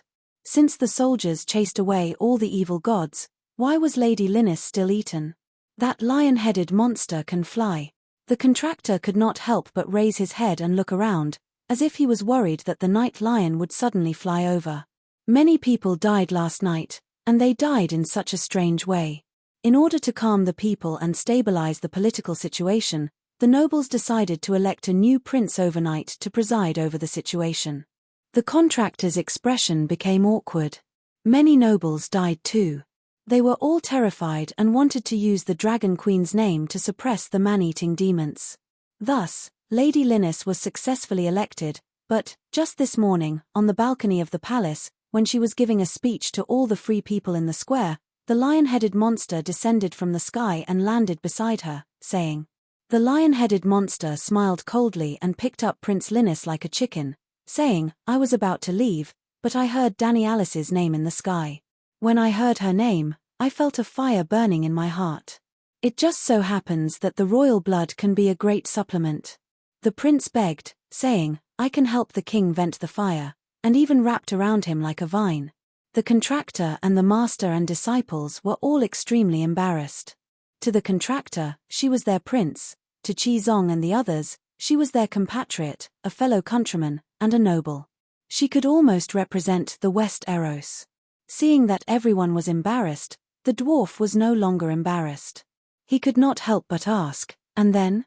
The prince is petite, and the lion-headed monster is more than 3 meters tall. It cracked, and then it ate her. Chapter 992. The Summer Sea, the West of the West, the land of the Far West. The sky was dark, the north wind was howling, and the black water was surging, creating layers of waves as if the sea god was roaring angrily. He, I didn't expect you to lose so badly. It's been half a month, and you still haven't recovered. In fact, the sea god wasn't angry. Instead, he was very happy. Under the sea, in a trench tens of thousands of meters deep, there was a gorgeous palace that looked like it was made of crystal glass. Unlike the solid glass of mortals, the glass used to make the sea god palace was all flowing water. The clear spring under the morning sun, the slightly green lake water in spring, the yellow flood of the river, the blood-red lake water at the peak of the mountain in the sunset, countless amounts of water formed a flowing palace at the bottom of the sea. There was a sea of stars at the top of the palace. The layout of the stars was exactly the same as the real world outside. The stars were like fireflies, flickering and dimming, but emitting different colors of light. It was colorful and dreamy. In the flower garden of the palace, there were thousands of strange flowers and herbs. The fruit forest was full of fruits. There was a square made of white jade. There were 31 wine pools made of gold and glass. They were filled with amber, gold, and green wine of 31 different colors and types. In the corner of the square, there was a meat forest that emitted a tempting aroma. Countless tall and boorish men and women wandered around the palace. They were either drinking and eating, or having fun, or singing at the top of their lungs, or fighting with swords. Not only were there humans, mermaids with a human body and a fishtail were also there. In the center of the white jade square, there were steps made of black iron, brass, silver, gold, and jasper. The jasper platform at the top was 50 square meters, and there was a huge round fishbone bathtub in the center. There was a handsome young man lying lazily in the bathtub. He was also a merman. He had dark golden scales with strange runes on them. His abdominal muscles were 8 packs, and his skin was as white as the finest jade. He had an inverted triangle body that was extremely visually impactful. Thick eyebrows, big eyes, a square mouth, and a wide nose. He had green seaweed-like hair that draped over his shoulders. His facial features were ordinary, but they were very harmonious. There was an indescribable and irrefutable beauty. He was one of the 2 remaining true gods of the West Eros, Inami. Beside the bathtub stood a tall lion-headed man, Night Lion. I won't be able to recover from my injuries in half a century, let alone half a month. Danny Lilith is too vicious. Anyone hit by her divine art will suffer permanent damage to the soul. Not only will the soul and divinity evaporate, even the Song of Law's foundation will be shaken. The mermaid nodded and sighed. This is the characteristic of the first flame burning everything, right? Daenerys is too terrifying to be an enemy of. We don't want to be enemies with her, but she's crazy. She definitely won't let us go, Ysha said. The one who thinks she's crazy is the one who's really crazy. The mermaid laughed. Maybe she has her own reasons, but this is a matter of life and death. We have to unite and strike first, Ysha said. Lilith Lilith ith Lilith ith Lilith Lilith. Lilith Lilith Lilith Lilith. Lilith Lilith Lilith. Lilith, you're not the first person to pull me into the alliance. I've also rejected you many times. The mermaid shook her head and sighed. I've already moved the flowing water palace to the edge of the world, hiding in the trenches. Isn't my attitude obvious enough? Night Lion said faintly, you want to avoid the calamity, but can you avoid it? I heard that Dany Liss came looking for you and the storm god. The mermaid raised her eyebrows. You guys are really well informed. You are now one of the 4 true gods in the world, and you are also the most powerful one. Who dares to ignore you? You are like the sun in the sky. Where can you hide? Ysha laughed. You called me an idiot back then, and now you call me the most powerful true god. Inami mocked. Choosing to become a true god is truly foolish. However, you are indeed the strongest true god. This is not contradictory. Inami sneered, if I listen to you now and help the alliance deal with Dany Rise, then I'll be the stupidest heavenly god. Yes, the traitor Storm and I don't like Dany Lilith, but so what? If necessary, we will even help her deal with the frost god, just like how we helped that bastard Lalo deal with Balerion back then. This has nothing to do with whether you like her or not. The fall of the world will not affect you much, but the true god who carries the world's law sea will be the first to suffer. Just like you said, there are only 4 true gods left in the world, and I am the most powerful one. You are the most powerful true god, but the one who carries the law sea is that one. Night Lion said. When that one falls, it will most likely be my turn. The mermaid said with a face full of misfortune. He hasn't fallen yet. He looks like an old piece of wood. The surface is shaking, but he can still hold on for a few more waves. Night Lion said. The mermaid waved her hand and said, forget it. As long as the world doesn't stop falling, he will not be able to hold on. The sooner he falls, the sooner I will take up the post. There is no way I don't even know this. If that's the case, then why are you still hiding at the edge of the world? Go out and help Dany rise, Night Lion said. As long as you don't mess around, she should be able to take on this wave by herself. Then she will become the God King, and you will lick her feet and be her loyal servant. What about your ideal of absolute freedom? Night Lion asked with a smile. She can't become the God King. The current world doesn't have the ability to give birth to a true god. The mermaid shook her head. Since she can't become a true god, how can she summon the sun? Why don't you join the alliance and help Lalo take back the Song of Fire and Song of Light and let him end this long night? You know, that guy is obsessed with saving the world. Night Lion suggested. Are you fooling the deviant ghosts? The deviant ghosts don't believe that you will give the Song of Fire to Lalo. The mermaid's golden eyes were full of sarcasm. Those ordinary demigods joined the alliance to protect themselves. But an existence like you is used to staying in the easternmost dark world. How can Dany Rise hurt you? In the end, isn't it all for the first flame? Night Lion was silent for a moment and said, I won't hide it from you. I am indeed interested in Dany Rise's Song of Fire. But the crisis of life and death is definitely not an excuse I made up. This calamity is extraordinary. Even if you hide in the deep-sea trench, you won't be able to escape. If you don't have a sense of danger, you won't hide, right? He said meaningfully. This time, it was the mermaid's turn to be silent. After a long time, she still shook her head. Leave. I'm different from you. Don't play the sea god horn anymore. Before next summer, the flowing water palace will not appear in front of anyone. You will be my last visitor. You can't escape. Night Lion did not give up. Sigh, I've said it too clearly. It doesn't look good on everyone, the mermaid muttered and said calmly, you can't even beat Dany Rise's angel, Chizong. Asking me to join your alliance of justice, is it to learn from the anti-Dragonmother alliance? If she came with her real body, you would have turned into ashes. You aren't her match, but there's no need to be ashamed because I probably can't beat her either. Even the children on the street know that you have to choose strong friends. If I join your losers alliance, will I feel safer? Nonsense. Look at you now. You're like a pitiful golden retriever forced into a corner by a male dog in heat.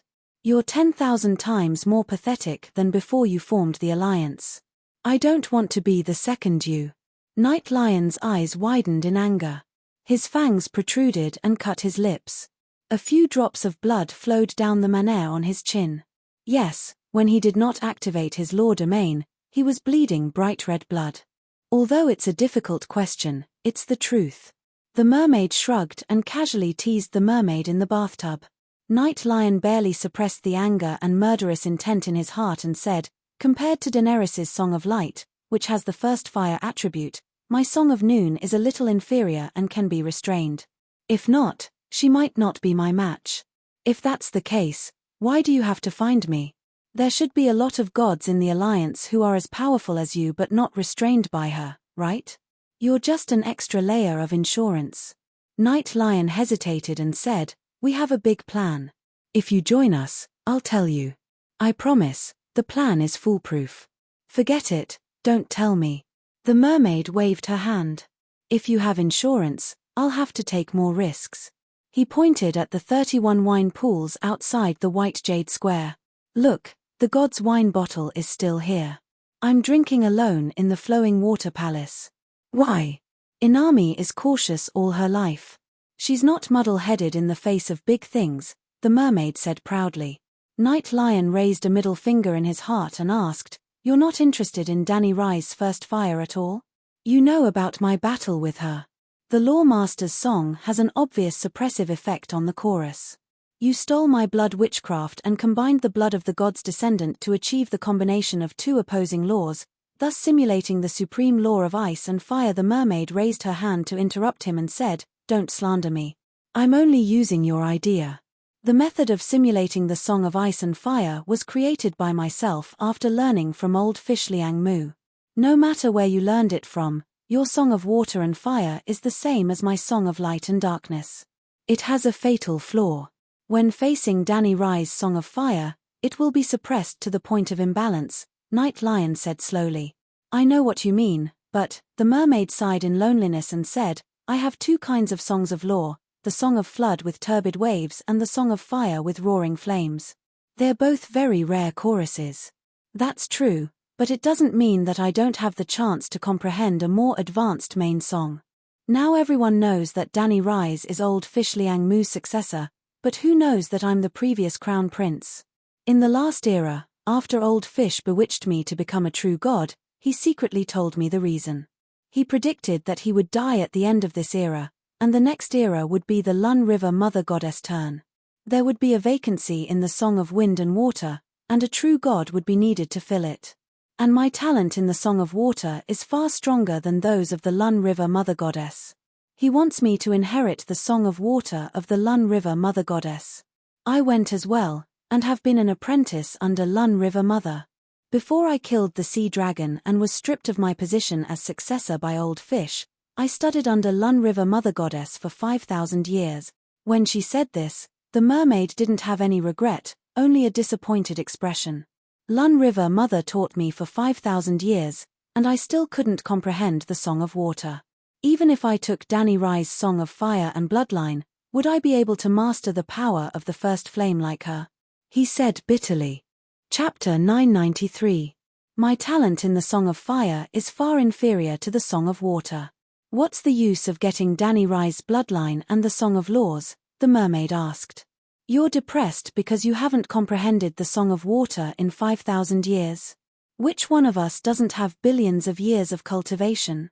Night Lion disagreed. How old is Dany Rye's? The mermaid said impatiently. Her situation is special, or rather, humans are special. They have short lifespans and weak strength, but they are exceptionally talented in cultivation. If everyone thinks the same as you, Lalo would be ashamed to death, Night Lion said. Lalo can't represent the ancient gods. He's more special than Dany Rye's. The mermaid waved her hand, her face full of disdain. Night Lion said, Lalo also has strengths that we can learn from. He's tenacious, never gives up, and can endure loneliness. You're a god and can live for countless years. If 5,000 years isn't enough, then 50,000, 500,000, 50 million years. Carry on Lalo's spirit of studying for billions of years. There will be a day when you succeed. The mermaid's mouth twitched and she shook her head.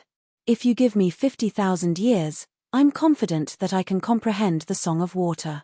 If you give me another 50 million years, I can sing the Song of Fire. But that's it. The Song of Laws has different levels of mastery. Instead of wasting billions of years on the highest level that might not be suitable for oneself, it's better to choose the correct path. Instead of spending 50 million years studying the Song of Fire, it's better to push my Song of Disaster to a higher level. What's suitable is the correct path. The songs of the four elements may seem high level, but they're all life-threatening things. It's not worth it. Your thinking is correct. What's most suitable for oneself is the best. But Danny Rye's Song of Fire is different. For that trace of the first flame, it's worth it even if you have to bet your entire future on it, Night Lion said.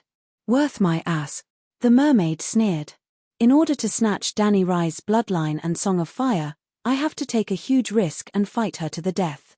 After surviving by a fluke, in order to fight for the spoils of war, we will fight to the death with you, our allies, who have ulterior motives. Even if I was lucky enough to survive, I would still have to deal with Long Night and Cold God who had lost their savior. Even if they were lucky enough to survive, would the next era last for 10,000 years?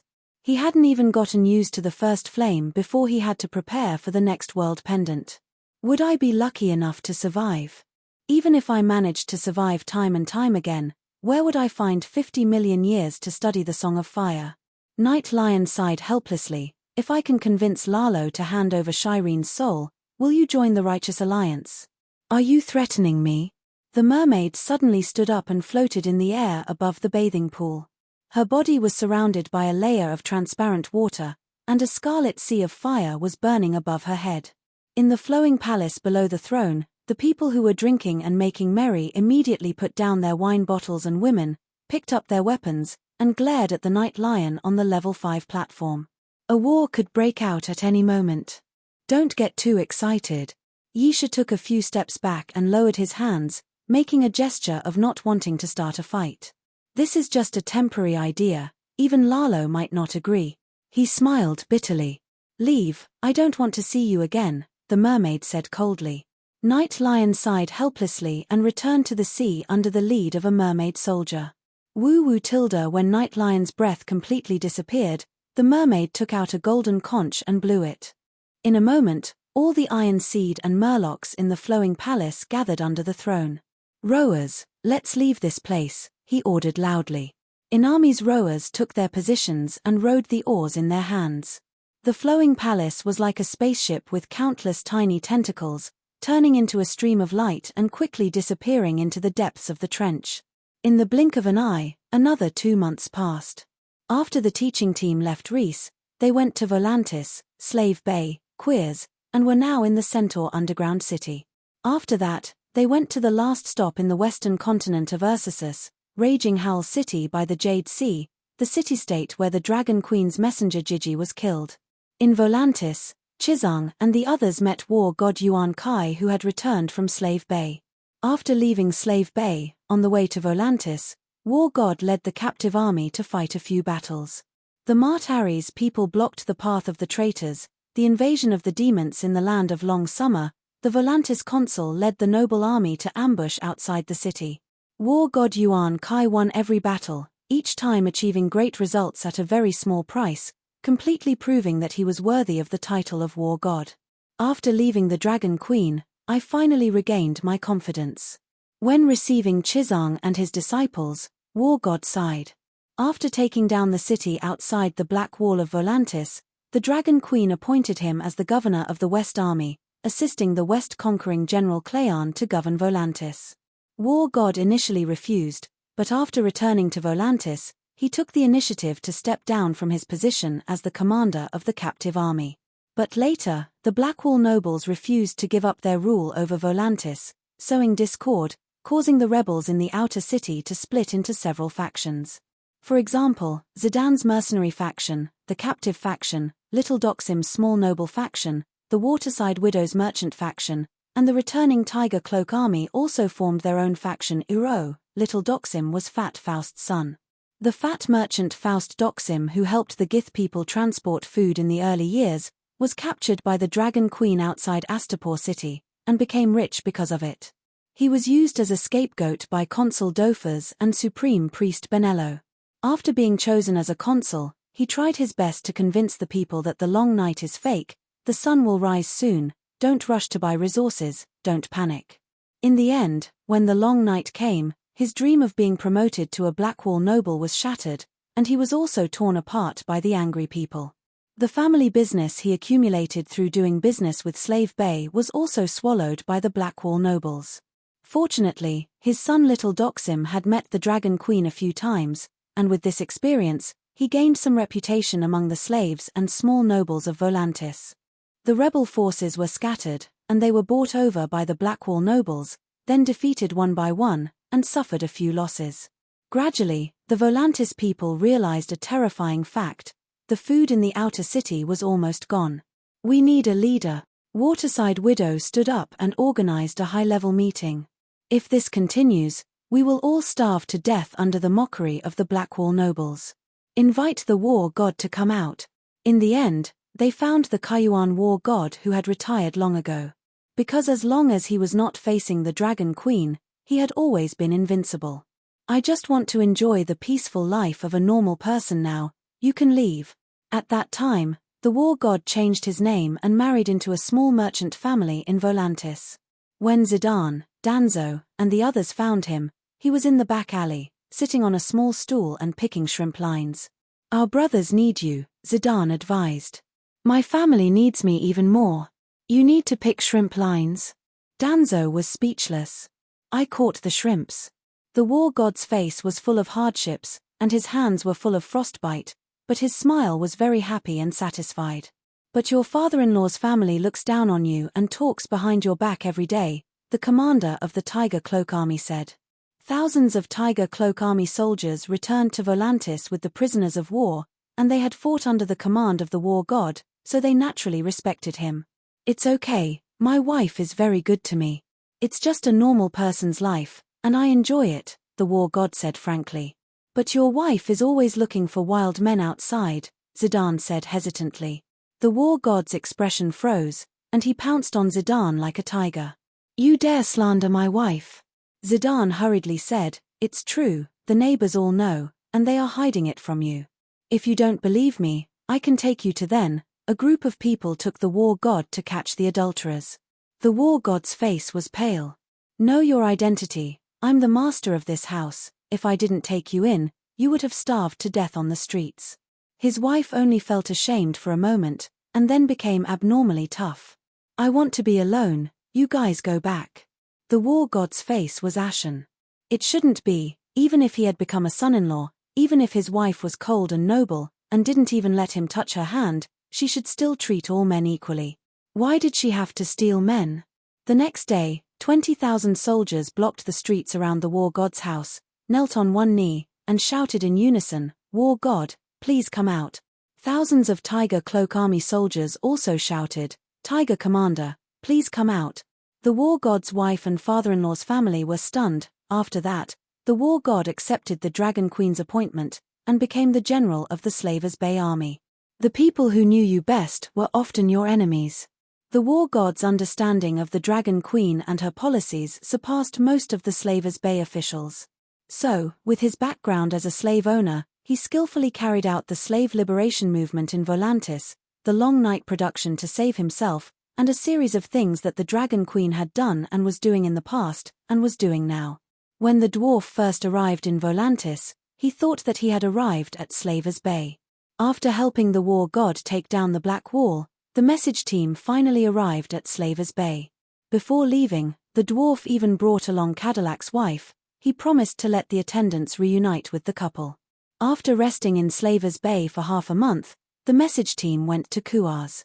They bought a shop in Zaluona to build the Great Holy Church, and then went north to the underground city outside White Cloud City. This is a miraculous city. Qizong and the others were dazzled. The dragon worm tunnel had no end, the cave was as warm as summer, the ground and walls were covered in shining grass and fruits. Every vine, every leaf, every fruit was like a translucent fluorescent lamp, flickering with a faint radiance, colorful like a fairyland. Arya lightly touched the tomato on the side, asking curiously, "What kind of plant is this? Why is it shining?" "It has nothing to do with the plant, it's because I'm working hard," a crisp and tender female voice replied. Then, within a few kilometers, the fluorescent light in the cave drew out a long, illusory line, converging in one place. Then, a small fairy appeared in front of Arya. The rest of the place became dark, the plants no longer emitting fluorescent light. "My name is Little Radish Head, the gardener of this orchard," the little fairy said. The dwarf immediately understood. The little fairy was named after a vegetable, it was definitely a fire fairy. "I can turn into light and enter the bodies of all plants, giving them the most appropriate light," Little Radish Head said proudly. "Amazing." The dwarf sighed, and then asked, "How long can you work, and how large of an area can you take care of?" "This place is close to the crack in the Earth's crust, it emits fire elements all the time. I can absorb the fire elements emitted from the Earth's crust while providing sufficient light for the land within a 10-kilometer radius, 24 hours a day, never stopping." After saying that, Little Radish Head turned into a stream of light again, lighting up the long underground farm.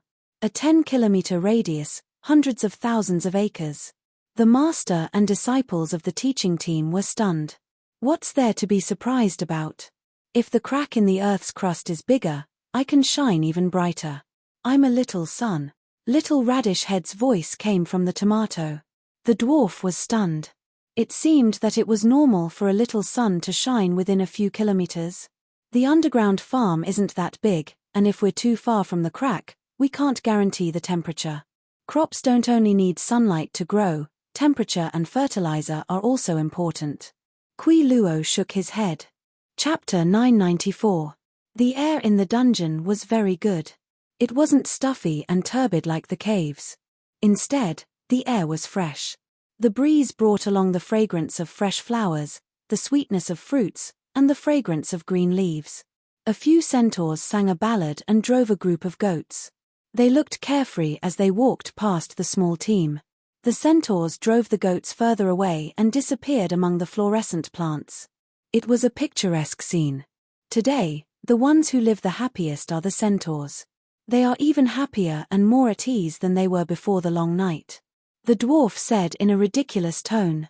"They are the citizens of King Cow," Dungeon Lord Kui Luo said matter-of-factly.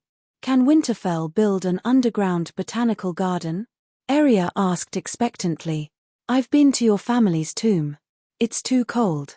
Kui Luo shook his head. "Look here, 200 meters underground. It's not affected by the cold outside. It's so warm. Winterfell's underground cellar is too shallow, and the area near the hot spring is too small. Unless the dragon worm goes over and digs another 100 meters. How many little elves are there? Do they produce enough food?" The gnome asked curiously. "Just 3 fire elves, centaurs, shepherds, and Calixi cities Har Cologne. The underground manor mainly produces vegetables, fruits, beef, and mutton. We haven't planted high-yield crops, so it's not enough to feed everyone in the dungeon. However, the dungeon isn't a sealed city system. The fruits and vegetables we produce are enough to feed 2 million people in Slave Bay. Slave Bay also provides us with salted fish and kelp. You saw it before you came in. A group of workers is loading goods for the pterosaur. The dungeon alone and Slave Bay alone can't last long in the long night. However, if the two are combined, we don't have to worry about food for 10 years. Moreover, as Calix's power grows, the Light Elves will grow as well. When Light Song is perfected, the Light Elves' light intensity will increase by a few times. By then, we can plant wheat, corn, and other crops on a large scale. Perhaps the dungeon can last forever." Kui Luo was full of confidence, and his eyes were full of hope. Compared to the Westeros in the abyss of suffering, Slave Bay is like heaven, the Hound sighed. The dwarf said helplessly, "They've been prepared for this for a long time. They started stockpiling grain a few years ago. At that time, the Westeros were still in the midst of the rebellion of the Four Princes." Then, he raised another question. "The pterosaur's efficiency in transporting goods is somewhat low. You only have 20 pterosaurs, so you can only transport 20 to 30 tons of goods each time. The efficiency is indeed low. Pterosaurs also consume a lot of meat." Kui Luo nodded helplessly. "We're considering building a team of horses pulling sleds. We'll take the route of White Cloud City, Raza River, and Meereen." "It's over 1,000 kilometers," the dwarf exclaimed. "Follow the river. The river is not completely frozen yet. Walk 400 kilometers to Khaleesi City, and then load the goods."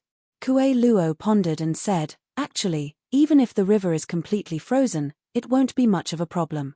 They could build relay stations along the way and pass the information layer by layer, but it would just take more manpower. In the long night, there are still hundreds of thousands of centaurs who have nothing to do." After a night of drinking with the centaurs who had nothing to do, Tessa carried a ton of tomatoes and led the team to Horse King City in the north the next day. The reason why they took a detour to Horse King City was not to build the Temple of the Seven Gods and lay out the path of faith. The faith of the horse god in Horse King City had already been reformed into the more advanced and civilized Pegasus religion. Pegasus was Megalosaurus, and the main god of Pegasus religion was Blackie. If the team went to Koa and built the Temple of the Seven Gods, they could create a more efficient path of faith from Dragonstone Island Pentus Koa Horse King City barren land. Yes, the Seven Gods and Blackie could borrow Pegasus Blackie's temple. However, Dany was worried that Black Goat would lead Koa's army to kill the team, so she took a detour to Koa City. It was very awkward. Chizang did not know that when he killed the goddess, Black Goat was also implicated, leaving only a set of dark green scale armor and a pair of golden goat horns. Chizang also picked up the spoils of war. He even gave the small scale armor to the dwarf as inner armor, and the golden goat horns to Arya as daggers because the horns contained dense death energy. However, the team did not know who the horns belonged to. Chizang knew that he had killed a few evil gods, but his attention was on Merthia at that time. Why would he care about a small fry? He thought that he had killed the goddess spirit. Of course, Black Goat was not a small fry. It was much more powerful than a spirit. If he was in Korra Temple, he would have dared to fight Lalo. However, Rhys was not Korra, and he was not like Merthia, who had comprehended many songs of laws. When the Black Mountain Goat died, the Sea of Law did not even tremble, which was enough to explain the problem. That unlucky guy was very similar to Dragon Queen in the early days. He was very powerful, but his realm was lower. The Dragon Queen did not have a good relationship with the gods, so she was not well informed. She did not know that Black Goat was dead for the time being, so she did not change her itinerary. Except for Horse King City, the team's itinerary was predetermined in advance. When news of what happened to Koa Temple came, Dany might have guessed something. However, even if she knew that Black Goat had died, she would not let Chizang go to Koa. Pentus, Myr, Tylosai, and Rhys were all city-states in the Narrow Sea. They were 400 kilometers away from the Westeros. No one in their right mind would dare to offend the Dragon Queen. Volantis had war gods and returned prisoners of war, so it was safe. The Khaz royal family had long withered in the dragon flame. The real power had always been in the hands of merchants, and Xaro was one of the 13 giants. Therefore, although the team seemed to be very active, they were actually very stable. Korra was different. The Dragon Queen did not have the ability to directly and quickly threaten it. If it was before the long night, the Khal King's 100,000 Colossus were spread across the vast inland plains. If any city-state dared to not give them face, Khaleesi would immediately fly into a rage. However, she could not do so now. The route after Khaz was Raging Howl City, Thunder Island, and Barbarian Capital. They were all under the jurisdiction of the Dragon Queen's long arm. That's right. Pale skin, icy blue eyes. I am not sure if there was any light. At that time, we were holding torches. Perhaps there was a reflection in the eyes. However, that thing did not have any emotions. Just by looking at it, My soul almost froze. I feel that it is not a human. The dark-skinned middle-aged eunuch said in fear. As the long night fell, most of the foreign merchants in Horse King City chose to leave. The boundless east and west markets were covered in snow. No one cleaned them up. Other than the centaurs, there were only a few old people who had lived in the plains for their entire lives. They chose to wait for death here. According to the Cal King's orders, the Dosh Karim also moved to the foot of the goddess mountain after the long night fell. They took wood, dug a cave, and built a brick bed. At this moment, the team came to the old priest's cave. They sat on the wide brick bed and questioned a Dosh Karim eunuch with a serious expression. This was because the eunuch seemed to have seen a deviant ghost. Deviant ghosts in Horse King City, how could this be? When the Dragon Queen received this terrible news, she immediately ordered the team to head north to Horse King City to investigate the matter. The old Dosh Karim, who could only pretend to be mysterious and rely on deceit, had already learned the Moonsinger meditation technique that the Dragon Queen had taught her. She had also successfully become a qualified Pegasus priest. She had established a faith link with the Pegasus, Big Black. This way, the old priest could communicate with the Dragonstone Island's magic net hub through the glass candle. Although she did not leave the house and had been hiding in the desolate cave of Horse King City all this time, she was not completely ignorant of the outside world. When I heard Howl's description of strange people, I felt that something was wrong. Isn't this a deviant ghost? So I immediately sent a message to the Cal King. I did not expect you to really come. The old woman sucked on the tomato with her toothless mouth while using her black eyes to scan the faces of the people in front of her. Tyrion twisted his neck uncomfortably and asked, "Is it strange that we are here?" Keek. The old woman laughed strangely and asked, "If I dreamt of you sitting on the brick bed and talking to me before the deviant ghosts appeared, would you find it strange?" Prophecy. The dwarf's expression changed and asked again, "Then can you prophesy whether the strange people are deviant ghosts? Didn't the Cal King send you here to investigate this matter?" The old woman sucked all the tomato juice but did not melt a single piece of tomato meat. She frowned and sighed, "The night is long and there is a shortage of food. We cannot waste it. Howl, take this and cook a bowl of tomato and fish soup." The black man Howl respectfully took the shriveled tomato that the old woman had sucked dry and left the guest room. Chi Zong and his disciples' faces were pale. Their stomachs were churning. They swore in their hearts that when they ate later, they would not touch anything other than roasted meat.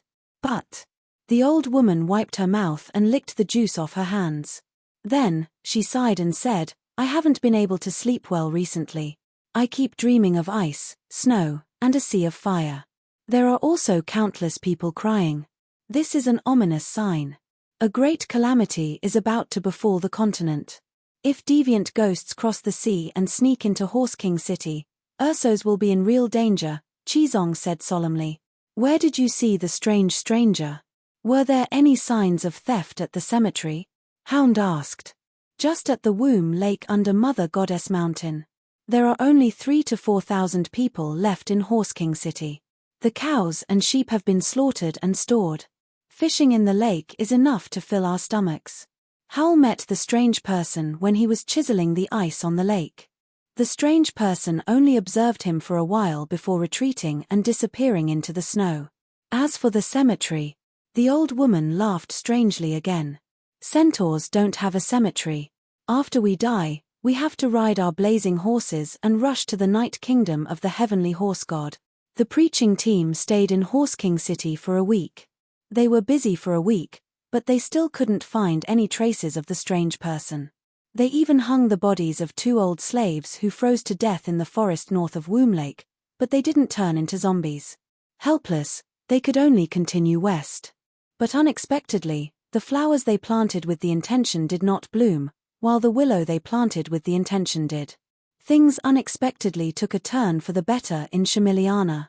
Eria, who was following Chi Zong amidst the cheering crowd, suddenly turned around and said with a trembling voice, "Uncle, is that you?"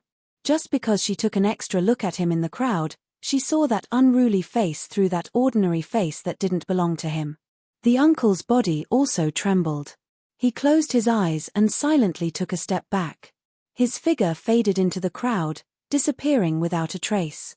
"It really is you, Uncle Jokuan?" Eria was shocked. "Your eyes." Chapter 995. The previous savior had many titles. The people of Westeros called him Yasa, a high, which was a more mainstream name. Around the Jade Sea, he was also known as Hail Cologne, Tal in the Barren Land, Nephron, Shadow Hunter Edric, and a series of other names. As Hail Cologne, the savior had a group of descendants. They named their country after their ancestors and established the Hail Cologne descendant country. After 8,000 years, the Hail Cologne descendant country was only left with 3 cities with female governments. The city closest to Meereen was conquered by the Dragon Queen and renamed Raging Howl.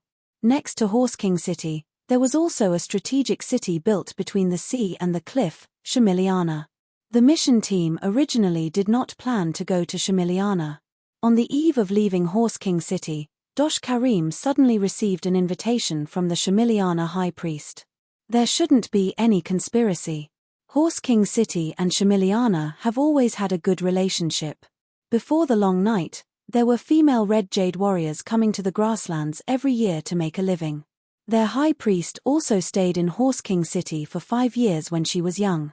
I was still Khaleesi at that time and had a good personal relationship with her. When she found out that I had become a priest of the Pegasus Church, she sent someone to send me a glass candle and told me to contact her more often. Hearing the old centaur's words, the message team decided to make a trip to Shamiliana. At the city gate, they unexpectedly met the venerable dragon. Yes, it was the old priest who claimed to have hatched Goldie. During her years in New Gith, she alone exterminated dozens of small and medium-sized nobles. After New Gith fell, she became a guerrilla on Jean Island for more than a year. Later, after the Battle of Meereen, the guerrillas lost all hope of turning the situation around. The nobles of Gith also gave up on the idea of hatching dragons. After destroying the dragon eggs, they prepared to settle the score with the venerable dragon. The venerable dragon was also very clever. Before the Day of Reckoning, she crossed the strait between Jean Island and New Gith Island overnight and surrendered to the Mother of Dragons guards. I have never done anything wrong to the Dragon Queen and Slave Bay. Facing the trial of General Hattar, the venerable dragon was not guilty at all. When the Dragon Queen found out about this, she could only pinch her nose and agree with her explanation. Then, she waved her hand and let her go. The old hag had killed more slave owners than any of the Queen's generals, but she had not harmed any of the Mother of Dragons guards. She had even done a meritorious deed. She was grateful to the Dragon Queen for releasing her kindness twice. The key point was that she was allowed to take away the reward paid by the Gith people. Therefore, the Dragon Granny proposed to let the preaching team come to Shamiliana to preach. Regardless of whether or not Chizang can survive in barren lands, at the very least, he has already reached Jade Seaside, slaughtering gods along the way. Even Goddess Myrtea was killed with a single palm. Just him alone is worth making friends with, not to mention that he's just a lackey of the Dragon Queen.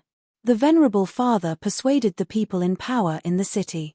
Actually, there was one thing that she did not say clearly: the descendants of Higher Cologne did not have their own ancestral gods. Since they could believe in the Eastern evil gods, why couldn't they believe in the 7 gods? The venerable father had secretly made a decision. When Master Chizang arrived, he would accompany him and seriously ask for the 7 Stars Bible. Then, he would be personally baptized by Chizang and become a glorious believer of the 7 gods. Finally, he would also apply to become the Archbishop of the newly built 7 Gods Shrine in Shamiliana. She knew the details of the 7 Gods Church, but she just wanted to rely on the Dragon Queen and the Megalosaurus. The venerable father always believed that she had a special relationship with the Golden Dragon. Perhaps, becoming a priest of the Megalosaurus 7 gods was her true destiny as the venerable father. The venerable father hatched dragons, and the venerable father believed in the Megalosaurus. It was too predestined. The welcoming ceremony was very grand. The venerable father led a group of Red Jade warriors to set up a formation outside the city. Chizang and the dwarf were invited to sit in the same carriage as the venerable father, while the remaining 3 disciples walked behind the group.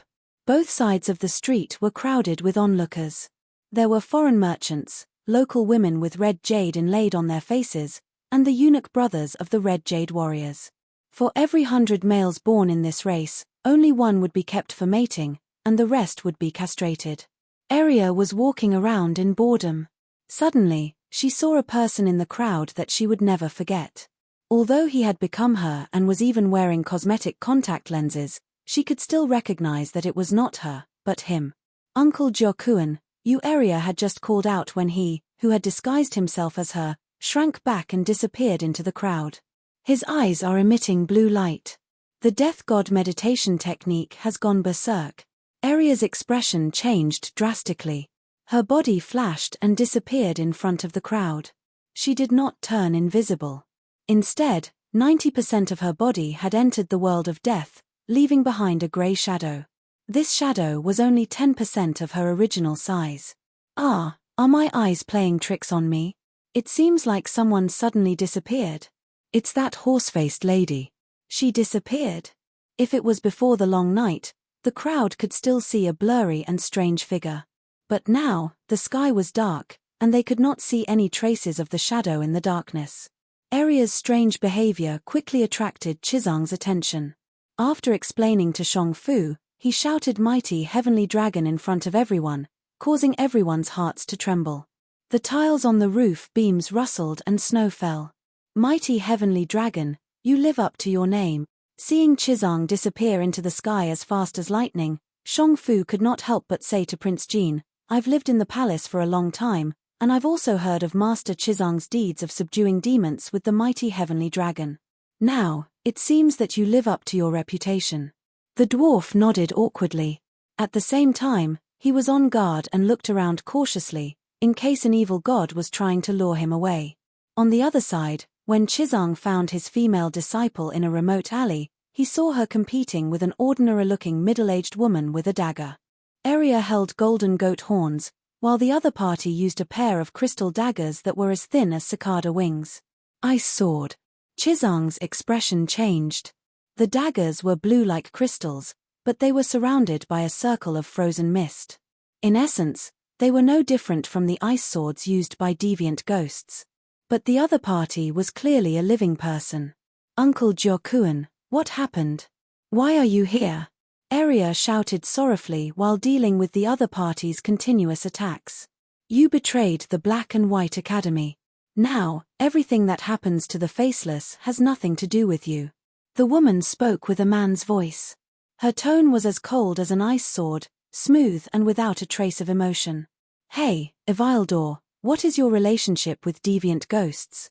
Chizang did not plan on watching his disciple reminisce with his old lover. With a shout, he could not help but strike out with his right palm. "Holy Mother, no!" Arya screamed. She moved to the side and stood between Chizang and Jokuan. Chizang pulled back his palm in time, but Jokuan attacked mercilessly. He took the opportunity to stab Arya's back and her neck. "Evil creature, you dare!" Chizang saw everything clearly. His eyes widened in anger. Separated from Arya, he used Wrath of the Heavenly Father. Borrowing Seven Gods' Big Black Soul Force, he released a soul attack with a holy attribute, similar to a true dragon's roar. Kai tilde Jokuan released a muffled groan. His hand slipped, cutting open 2 holes in Arya's crocodile god leather armor, revealing the iron chain armor inside. There was also a layer of light blue ice left at the holes. Arya had also escaped poverty and changed into a set of divine equipment. "Are you crazy? Why are you protecting this deviant ghost?" Chizang pulled Arya over and berated her. "This is someone I know. Moreover, I didn't even get to ask him clearly. If you kill him with a single palm, won't all clues be lost?" Arya said. "I know what I'm doing. I'm only going to injure him, not kill him," Chizang said. "I don't believe you." Arya shook her head. She then went up to stop Jokuan, who was about to run away, fighting him again. "When have I ever lied to anyone?"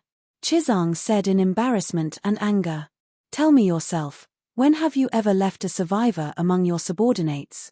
Arya said. "I wasn't familiar with the Holy Mother's divine palm before, but now, I might be able to," Chizang said uncertainly. "Perhaps." Arya chuckled coldly and said, "If you want to help, then play support. Helpless, Chizang could only retract his palm and use Wrath of the Heavenly Father on Jiaokuan 3 times in a row. Area took the opportunity to deliver 6 deep cuts on Jiaokuan's arms and thighs. Clang! The ice crystal dagger fell on the stone floor.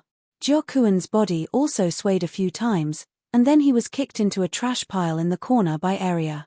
Then, she stepped on Jiaokuan's neck with her long leather boots and deftly removed a human skin mask. As expected, it was that familiar middle-aged man's face. Chizang's expression changed greatly. Damn it, it really is a faceless one. Uncle Jiaokuan, what's wrong? Looking at the man whose expression was as cold as the other Gowls, whose eyes radiated blue light like the other Gowls, Area felt sorrow in her heart, her eyes turning red.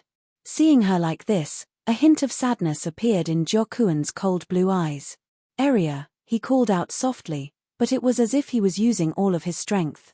Veins popped out on his forehead and face, as if he was struggling against another consciousness.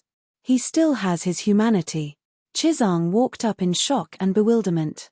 He pressed his finger against Jiaokuan's cold forehead, continuously firing out Wrath of the Heavenly Father. Although Jiaokuan grunted repeatedly, his spirit's aura rapidly weakening, his eyes gradually came back to life. He gave Chizang a grateful look, and then said with a pained expression, "The Black and White Academy is finished. The Faceless have prayed to the Death God for thousands of years, and all the Death Gods in the world are worshipped by the Black and White Academy. The Faceless have long believed in the Death God and its power, and have also yearned for it for a long time, just like how a person yearns for rain after a long drought. Finally, the rain has come." The Faceless cheered. However, not long after, a certain someone discovered that there is a true Death God in the world, but he is not the God that a certain someone was looking forward to. Only the Frost God is the true Death God, because he can sing the complete Song of Death, the main song. "Did you meet the Frost God?" Chizang said in shock. Jiaokuan nodded lightly. Apart from Area, there are only a handful of people in the Black and White Academy who can cultivate the Death God's scripture. A certain someone and the benevolent person have no talent. Thus, the benevolent person brought a certain someone to meet the Death God, the Frost God. In the underground palace, a certain someone knelt before his throne, offering the blood of a noble, while he used blood witchcraft to help a certain someone complete the baptism.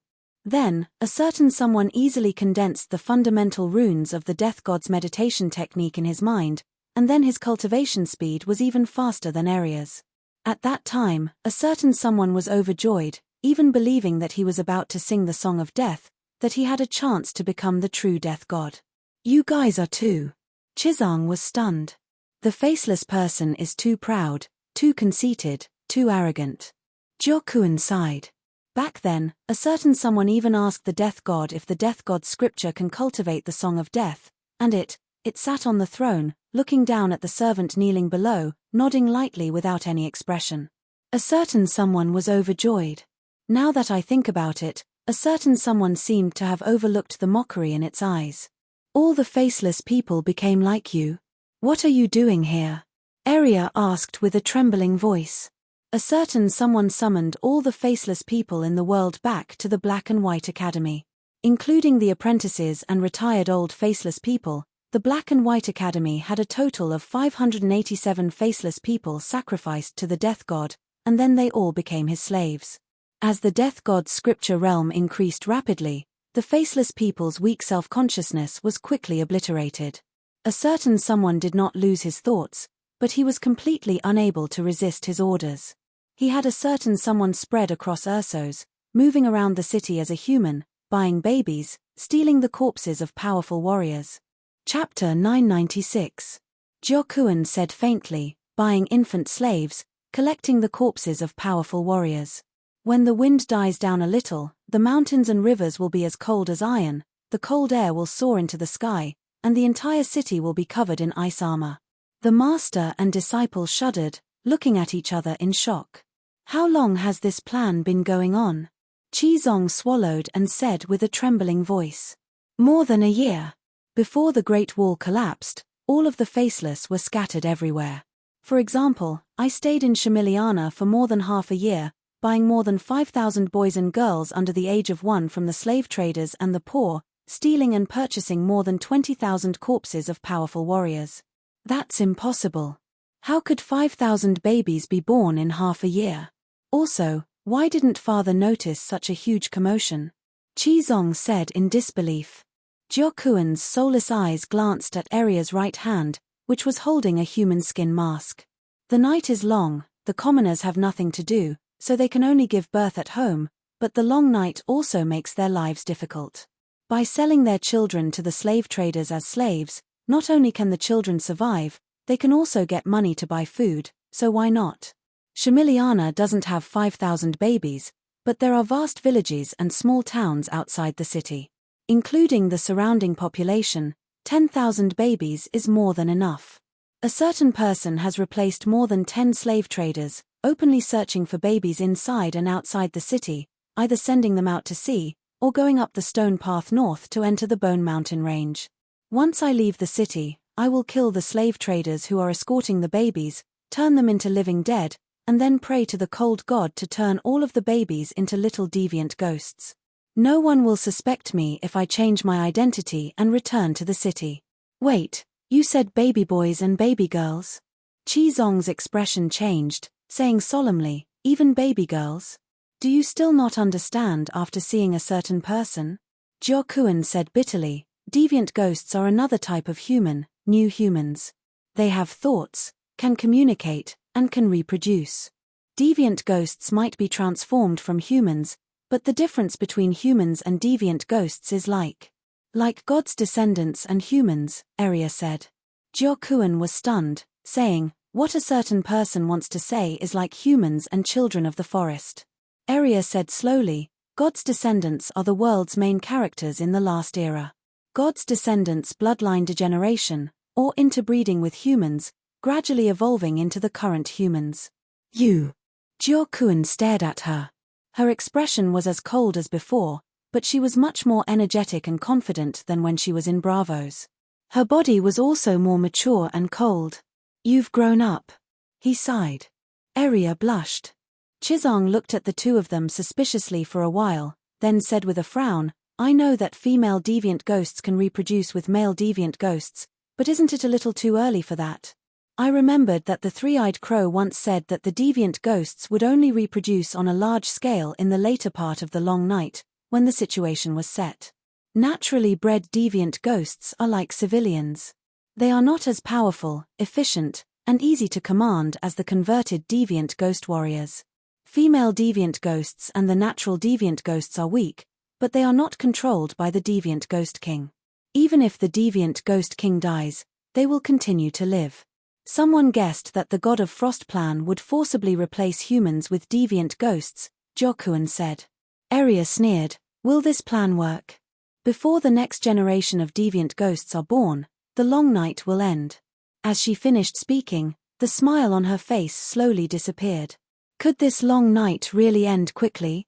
Looking at Jiaoquan, and then thinking that there were 587 Jiaoquan active all over the world, and more than half a year had passed, she was not sure. Does the School of Black and White really have 587 faceless? I have participated in the monthly gatherings of the faceless as a maid many times, and there were more than 20 people present each time, Eria said with a serious expression. Half of them are retired old people, and the remaining half are collecting information in various cities. The other half are high-level faceless that you can't see. They are often out on missions and are not in Bravos, such as someone. So, how many people are left in the School of Black and White? There were about 70 faceless who lived in Bravos. Excluding the apprentices, the number was about right. However, Eria still had doubts. Does the School of Black and White really allow the faceless to retire? In Dr. Wargrave's play, all the faceless who wanted to retire ended up in a miserable state.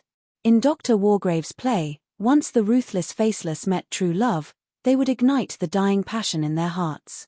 For love, for the child in their beloved wife's belly, they would secretly decide in their hearts after finishing this job, I'll take you far away, and then the whole family would be reunited. Every time the faceless who carried out the mission of silencing a witness would say to the dying senior lying on the ground, once disloyal, never use. Today, you betrayed the god of 1,000 faces for love. Tomorrow, Will you reveal the secrets of the faceless to other forces for your family? The audience felt that this was too reasonable. The more reasonable the plot, the stronger the sense of immersion and reality. Then, while everyone watched with tears in their eyes, they hated the school of black and white more.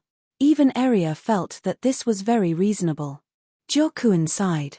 Every faceless is the most powerful killer in the world, and some rarely die in missions. Therefore, there are many faceless who are still loyal to the school of black and white despite their age. It can't be said that Wargrave's play is wrong. There really are people who betray the school of black and white because of love. But how can there be so much love in the world? 99% of the faceless dedicate their lives to faith and don't love anyone at all. Years of faceless trainee education have long eliminated some people's ability to love others. When he said this, Uncle Jyokuin looked at the big lowly Arya with a complicated expression.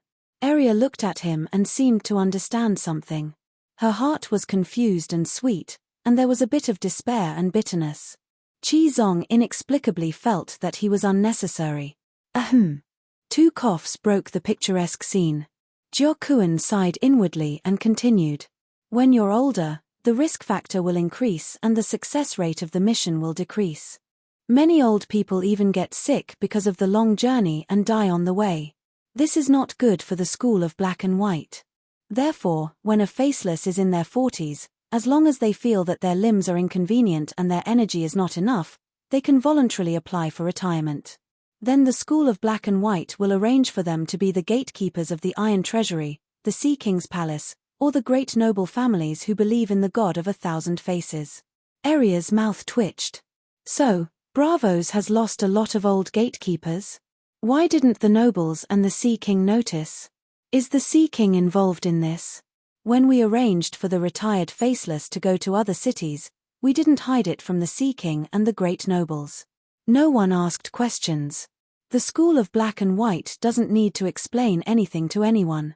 We did rope in a group of great nobles who believe in the God of 1,000 faces, but that doesn't include the Sea King. The Sea King is human, but we are not. Jyokuin looked sad.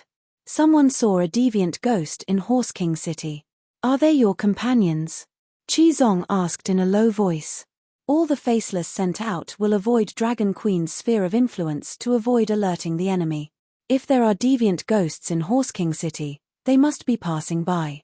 Even if we encounter a sutra teaching team, we will avoid them. Your visit to Shamiliana this time is really unexpected. Someone planned to leave the city immediately, but you landed outside the city instead of going to the palace. When we met you on the way out of the city, Jyokuin stared at Arya again. I don't know why, but someone couldn't help but stop and look at her. I didn't expect her to discover my identity with just a glance. Perhaps, this is fate. Arya's heart trembled. She muttered, fate seems to be too cruel. Cough cough. Qizong used all his strength to make his presence felt.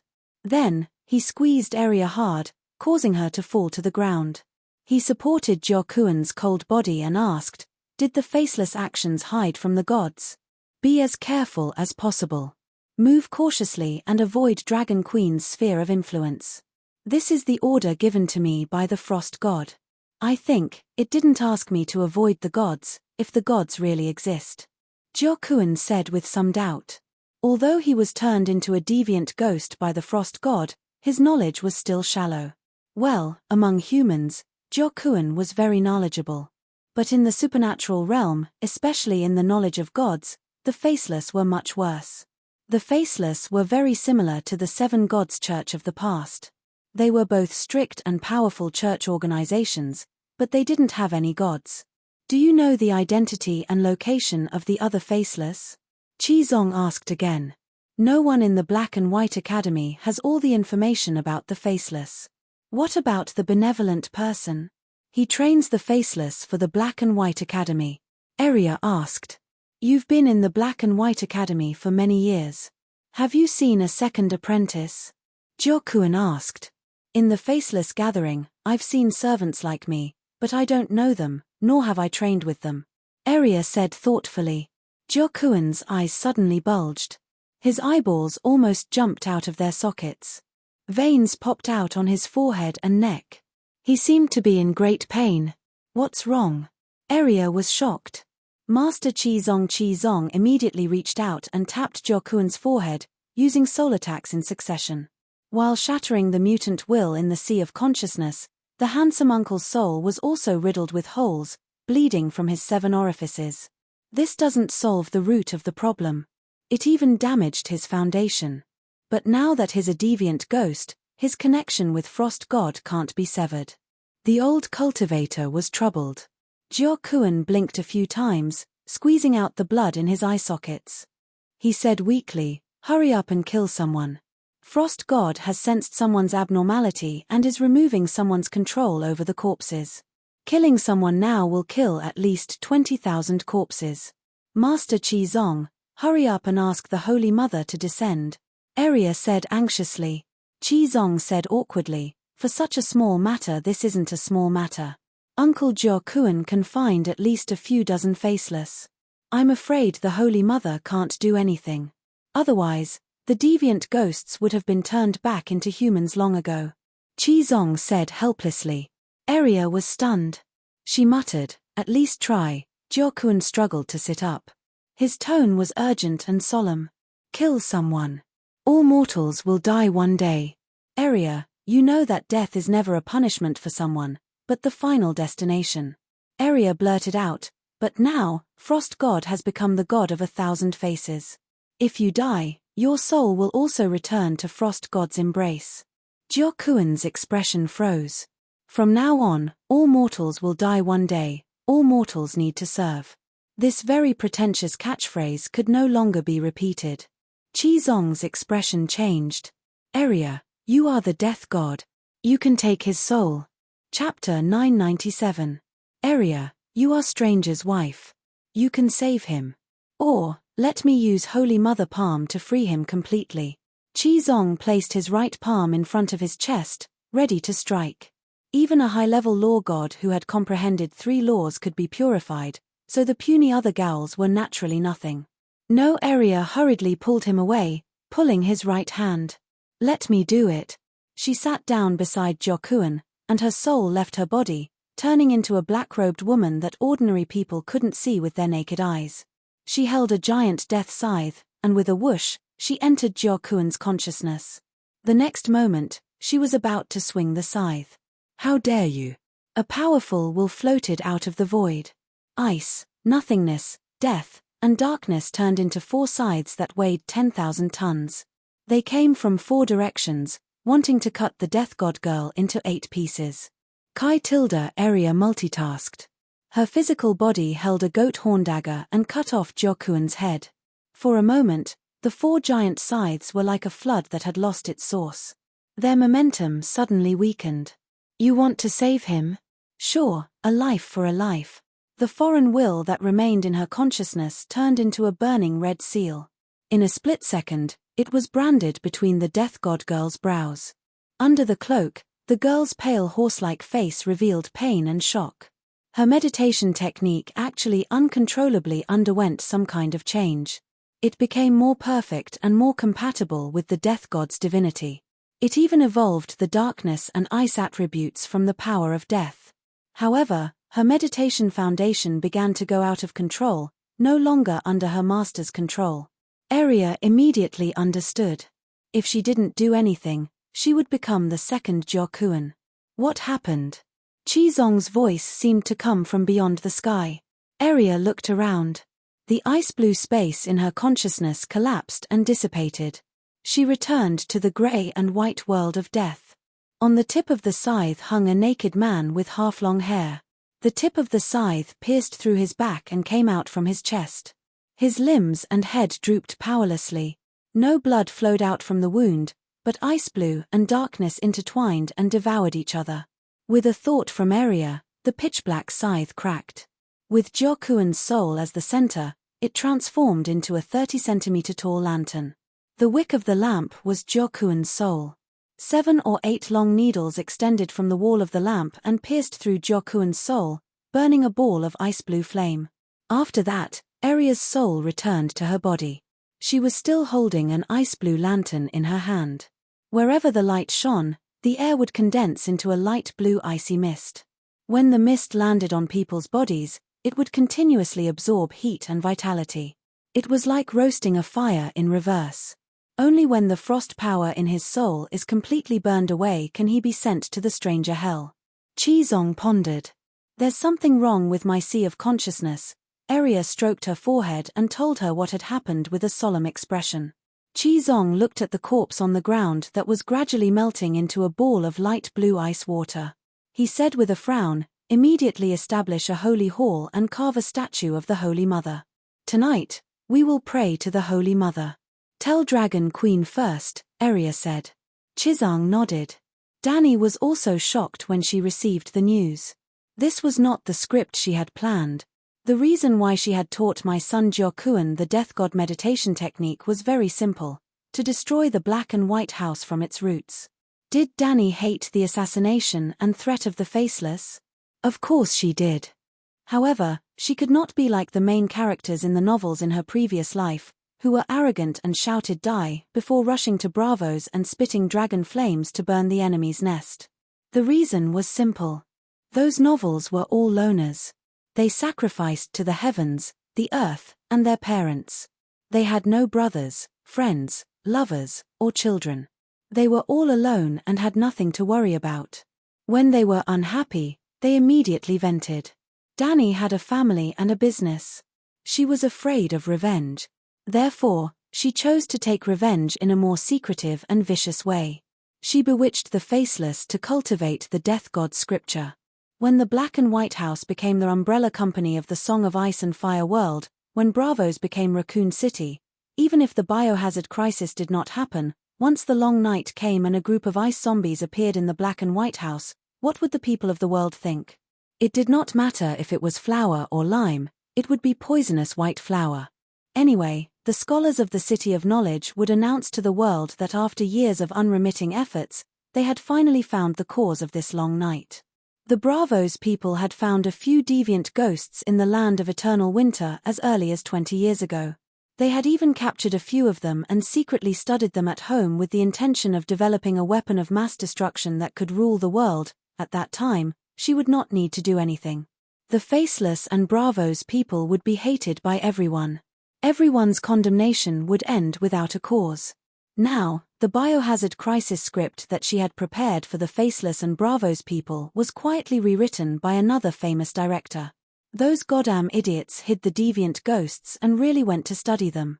Director Long, who had the script changed, was flustered and exasperated. It was like the Americans slandering a small country for hiding weapons of mass destruction before starting a war. Then, something embarrassing happened. When the war started and entered the white-hot stage, the other side really brought out a large number of weapons of mass destruction. This kind of blunder would not happen in reality because everyone knew that if you showed your weapons directly, the Americans would not dare to attack you. I finally understand why the Justice Alliance is so sure that there will be a large-scale Gaul rampage in the Urso continent. Dragon Queen's eyes were filled with murderous intent. I'll be honest, I want to start the long night of the gods. Those deviant devils are not willing to support the Sea of Law, they are not willing to bear the responsibility of protecting the world as true gods. But they should not have used the future of the world as a bargaining chip in their battle with me. They should have watched coldly as the frost god plotted against the various cities and watched as humans unknowingly walked towards destruction. Are there no temples for them in the cities?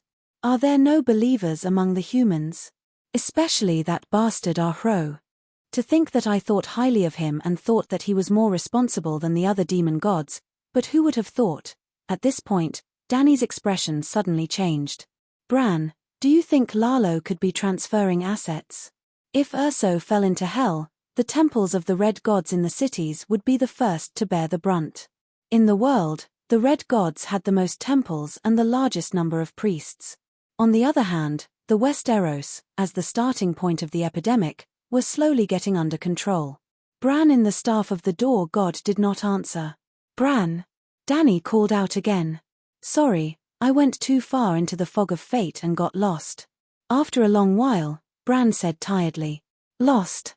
Danny had a strange expression. Don't worry about me, as long as you keep holding this weirwood, I will find my way back. Bran said. Dany nodded reluctantly and asked, "You heard what I said before? Now I hear it." Bran sighed and said, "Urso's fall is inevitable. There is no point in pursuing responsibility. In the end, you will still have to hold your nose and cooperate with Lalo and the other heavenly gods who are willing to fight the deviant ghosts."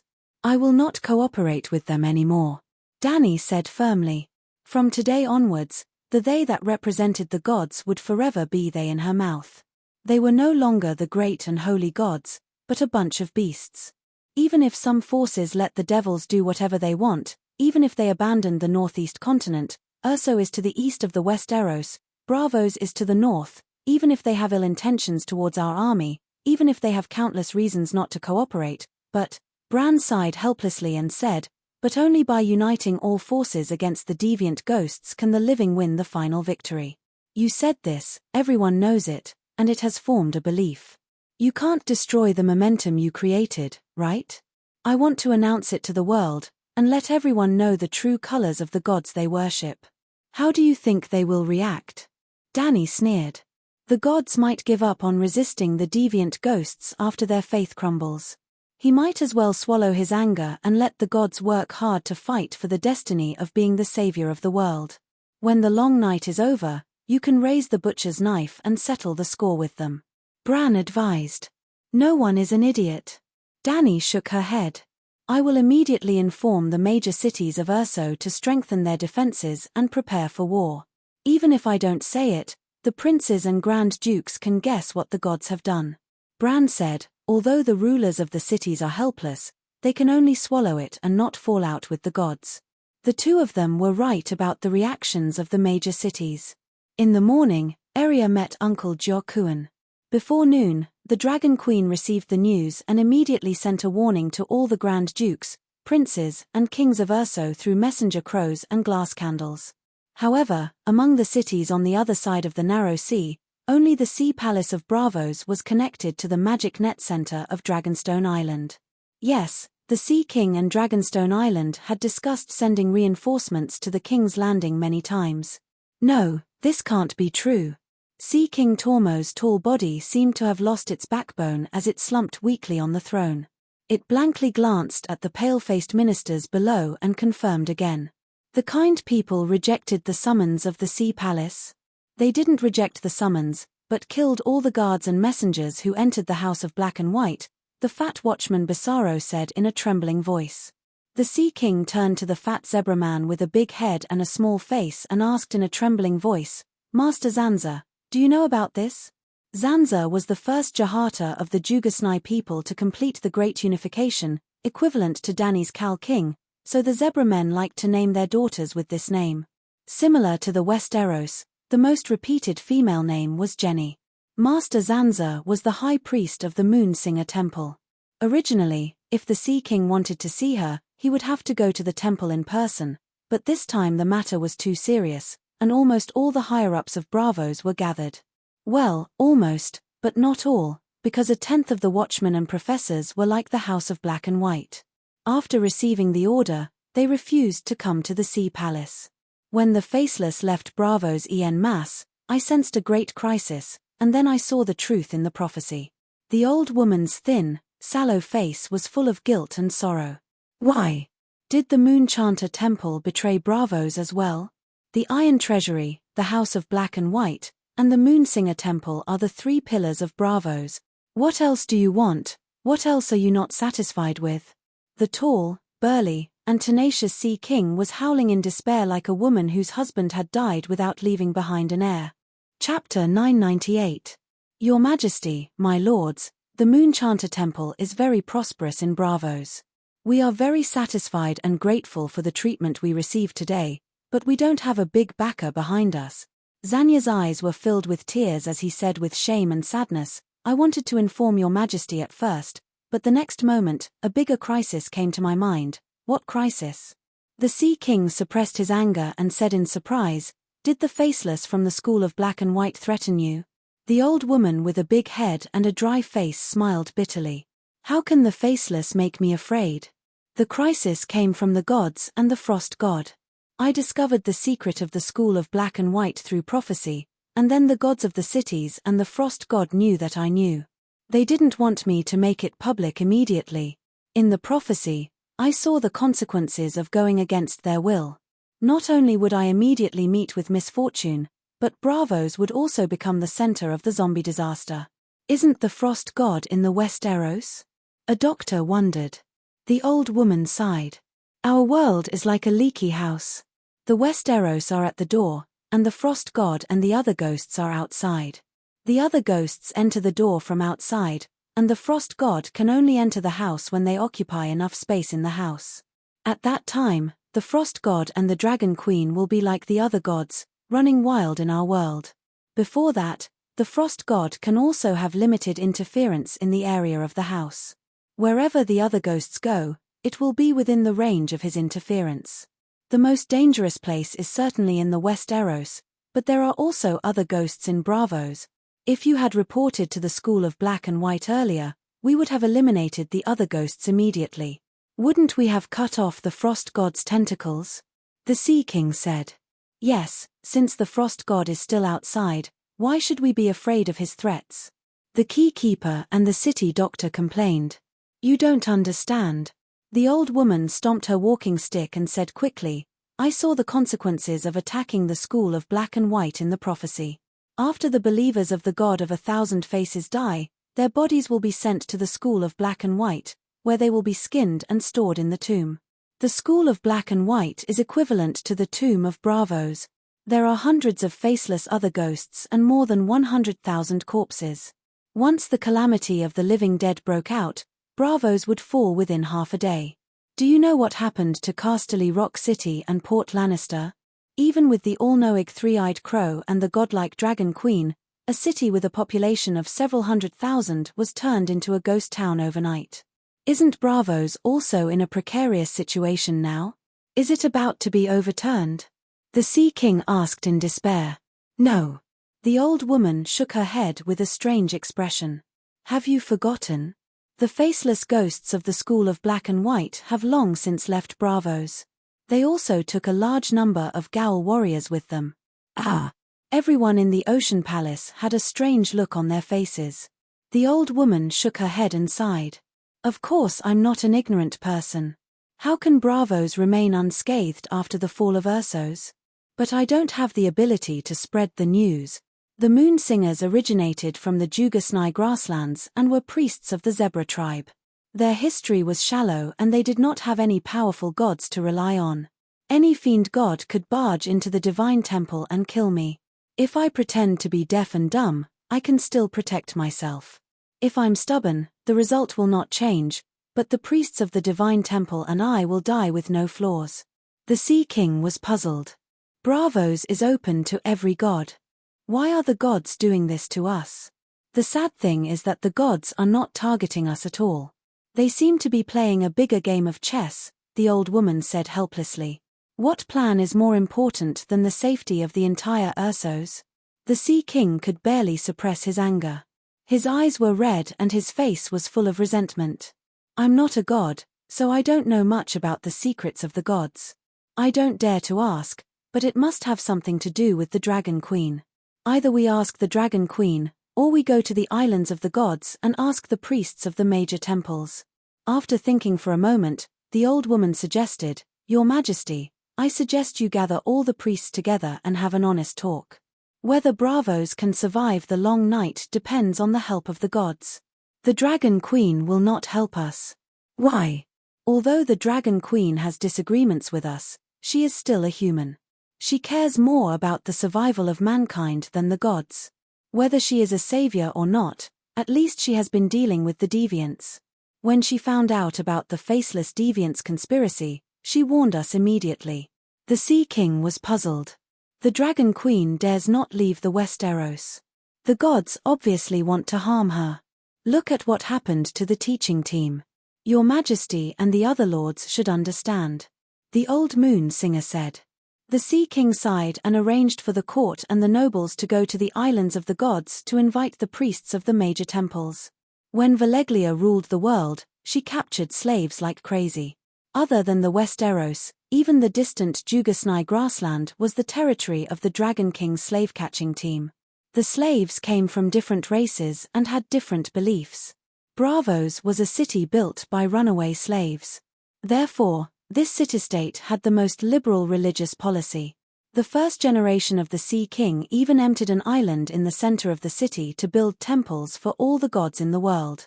The powerful gods had temples, but more gods were forgotten by mankind.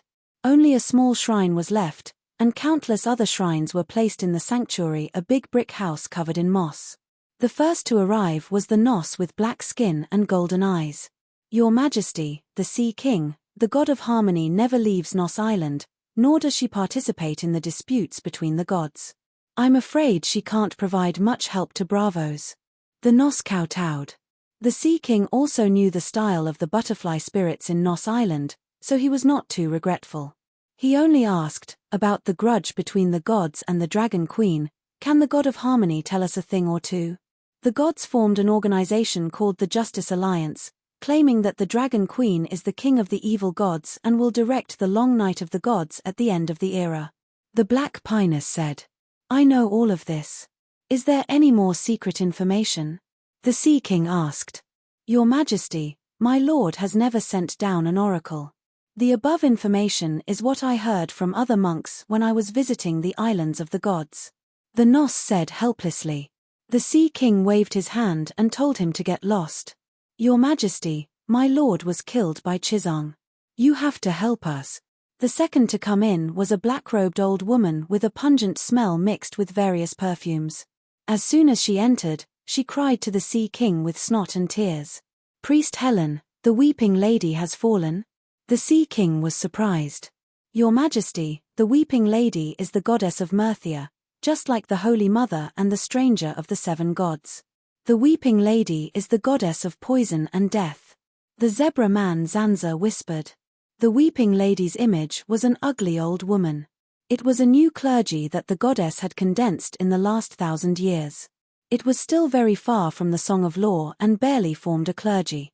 Even the weeping lady can't beat Chizong. What can a mortal like me do? The Sea King waved his hand and the servant brought the old woman who had lost her deity away. Your Majesty, my lord's statue cracked 2 months ago. He. Sob sob sob. My lord was killed by Chizong long ago, the olive-skinned Tiroshi man wailed. The corner of the Sea King's mouth twitched. I heard that when Chizong stayed in Tiroshi, he accompanied the Grand Duke to the triangular tower to sacrifice 3 lambs. Chizong is the masked evil monk. His hypocrisy and shamelessness are known to the world. The priest of the 3-headed god cried. The Sea King waved his hand. Bring the priest to the side hall for a drink and relax. Your Majesty, my lord has fallen. The statue cracked. I can't sense his existence at all. Sob sob sob. The barefooted eunuch with a hood over his eyes cried with a sharp voice. The Sea King was stupefied. Was he killed by Chizong too? Maybe. I'm not sure. The eunuch said. The Sea King frowned. The blind god Boasai worships extreme desires and seeks justice. You even gave up your names and genitals. Why did you kill Chizong too? I don't know. Sob sob sob. The Sea King waved his hand. The eunuch was brought away. Another white-haired old priest walked into the hall with tears streaming down his face. The old priest did not say anything. He only gestured with his hands with a sorrowful expression. Sigh. God Silence's statue cracked too? Or was he killed by Chizong? The Sea King held his forehead and sighed. God Silence was the god of silence. He also had a stone temple on the islands of gods. The old priest nodded in despair. Even if the god he believed in had fallen, he did not give up on the teachings that he had persevered his entire life. The old zebra woman sighed. As long as it's a god that has fallen recently, there's no need to ask. They were all killed by Chizong's Holy Mother Palm. The Sea King waved his hand. The next high priest entered the hall. Sob sob sob. Your Majesty, please uphold justice for us. The silver-leafed golden tree in Zeline's garden has withered. My lord has fallen. Sob sob sob. Zeline was a god. His statue was a 100-foot-long gilded tree covered in silver leaves. The Sea King rubbed his face. He said helplessly, call them all in. The palace steward received the order. Soon, more than 50 elderly priests were brought in from outside the palace. There were all kinds of priest robes, colorful and colorful. There were all kinds of skin colors, black, white, brown, and yellow. Men and women, with a mess of accents. The Sea King said, "Tell me, which temple's statue cracked, and then we can't sense the god?" "I." Sob, sob, sob. "My lord was killed by Chizang." Sob, sob, sob. "My lord's statue cracked a month ago." Chizang. "It must be Chizang. My lord also lost contact a month and a half ago. Your Majesty, please uphold justice for us. Chizang is a scoundrel. He murdered my lord." We and him. In an instant, the palace was in an uproar. Many priests wailed and complained about Chizang's viciousness. The Sea King's head swelled. He massaged his temples to get everyone to quiet down. Then, he changed his words. "Bravos is in great trouble now. We need the help of the gods. May I ask the priests, which of your gods is still alive and can be contacted immediately?" A large group of people stood below. However, all of them kept their mouths shut. They blinked and looked around. The Sea King also widened his eyes in anticipation. He looked around the crowd one by one. For a moment, the palace fell into an awkward silence. Could it be that all the gods went to hunt Chizang, and were all slapped into ashes by the Holy Mother's palm? Zanza, the old moon singer, found it absurd, but at the same time, he felt an awkward sense of joy. The Moon Singer Temple, with its weak foundation, could finally dominate Bravos. Cough, cough. "Your Majesty, may I know why you want to contact my lord?" After a long while, someone spoke. Chapter 999. The three foundations of Bravos were the Iron Treasury, the House of Black and White, and the Moon Singer Temple. The Iron Treasury and the House of Black and White lived up to their names, and the Moon Singer Temple was also heavily relied on by the Sea King. They had contributed greatly to the establishment and development of Bravos. In theory, the Moon Singer Temple was the head of all the temples on the Island of Gods, helping the Bravos government to control the supernatural world and the gods' faith. But the Moon Singer's foundation was too shallow. How long did the Zebra people have? On the Island of Gods, any church of a certain scale had a longer history than the Moon Singer Temple. Most importantly, while others had the support of powerful gods, the Moon Singer Temple only had the incompetent Pale Moon Chu. Moreover, Pale Moon Chu was not from Jugasnai, nor was she a direct descendant of the Moon Singer Temple. Just like how Sangza had obtained the Moon Singer meditation technique from the dwarf, but she had no connection with the Moon Singer Temple. Now, the situation seemed to have reversed. The temple where the gods were killed by Chizang was far less powerful than the Moon Singer. Although it was a little awkward, the old zebra woman could not hide her strange joy. The old woman was surprised and happy, but the Sea King was completely shocked. Could it be that the gods of all the temples were killed by Chizang? Chizang is so terrifying. Just as he was thinking, an old priest standing in the corner of the crowd was embarrassed by the Sea King's stare.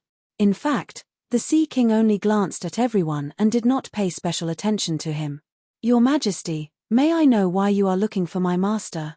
The old priest in white shrunk his head and asked. The Sea King breathed a sigh of relief. Finally, there was a god he could contact. "Bravos is facing deviant ghosts, and we need to seek help from the gods," he said hurriedly. Hearing this, the old priest in white also breathed a sigh of relief. He patted his chest and promised, "Your Majesty, don't worry. My master sent down an oracle to fight deviant ghosts a few years ago. We are willing to live and die with Bravos." A few years ago. The Sea King was shocked. "You knew there were deviant ghosts in the House of Black and White a few years ago. Why didn't you say so earlier?" "The oracle to fight deviant ghosts was issued a few years ago. We only received the Holy Mother's warning about the faceless ones of the house turning into deviant ghosts this afternoon," the old priest in white explained quickly.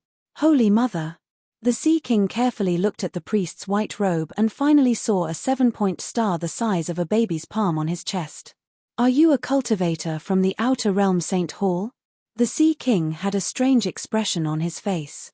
He looked at the group of priests around him and saw that they were all expressionless. However, Their gazes on the white-robed cultivator in the corner were cold and vicious. At this moment, the Sea King gradually understood why he was the only one who stood out. There were many churches with living gods, but their priests were not sure if they could contact the Lord God immediately. On the other hand, as long as the archbishops of the 7 gods devoutly abstained from food and prayed, they would often be able to communicate with the Holy Mother to a limited extent. Perhaps it was an illusion caused by hunger, but they all believed that they had seen the Holy Mother. This was especially true for priests. They had received divine spells from the Holy Mother, and no one could refute them. Your Majesty, I believe in the 7 gods, but I'm also a Bravosi, the old monk said, feeling wronged. I'm sorry, I didn't mean anything else. The Sea King smiled awkwardly, and asked the old zebra woman beside the throne in a low voice, how should I address this priestess? Archbishop of the St. Hall, Priest Sterling. The old woman's lips moved, and her voice was almost inaudible. Your Majesty should have summoned him alone. Now that everyone is gathered together, if something were to happen. Sigh, I've been neglecting the Church of the 7 gods. The Sea King looked around, and glanced at the chief swordsman who was hiding behind him, and whispered, when the priests leave the hall, arrange a few more guards for Bishop Sterling. Don't let him be killed. Yes, Your Majesty. The old zebra man's mouth twitched, and whispered, Your Majesty, you've misunderstood. I'm not afraid of Bishop Sterling being killed, but I'm worried that he will kill the priests who are provoking him. Bishop Sterling is so fierce. They have the advantage in numbers. Or does he know the Holy Mother's palm? The Sea King was shocked. I'm not sure if he knows the Holy Mother's palm, but he definitely knows the Almighty Dragon of Heaven. The priests have lost their god and most of their supernatural powers. No matter how many of them there are, they won't be able to defeat Sterling, who is blessed by the Holy Mother. I heard that guy went to the King's Landing for further training, and studied under the Big Sparrow for 2 years with Chizang, the old woman whispered. So he's Chizang's junior. How fearsome. The Sea King exclaimed. Your Majesty. Seeing the Sea King on the throne whispering to the old woman beside him, and even looking at him, Sterling could not help but ask, Your Majesty, do you have any other orders? Oh, Bishop Sterling, I'm sorry. I've never heard of your name before, so I'm asking High Priest Zanza about you and the Saint Hall outside the realm. The Sea King laughed, and said frankly. Sterling was not offended by this. The Saint Hall outside the realm was only a small temple on the Isle of Gods, and it was only for Westeros sailors to pray. It was normal that the Sea King was not familiar with it. Then, the Sea King told him about the message from the Dragon Queen, the changes in the School of Black and White, the crisis Braavos was facing, and even the plan of the gods to hide the Frost God from the mortal kings and believers. I've gathered all the priests to ask about the attitude of the gods behind you. The Sea King's expression became bleak, but his tone became stern. Braavos has specially allocated an island for the gods to build temples, and all the temples have always been exempt from taxes. It can be said that we have revered the churches for more than 1,000 years, and this is how the gods repay Braavos. Your Majesty, I only found out about this today. Your Majesty, our Lord did not leave any oracle related to this. Is there some misunderstanding? A group of priests hurriedly defended themselves. All of them were sincere and did not seem to be lying. They were indeed not lying. Why would the gods report to them what they were doing? I don't care what the gods knew before, or what they intend to do. The Sea King waved his hand, silencing the noisy crowd. I'm only asking now. Braavos is facing a great crisis. Do the gods have any suggestions? Your Majesty, our Lord has been killed by Chizang. Your Majesty, our Lord's statue has cracked.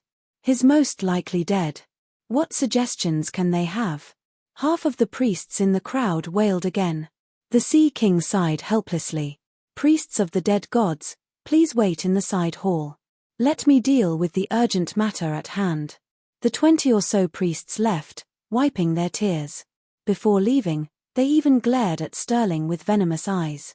Seeing that there were still 20 or so priests left, the Sea King was delighted, but also puzzled.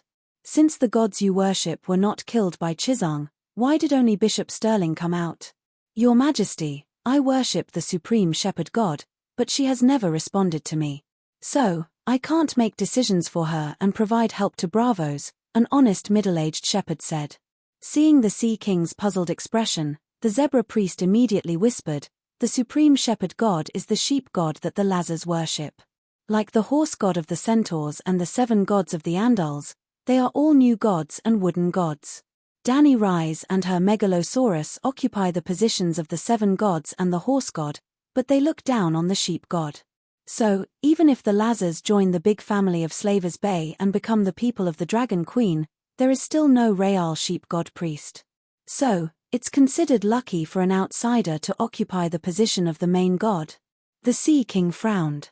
Counting the hundreds of shrines in the sanctuary, more than 90% of the gods on the Islands of Gods can't respond to their believers. Having a god to rely on is better than believing in a piece of wood. The old priest Zanzar looked at Sterling enviously and whispered, "Besides, the Dragon Queen is a good person. Her teachings are the most in line with human nature and the laws of the kingdom. There is not much conflict with the regime, and she has never asked for blood sacrifices. Before the Battle of Myrene, the supernatural world despised the 7 gods because they had believed in a piece of wood their whole lives. Now, they did not even know that the main god's position had been replaced by a mortal.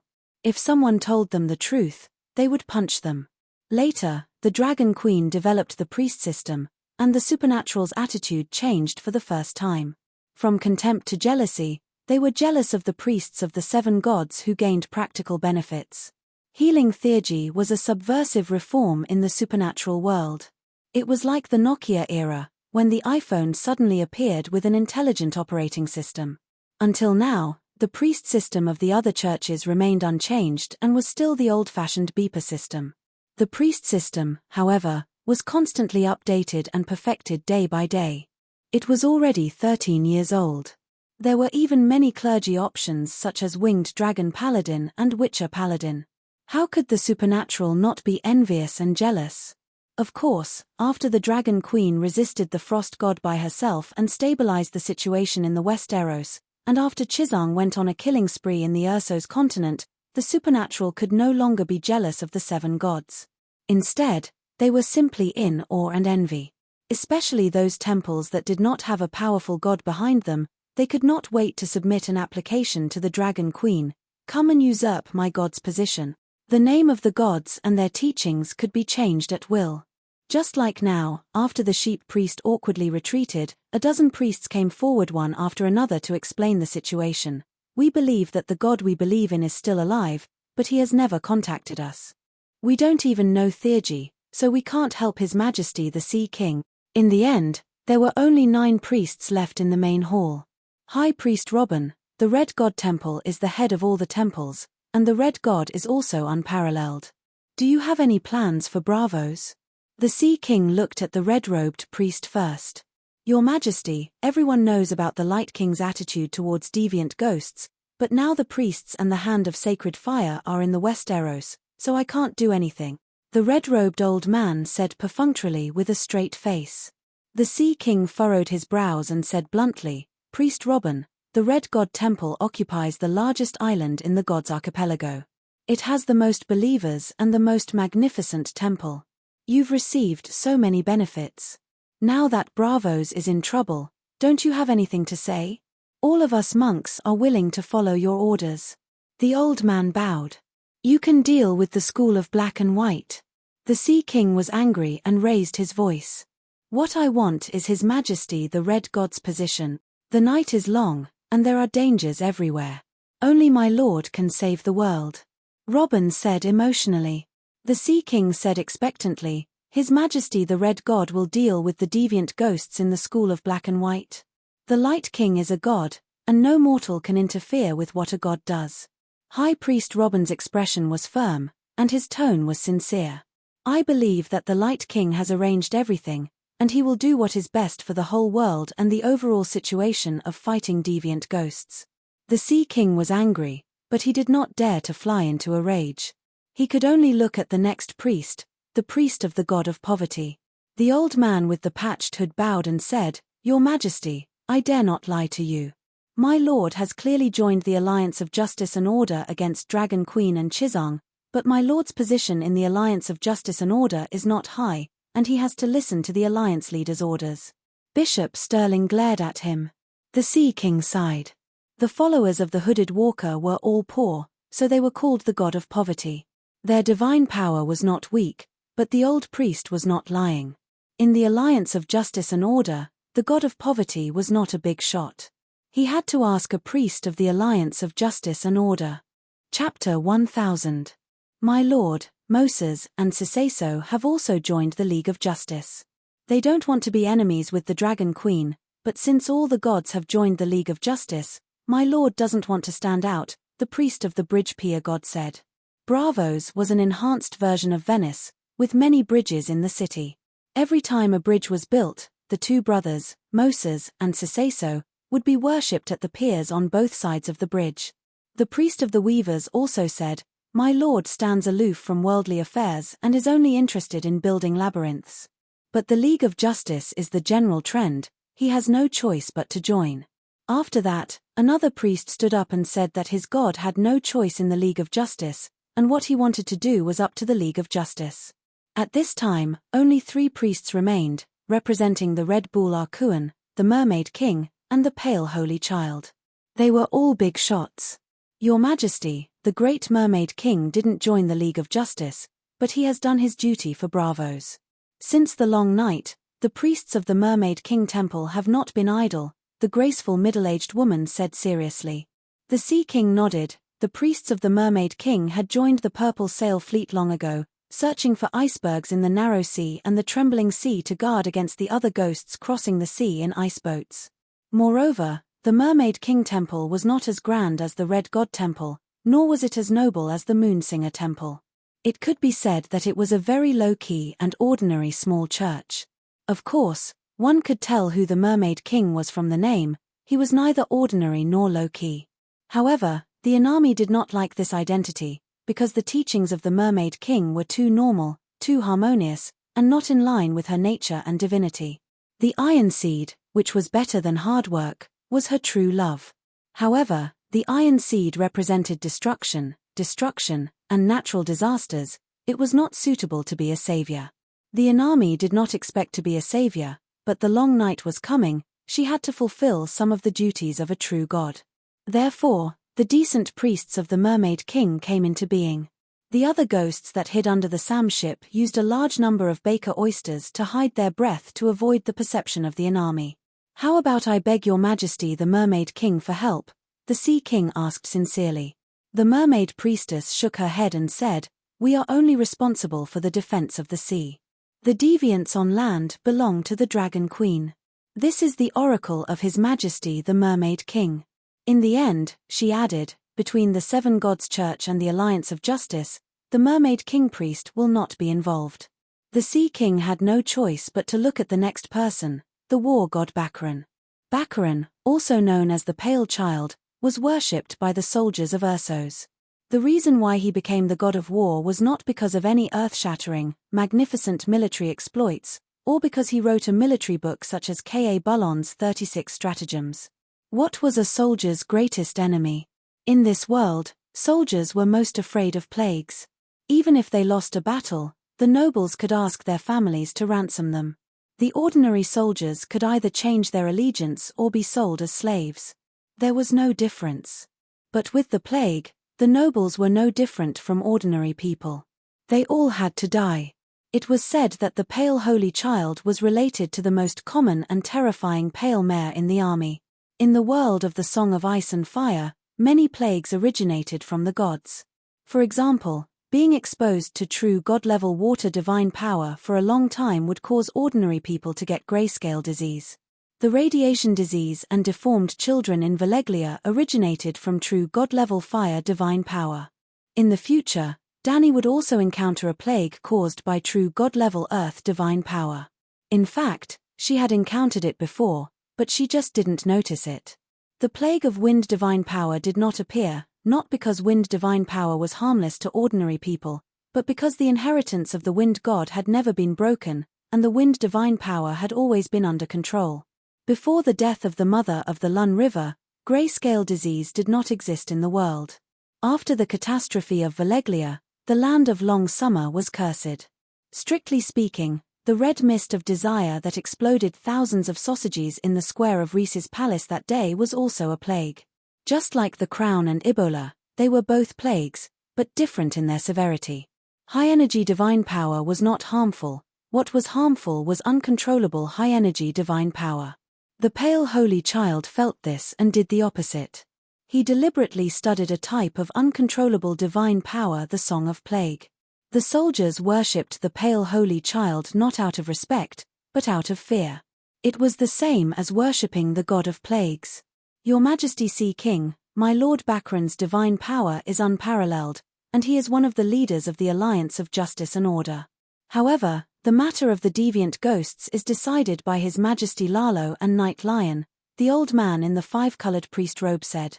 The red-robed monk did not reply, and only frowned. The Sea King sighed and looked at the last priest. King Akan also listens to the Light King and Night Lion? My Lord Akan did not join the Alliance of Justice and Order of the Gods. The Red Bull Akan's priest wore an ochre robe and a bull mask, and looked very unconventional. The Sea King did not have much hope, but after hearing this, he was immediately energized and asked, how can King Akan help Bravos? The Red Bull priest glanced at Sterling and the Red God priest Robin, and said, it is not that my lord does not want to help Bravos deal with the deviant ghosts, but the root of the Red Bull Church is in the Jade Sea. The various cities in the Jade Sea are also the targets of the faceless deviant ghosts. Just like the seven gods protect the West Eros, my Lord Akan also has his own hometown. The Sea King was stunned. He suddenly thought of a terrifying fact from the Red Bull priest's words. Even if the gods were willing to help the humans survive the long night calamity, they had to protect their hometown first. Bravos had only been established for 1,000 years, and was not the hometown of any gods. Bravos has worshipped the gods for 1,000 years, 1,000 years. How can we neglect the gods? The Sea King's voice was sad and angry. He was obviously dissatisfied with all the gods who were watching from the sidelines. The Red Bull priest thought that the Sea King was targeting him, and said, Your Majesty, the Red Bull Akan temple only has 3 tiled houses and a big yard. Usually, the church only slaughters a white-haired heifer for activities.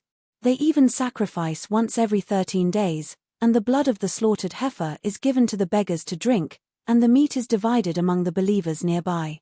Bravos does not waste much of its wealth. The Sea King looked at the 2 high priests who consumed the most resources, the moon chanter Zanza and the red-robed monk Robin. One was not useful, and the other was not useful.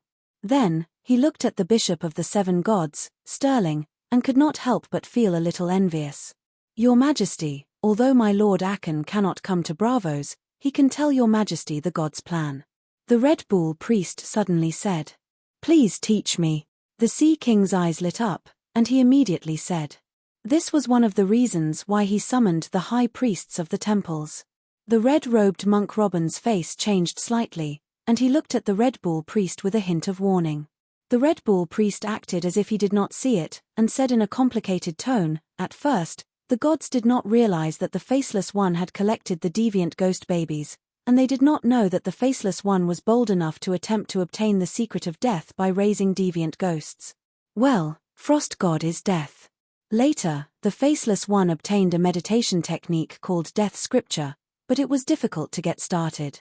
The Faceless One, who yearned for the power of death, became even crazier, and even took the initiative to sacrifice himself to Frost God and accept his transformation. In the end, a trace of Frost Gods will quietly descended on the little deviant ghost, and gradually the whole black-white school was in the palm of his hand. The Faceless One practiced the tampered Death Scripture and became a deviant ghost. At that time, the sun just went out, and even if the gods found the fierce fluctuations of the River of Fate, they only thought that the long night was about to begin at the Great Wall of the northern region, and did not notice the changes in Bravos. Until the black-white school began to send out the faceless deviant ghosts. The movement was too big, and the gods finally noticed. But even if they warned the humans, it was too late, because the deviant ghosts had already dispersed. At least it can minimize the losses. The Sea King said in a low voice. The Red Bull priest nodded and sighed. It can reduce the losses of the humans, but it can't maximize the benefits of the gods. Do the gods not want to end the long night? The Sea King said in disbelief. No, the gods basically want the long night to end as soon as possible, but they want to get something in the long night. What is it? The destiny of a savior. The Red Bull priest said in a low voice. Everyone knows about the conflict between the gods and the Dragon Queen. At present, the Dragon Queen is the most likely to end the long night, and then gain the admiration of the people and the favor of the will of the world. The gods are not interested in the admiration of the people, but they want to snatch the merit of saving the world bestowed by the world. The fall of the Ursos continent has two benefits for the gods. First, the Dragon Queen will save the Westeros, and the gods will save the rest of the world. When the long night ends, the gods will have more merit. The Sea King, the old zebra man, Sterling, and the others all opened their mouths wide, stunned. The red-robed monk Robin said darkly, Bull priest, blasphemy against the gods is a sin that cannot be redeemed even with 10,000 death. The Red Bull priest smiled coldly, this is the oracle of my master, Arkuan. Even if Lalo comes personally, he will not be able to make me shut up. The Sea King narrowed his eyes, and said calmly, Priest Robin, I would like to listen to Red Bull Arkuan's teachings. The red-robed monk's face turned green and white. He glared at the bull priest, and said no more. The bull-masked priest continued, the second reason is more important. The whole world is suffering, and the whole world hopes for the sun to appear again. However, with the Dragon Queen's current realm, she cannot summon the sun in a short time. Therefore, she will bear the pressure of the whole world.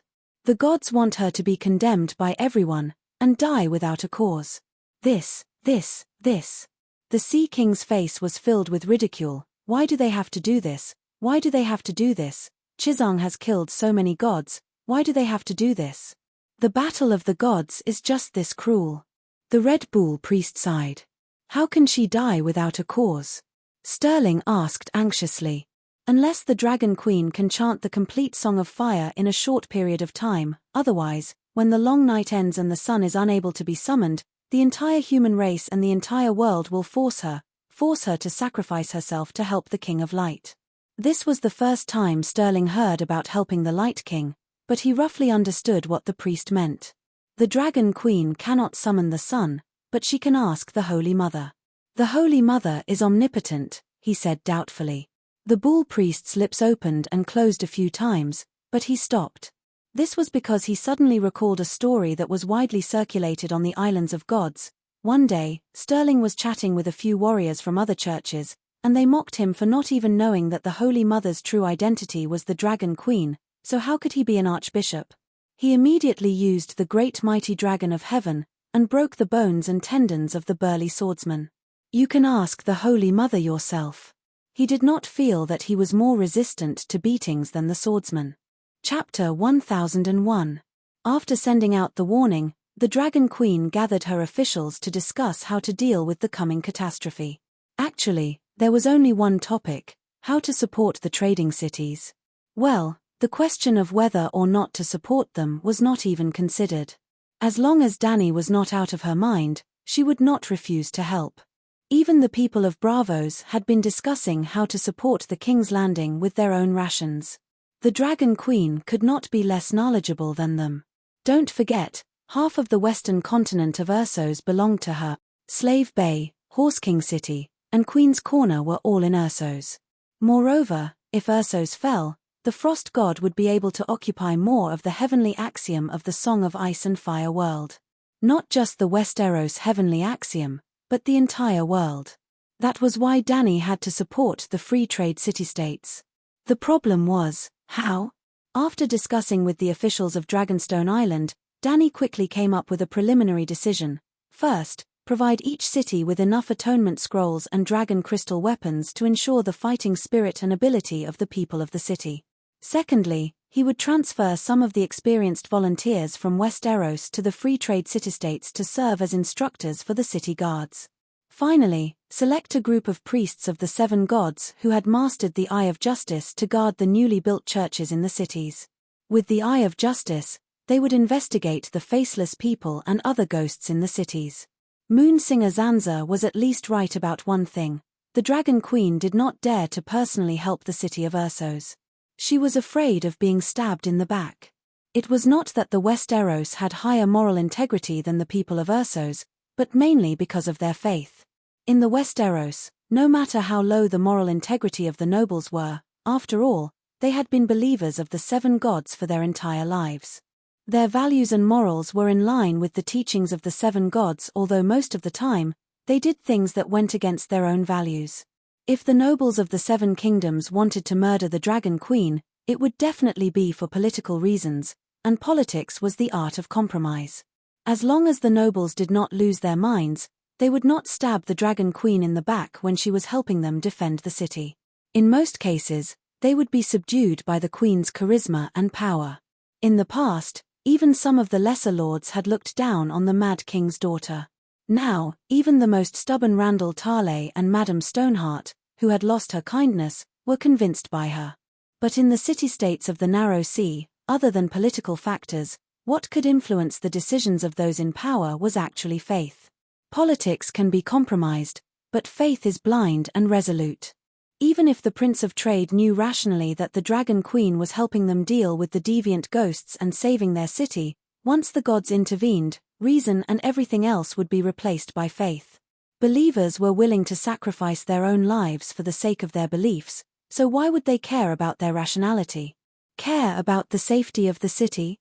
Therefore, if the Dragon Queen could overturn the seas and rivers in the Westeros, she would rather have 2 heads when she went to the free trade city-states. The other head would be on guard against the arrows from the back. She did not have 2 heads. That was why she didn't dare to rescue Ursus. Even if she couldn't do it herself, she would still provide great support to the free trade city-states. That afternoon, the Sea King was still having a meeting with the priests. Blackie led 30 pterosaurs to form the Sky Army, carrying millions of atonement scrolls and hundreds of tons of dragon crystal weapons. They started from Bravos and went all the way south, dropping supplies to the great cathedral in every city. Well, they weren't airdropped in the palace, but handed over to the 7 sacred halls in the city-states.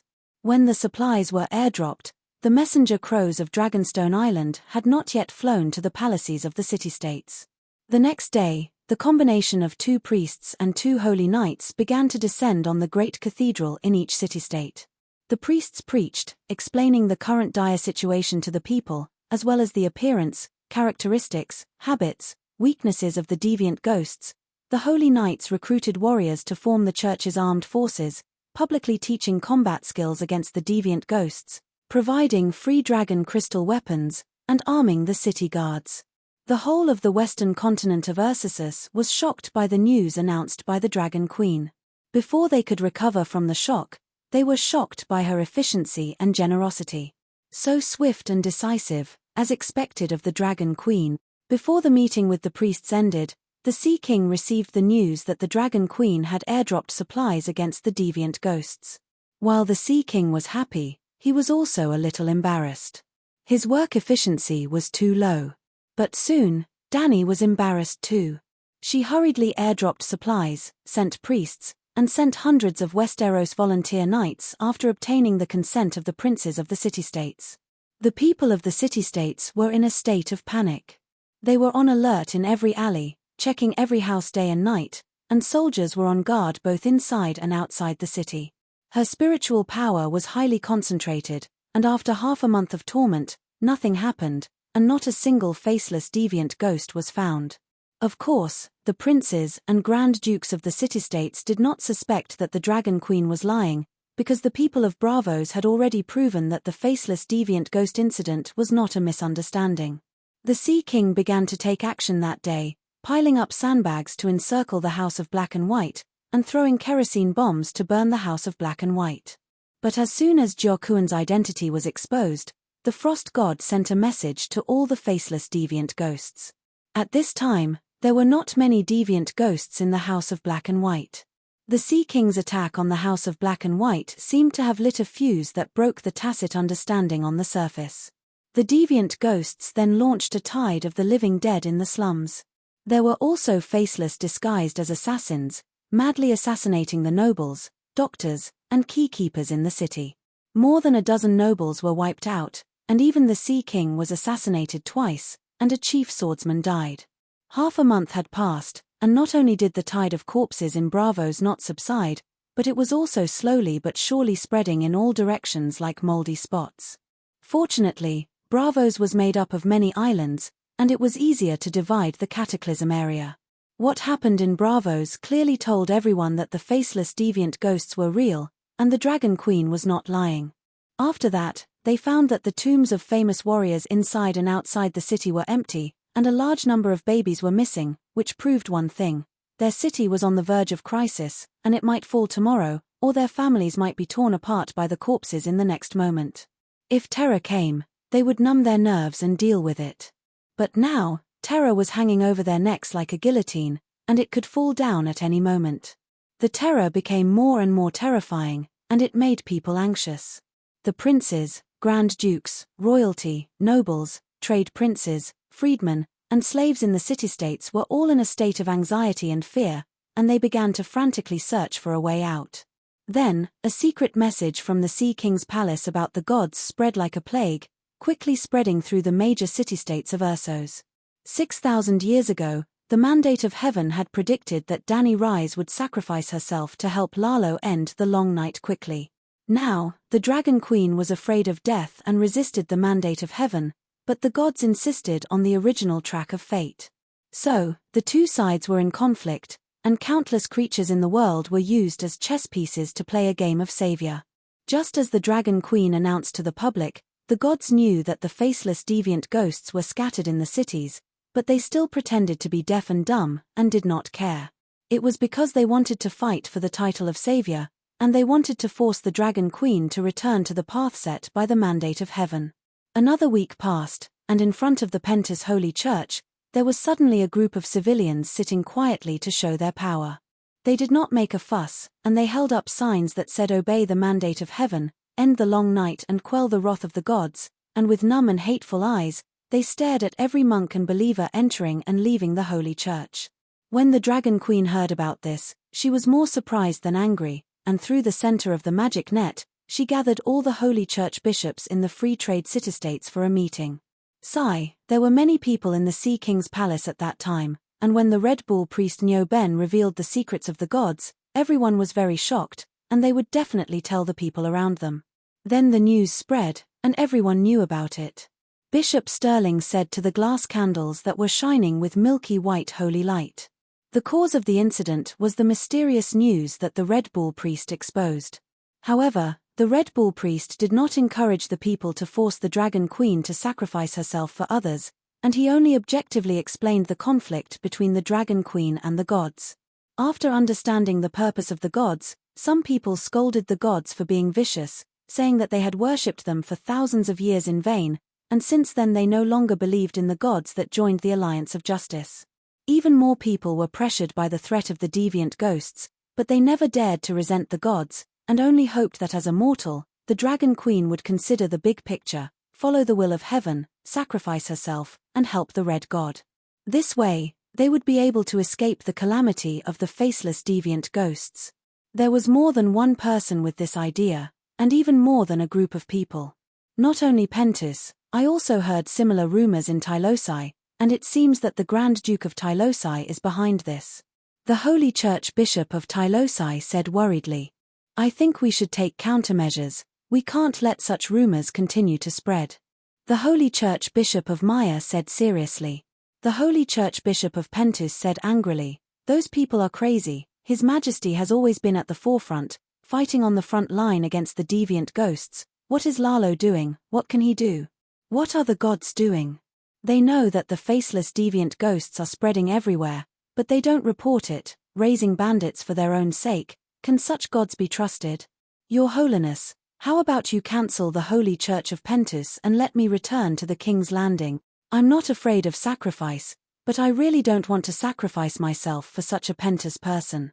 The Holy Church bishops were all furious, but as the person involved, the Dragon Queen wasn't too angry. It wasn't that she didn't have a temper.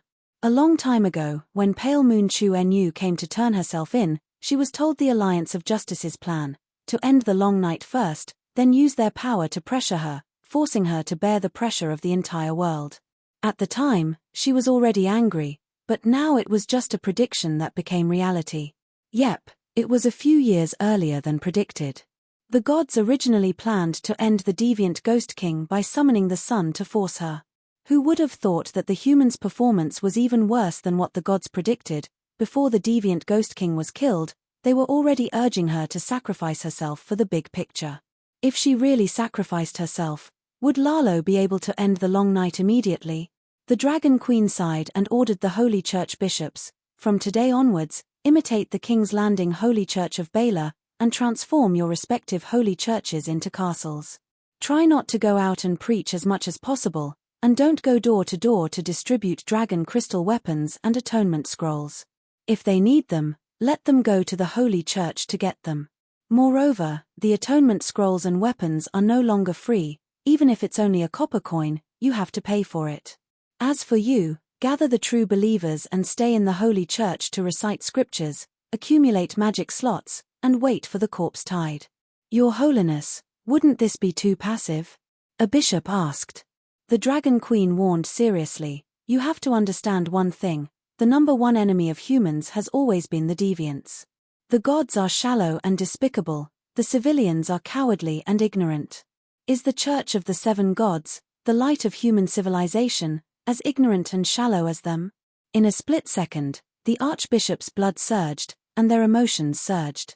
Yes, the civilians and the nobles are ignorant and cowardly, the gods are cunning and evil, only the seven gods, only the disciples of the Church of the Seven Gods, can truly save the world. Even if they walk alone in the long night, they have to be like Her Holiness the Pope, and maintain a pure and holy heart. As soon as she went offline, the Dragon Queen called Dr. Marwyn, gnashing her teeth. I have unwillingness and resentment in my heart, I want revenge, I want to take the initiative to attack, help me contact Fat Sam. Chapter 1002. In the past few years, Sam's life had been pretty good. When he brought the female savage Jilly to the old town, he didn't want to stay in the City of Knowledge for long. Before leaving the Great Wall, the City of Knowledge could still be maintained. Sam didn't mind getting a necklace and becoming an official scholar. But after a long journey to the City of Knowledge, he realized that even in the old town, where the scholars were based, the scholars were no longer respected by the people. Not only did they lose their honor, they were also like rats, carefully hiding underground. At any moment, there was the danger of being assassinated by Faceless and being captured by bounty hunters and sent to the naked streets of the Holy Church. At that moment, the glorious image of the scholars in Sam's heart was shattered. After Sir Ace was killed by the doctor, he immediately prepared to bring Jilly back to his hometown. But not only did the doctor not let him go, he even added more responsibilities to him.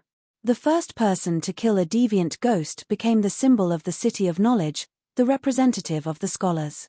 The deviant ghosts became an undeniable fact. The arrival of the long night proved how stupid the City of Knowledge's previous actions were. If the City of Knowledge wanted to save itself, it had to start with the reform of the leadership. The old scholars of the City of Knowledge had offended the Dragon Queen and lost their credibility in the hearts of the people and nobles of the Seven Kingdoms. The doctor understood that if he wanted to save the City of Knowledge, he had to at least let the person at the helm of the City of Knowledge gain the recognition of the Dragon Queen. Then, he realized that there was no one more suitable than Sam Tully. Firstly, Sam was a noble, so it was easier for him to be accepted by the nobles. His identity as a night watchman and his experience in fighting deviant ghosts would also be liked by the people. Secondly, Sam was smart, studious, simple, and never lacked courage in crucial moments. In the Seven Kingdoms, he was a rare talent. Among the apprentices of the City of Knowledge, he was a first-class talent. Lastly, Sam's relationship with the Dragon Queen was good. Thus, Sam was forced to stay in the City of Knowledge and was nurtured by the scholars as the young master of the City of Knowledge. When the Great Wall collapsed and deviant ghosts rampaged in the north, the doctor confessed to the people of the Seven Kingdoms, "I am guilty. I thought that the long night and deviant ghosts were stories made up by the northerners. I am guilty. I represented the City of Knowledge to bear all the responsibility of the scholars during the dance of the blood dragon. I am guilty. The ideal of the real world of the City of Knowledge was too absurd. I am guilty." The doctor of the City of Knowledge admitted to 7 major crimes in total. Then, he went to the starry sanctuary next door to lose his hair and become a monk. The starry sanctuary did not simply allow him to lay down the butcher's knife and become a Buddha. They also took him for a parade to atone for his sins. Since the old doctor voluntarily surrendered himself, Archbishop John left him a pair of underpants to cover his private parts. After parading through the streets, the old professor also served as an ascetic in the Holy Church. He was barefoot, dressed in linen clothes, given clean water and bread, given a wooden bed in a shack, and received 997 karma. The old professor resigned to atone for his sins, and Sam's life began. He became the fastest apprentice to be promoted to a bachelor, and then immediately advanced from a bachelor to a doctorate at a record-breaking speed. In less than a month, he became the youngest person in history to be elected as the head of doctorates in the City of Knowledge. When the Battle of King's Landing ended, his younger brother Dickon died in battle, his father joined the Sons of Warriors, and Fat Sam suddenly became the acting Earl of Horn Hill. When Danny participated in the Honey Wine River tournament, Dickon was already married. When he died in battle a few years later, he was already the father of 2 children. It was just that his son was too young to fulfill the responsibilities of an earl in the long night, so Uncle Sam temporarily took over the position of the city lord and earl. Before the deviant ghosts of the western region rushed into the river bend, Sam was still reforming the City of Knowledge in the old town. Since then, the City of Knowledge had established a connection with Dragonstone Island. Every time Fatty encountered a major event, he would ask the Dragon Queen. When the Dragon Queen was not there, he would ask Dr. Mulvern for advice. When the Dragon Queen formed a volunteer group in the river bend, Fat Sam took the initiative to lead a large number of scholars upstream to the city with the most severe disaster.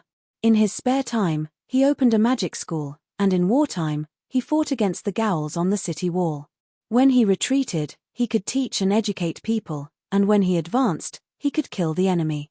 Unknowingly, the once cowardly and timid Fat Sam gradually grew into the heir that his father had always looked forward to. Well, even though Fat Sam had made a lot of progress now, Randall Tarley was still not satisfied with his only remaining son.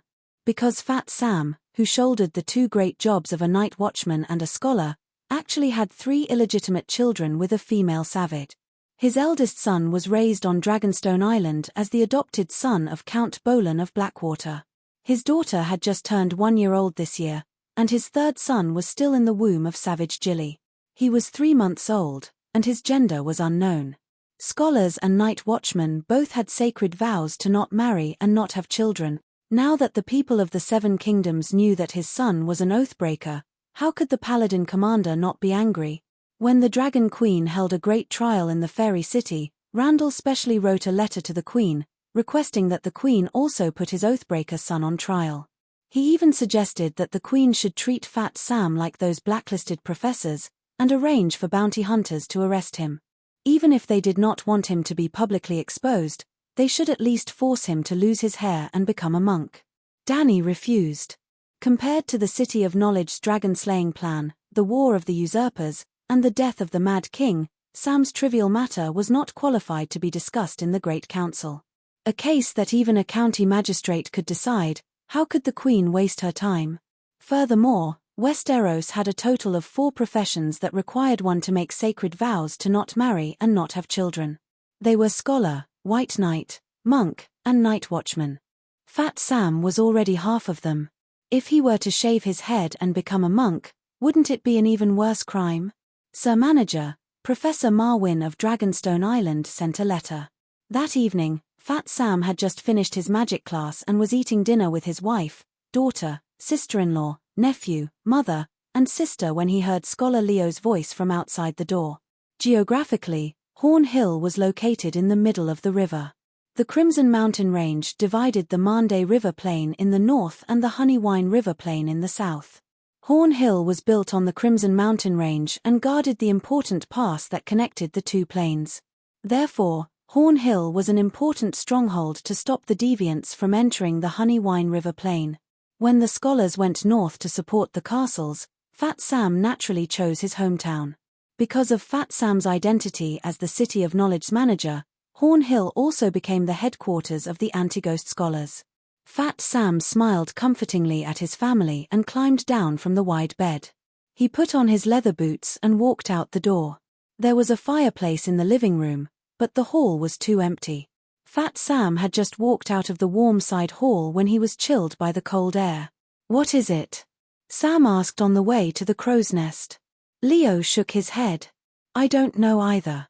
Fat Sam did not have magic talent, so he had to go to the crow's nest to communicate with the glass candle. There was an unwritten rule in the Westeros nowadays that only the scholars who could activate the glass candle were qualified to manage the ravens. Compared to the traditional ravens, the glass candle communication was too fast and convenient. "Did you see Miss Margaret when you returned to the old town this time?" Sam rolled up his sleeves and walked on the snow in the courtyard. "She's not crazy." Leo exhaled a puff of white smoke and said directly. He was the one who bought Rose's first night, Leo Tyrell, nicknamed Lazy Leo. He was the junior of Black Girl Larissa and one of Marwyn's apprentices. In terms of seniority, Leo was Margaret's uncle. That's scarier than being crazy. Sam's eyebrows showed a hint of worry. After the Battle of the 100 Teams, the situation in the Riverbend has stabilized and nothing major has happened in the past few months. However, we did not win the final victory. The temperature is dropping day by day, and the faceless deviants are causing trouble on the other side of the strait. You know that, right?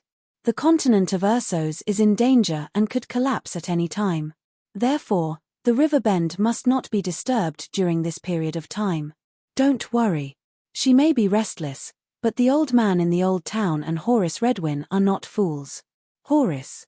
Sam muttered. I really hope that his father, Earl Pikester, is still alive. The Green Pavilion Island is a mess now. It's not serving the purpose of the Riverbend at all. Horace was the eldest son of Earl Pikester. He had a generous face full of freckles.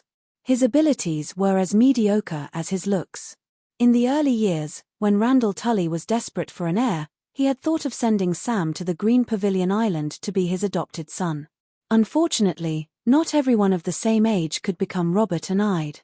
Horace not only failed to guide Sam in the good direction, but also bullied and humiliated him, making him even more autistic and cowardly. Not long after, the fatty returned to his hometown in tears, looking like a coward.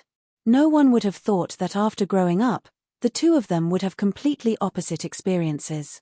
Fat Sam had won a lot of praise in the Riverbend over the past few years, while the smart and brave Horace was despised and cursed by all the Riverbend nobles. Horace's abilities are a little weak, but the chaos in the Green Pavilion Island can't be blamed on him. There were too many refugees. Leo was now Sam's follower, but he was in the same circle as Horace back then. Sam shook his head. Look at Taz Island. Its geographical environment and development are far inferior to the Green Pavilion Island, but it's thriving under Madame Sangs's rule. Not only does it accept the refugees from the Stormlands, but even the commoners and nobles in the royal territory and the Riverbend can find a way to survive there. They organize the craftsmen to make glass and build glass shelters on a large scale. They arrange for the people to dig caves to live in or grow mushrooms. They form fleets to fish in the ocean and fish for kelp in the coastal waters. There are more than 600,000 people on the island. Everyone has a job and food to eat. It's well arranged. Look at the Green Pavilion Island. It only accepts less than 100,000 refugees, but it sends out letters every day to the Riverbend nobles and the Dragon Queen for food and fleets. I've sent 10 scholars to help him, and the day before yesterday, he sent a letter asking for more scholars. He can't even copy Madame Sangs's homework? Leo could not refute. He could only sigh. Horace can be considered average, but the women in the Westeros are especially outstanding in recent years. If Horace marries Margaery, I guarantee that he'll be able to take care of the Green Pavilion Island. Sam stopped in his tracks and turned to ask, whose idea is this? Leo's eyes flashed. He probed, Margaery has this idea. Horace has always been in love with her, but the High Court rose back then did not like him at all. Does Horace know that she poops in public? Sam was a little embarrassed. Don't even talk about watching her shit. That guy is even willing to lick it for her, Leo said absent-mindedly. Sam felt disgusted. He frowned and asked, Count Hythar agreed. Leo said heavily, Margaery's mother is his biological daughter. Under the premise that it doesn't endanger the Hythar family, Of course he hopes that his granddaughter can have a good ending. You know Horus's character. He doesn't have the ability to covet the position of the High Court Lord. I'll help you ask Dr. Marwyn, Sam said. He knew that Leo represented Tyrell's branch family and hoped that Margaery could have a good home. Chapter 1003. The Queen has already handed Margaery over to Hyder. As long as she completes 5 years of penance, she can marry anyone. Her Majesty doesn't mind at all. Of course, if anything happens, the Hyder family will be held responsible, Marwyn said directly from the other end of the glass candle. Sam nodded and asked, Doctor, do you have any instructions for me today? Marwyn first told him about the situation in Narrow Sea City before saying, I'm not sure if there's an evil god fanning the flames, but the public opinion in the Free City is very unfavorable to the Queen and the Church. The people of Essos are ignorant and weak. Their rationality has been devoured by fear, and they have ignored the Queen's efforts in fighting the other ghosts. They even think that the gods can end the long night immediately. Another time, the Queen will use blood and fire to wake them up. But now, our real enemy is the other ghosts. The other ghosts and the living cannot coexist. So, even if we know that the people of Essos are stupid allies, we have to do our best to help them.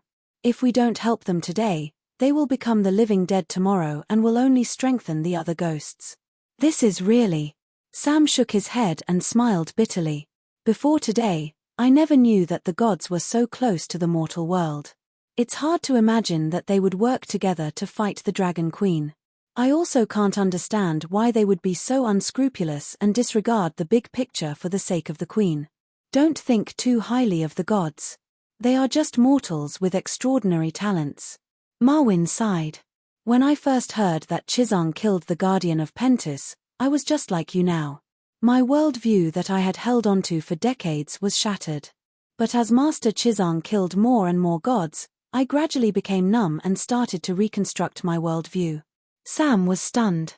You want the City of Knowledge to change the public opinion? Why not explain it to the Prince of the Trading City? The Queen doesn't want to completely tear down the face of the gods.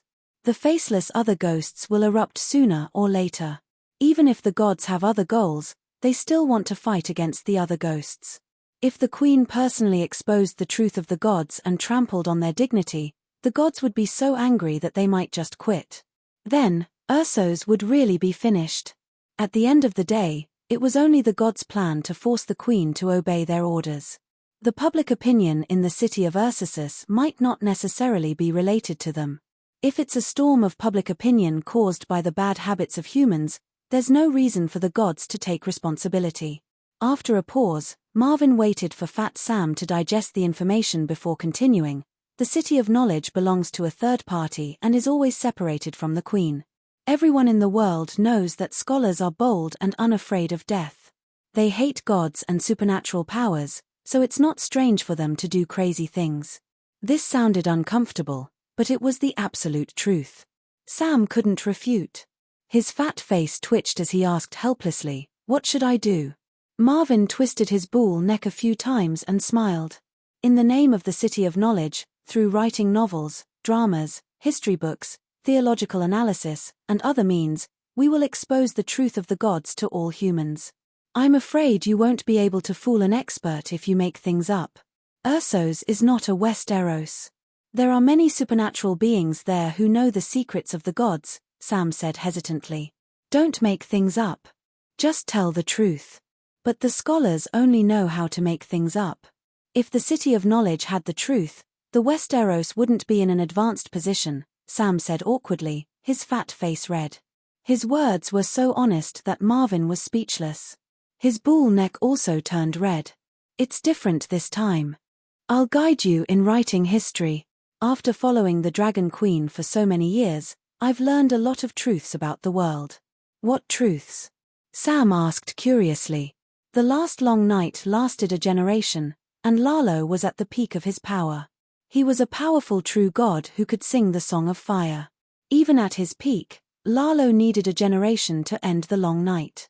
This long night is scarier, and it will last longer. Therefore, the idea of forcing the Queen to sacrifice herself to fulfill our law was very foolish. Even at his peak, Lalo couldn't end the long night and summon the sun immediately, let alone now. The Dragon Queen can end the long night in 10 years. Sam was enlightened. That makes sense. And look at the Westeros now. Tens of thousands of Red God priests have gathered at the King's Landing, but they can't even take care of the King's Landing. The Queen, on the other hand, can launch an earth-shattering battle. Sam nodded again, deeply agreeing with him. The contrast was too obvious. Even a blind man could see the difference. In the last battle at Winterfell, the failure was because Lalo wasn't strong enough. Before the Frost God could cast the forbidden spell, he was beaten to a pulp. Then, the Dragon Queen turned the tide and resisted the forbidden ice spell. This wasn't the truth. It wasn't that Lalo wasn't strong enough, but that the Dragon Queen wanted to snatch his Song of Light, and the two had an internal conflict. But Lalo couldn't explain it. He was destined to be a scapegoat for the rest of his life. If the gods were really omnipotent, why would they form the Righteous Alliance? This logic is just like how the various cities formed an alliance to deal with Slave Bay. Isn't it obvious who's stronger? The people of Ursussus gave up the warm help of the strongest queen and instead begged for the help of a cold and heartless fake god. Isn't that laughable? Marvin said proudly. These words were also a partial generalization. When the Righteous Alliance was formed, the Dragon Queen hadn't even comprehended a domain. She was far from being the strongest in the world, and she wasn't even a match for the Night Lion. At that time, there were no less than 10 evil gods who could defeat her. But no evil god could guarantee that they would be able to take the Queen's life without suffering any injuries. The Dragon Queen had the gift of time and space given by the Megalosaurus and the Door God. This guaranteed that she would be able to escape safely when she was powerless. The key to annihilating the Dragon Queen was never whether they could defeat her, but how to ensure that she couldn't escape. Today, 100 evil gods went to kill the Dragon Queen. 10 of them died, and she was finally forced to the end of her rope. Then, she spat out a mouthful of blood with much difficulty and said, "You win. I admit defeat, but I will be back." Then, with a whoosh, she opened a dimensional door and ran away. The divinity of the 10 evil gods was completely enough to heal her injuries and make up for the damage to Blackie caused by forcefully opening the dimensional door. There was even some left over. Then, on the second day, she was full of energy again. She really came back. The remaining 90 evil gods looked at each other and gritted their teeth helplessly. They surrounded her again. Crackle, crackle. The Dragon Queen killed 11 evil gods and left a sentence, "I admit defeat, but I will be back." On the third day, who could stand it? The Door God gave the gift of time and space to Dany to help her survive while she was farming. Back then, Sheepegg and Lalo worked together to create a small calamity in the Smoke Sea that affected an area of several hundred kilometers. Even Aulus sank into the sea. Just how big of a deal was that? Before Aulus's small calamity, the concept of a Justice Alliance didn't even exist. The gods felt the threat from the Dragon Queen, but they didn't want to work together to deal with a junior who hadn't even cultivated for 5 years. After the calamity, the Dragon Queen was still alive and kicking. She even crippled Sheepegg and captured one of Lalo's clones, at the Great Wall. At that time, the gods finally realized that if they didn't work together, no one would be able to deal with the Dragon Queen. And so, the Justice Alliance was formed. Similarly, the plan to force the Dragon Queen into a trap in the Smoke Sea was also designed after Aulus's small calamity. The reason was simple. Aulus's fatal trap didn't kill the Dragon Queen. Now that her Song of Laws had improved greatly and she had comprehended the domain of wind and fire, her strength had increased by more than 10 times, the only way to ambush her was to design a more dangerous situation than Aulus's small calamity. Idiots couldn't become gods. The gods understood that they had to kill the Dragon Queen in one fell swoop. They couldn't let her keep saying "I'll be back." However, even the Dragon Queen herself didn't know these secrets, so Marvin naturally didn't know either. Fatty couldn't find any loopholes in Marvin's words. He excitedly said, "Only the weak will work together. The gods forming the Justice Alliance means that the Queen is already unparalleled. Don't worry, Doctor, I promise to complete the mission perfectly. Scholar, you're bold and unafraid of death." In the end, He clenched his teeth and declared. After listening to Marvin's words, Sam's respect for the Dragon Queen grew even more. He was also more confident in the future and in changing public opinion in Ursos. After logging off, he began to arrange for the scholar to compile the gods' mystic records. In less than a week, a new batch of plays and printed books appeared in the narrow sea city. Yes, the scholar was bold and unafraid of death. He had already stolen the printing and paper-making techniques from the Dragon Queen. In the next few months, all kinds of secrets of the gods began to spread across the continent of Ursos. Even in the cities of the Jade Sea in the east, the civilians began to discuss who was the one that humans could rely on, the Dragon Queen or the gods. Damn you, scholar, I'll destroy the city of knowledge sooner or later. Night Lion angrily tore apart the book on how Night Lion Pua the Maiden of Light in his hand. In the ruins of Valeglia City, countless sky towers were like cigarette butts in an ashtray, carelessly poured into half-solidified phlegm. The black stone buildings were sturdy and immortal. Many of them had survived the Great Cataclysm. The magma had solidified, but there was still a thick layer of volcanic ash. In the center of the ruins, the Dragon King's palace where he held a city council meeting. The black stone buildings had been cleaned up, and hundreds of tall and luxurious chairs were placed in the palace. The chairs were arranged in concentric rings. They had all been Dragon King's seats, and the tallest and most luxurious ones were the 14 thrones that belonged to the 14 Fire Peak families in the inner ring. At this moment, Night Lion occupied one of them. Around him, there were dozens of figures shrouded in shadows. Some of them were stronger than giants, while others were as short and deformed as dwarfs. Some of them were as handsome as gods, while others did not look human at all. They were like monsters that had walked out of hell. Of course, more of them were like Night Lion and Lalo, half human, half beast. Ha ha ha, Pua man is such a clever term. A centaur god with the height of a dwarf and a horse's hooves and a horse's tail flipped through the book in his hand and laughed until he fell over. Scholar, you're not making things up this time. You're Pua, the Maiden of Light, that silly woman. Without waiting for Night Lion to explode, Lalo took out a few booklets and threw them on the table. He said calmly, Bakran, before you gloat, take a look at your own biography. Night Lion restrained his anger and picked up a book out of curiosity. He flipped open the preface and laughed out loud. Being a dwarf is the punishment of the gods, then whose joke is Bakran? Scholar, you must have eaten a bear's heart and leopard's guts. I'm going to slaughter the city of knowledge. Bakran roared angrily. Chapter 1004. The pale holy child crushed the book in his hand and turned to Yi Shi with a cold gaze. Let's go and slaughter the city of knowledge. I don't dare to go to the West Eros, Yi Shi said honestly. The horseshoe military god's expression turned ugly. Are you going to let the scholar slander us? Do you know how the mortals will view us after this kind of book is spread? Do you still want your dignity as a god? Why are you so agitated? It's not just the two of you. Shadow Demon Lalo raised a big bundle of books in his hand and said indifferently, almost everyone has a copy. The City of Knowledge has written biographies of people. Overall, it's quite objective. It's all well-known deeds and comments on human values. I never knew you were so easy to talk to. Were you scared by that woman? A shadow with octopus tentacles sneered. You have guts. Go to the West Eros and destroy the City of Knowledge, Lalo said coldly. The octopus monster snorted but didn't agree impulsively. The dwarf military god suggested, the City of Knowledge is at the edge of the West Eros. We'll quietly approach from the summer sea and then attack the old town. You guys help me hold the line. I'll rush into the City of Knowledge at lightning speed and immediately retreat after releasing the plague domain. What do you think?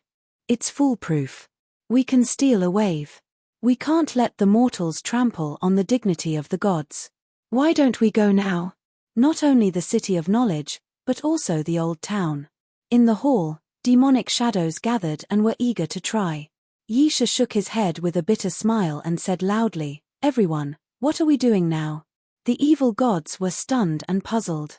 We're waiting here for the Dragon Queen to enter the ambush, the dwarf military god said slowly. Overall, Akuan's plan is very successful. He let the priest indirectly expose the god's request for the Dragon Queen. The mortals are afraid of the gods' power and the zombie disaster hanging above their heads. They'll definitely force Dany and Rhys to obey the heavens. In fact, the public opinion has already turned against them. Without our instigation, the Pentosians took the initiative to sit quietly in front of the Holy Church, asking Dany Rhys to consider the big picture and follow the will of heaven. Among the 14 thrones, a red bull demon pointed at the books on the ring-shaped black stone table and sighed, "If it weren't for these books, the cities that built the Templar would have commoners coming to the Templar to show their might." At that time, Dany Alice would definitely be under a lot of pressure, as if she was sitting on pins and needles. She would feel aggrieved and vomit 3 liters of blood, but there was nothing she could do. In the end, the pressure and grievance in her heart will push her to find ways to increase her strength, and then step into the Smokesea's ambush. Unfortunately, the pressure has already formed. Otherwise, she wouldn't have arranged for the City of Knowledge to write these books. Ysha waved his hand and said in a low voice, "Because of Arcuan's plan, Dany Lissy could come to the Misty Sea at any time. That's why we gathered together to ambush her. Then, by the same logic, she had the City of Knowledge print books that slander the gods. Could it be that she was also waiting for the gods in the old town who were blinded by anger?" The gods' expressions froze, and they all fell silent. Shadow Devil Lalo said, "We can remember the vengeance of the scholar. With the memories and lifespan of us gods, there will always be a chance for revenge. Now, there are 2 key points. First, when will Dany Lissy come to the Misty Sea? Second, how should we deal with the disaster of the living dead in Ursos? Arcuan, you're the best at concealing fate. Dany Lissy shouldn't have noticed that your priest was lying, right?" Ysha looked at the red minotaur. Red Bull Arcuan smiled foolishly and said, "My priest wasn't lying at all. I was the one who was lying." After that time, the bishop of the Outer Holy Church even became Bullben's good friend. "My talent is to confuse right and wrong. As long as the gods here don't betray me, Dany Lissy won't be able to sense the malice behind my simple smile when she sees me." "Did Dany Lissy try to rope you in? You're one of the few powerful gods who didn't join the Righteous Alliance," the tentacle demon asked. Arcuan's smile disappeared and he shook his head regretfully. "I've been waiting for her to rope me in, but she doesn't even seem to want to see me. However, the Outer Holy Church has always been on good terms with my Red Bull Church. After the fall of the Island of Gods, the 7 Holy Knights even went to the Red Bull Temple a few times. Bull Ben also reached a verbal agreement with Stelling. Whether Dany Lissy falls for it or not, we'll see in a while. In any case, I'm trying to create a neutral and aloof image. I can't take the initiative to get close. How long do we have to wait?" An evil god on the 14th throne sighed. "It's her destiny to go to the Misty Sea and merge with Balerion. Let's wait patiently. She'll come in 2 years at most," Lalo said in a low voice.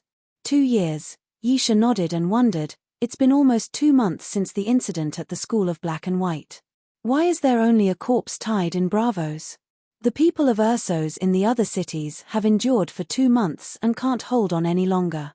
Or is this Frost God's plan to force the humans to collapse and take them down in one go? A humanoid evil god on the Dragon King's throne outside the 14th throne stood up and said, according to the confession of faceless one Jiokuan, who was captured by Chizang, Frost God didn't plan to attack Ursos immediately. He's waiting for the long night to come, when the north wind stops and the river freezes, then he'll attack. It'll probably take another 2 years. Waiting for the world to stop falling and for the temperature to drop to the lowest point. Ysha pondered. That's reasonable. At that time, the power of the other ghosts and Frost God will reach their peak. However, I've tried to find out the whereabouts of the faceless ghosts and found nothing. That's not normal. The pale holy child frowned. That's strange. I've been sending my will to the high priest and searching around the temple, but I didn't find a single faceless ghost. Lalo's expression changed. Me too. The believers pray at the temple every day, and even the priests are worried. But after I sent my will, I didn't find any trace of the faceless ghosts. I thought they were avoiding the Red God Temple. Me too. The big shots on the 14th throne looked at each other and realized that things were getting out of control. Maybe we can't just watch anymore. At least control the situation in Bravos. Lalo said with a serious expression. Yisha nodded. Let's see how Frost God reacts by attacking the other ghosts in Bravos. At worst, it'll be the same as the last era, where the human kingdoms will be wiped out. Red Bull Arkuan looked at Yisha in confusion. Didn't your son's Dawn Kingdom drown in the tide of zombies during the last long night? Yisha shook his head. The fall of every demigod kingdom happened right under our noses. The destruction of the demigod era was foreseen by the gods from the beginning. The focus now is not on how many people died in Ursos, or how many cities fell. I don't care if all the mortals die, but we can't let things get out of the control of the gods. Yisha is right. We don't care how serious the disaster is, or how the long night ends, but everything must be under the control of the gods. The handsome demon god in human form said. The gods discussed for a while and finally made a decision. First, they would increase the support of their priests' divine arts. They would attack the grass in Bravos and the snakes of Frost God. Secondly, they would choose a group of demigods who were good at movement and reconnaissance from the periphery of the alliance. They would scout for the movements of the other ghosts around the city-states. But when selecting the scouts, the gods ran into a problem. Gods who were proficient in flying, stealth, and tracking had become extremely rare. There were hundreds of gods and demons, but not even 10 qualified scouts could be selected. If Chizang hadn't killed so many gods along the way, this mission would have been very simple. Lalo said regretfully. The gods who were good at movement and stealth had all gone to hunt Tyrion, only to be slapped to death by Chizang's holy mother god Palm. This was especially the case when Rhys set up an ambush. A large group of gods and devils with the ability to fly quickly followed Tessa.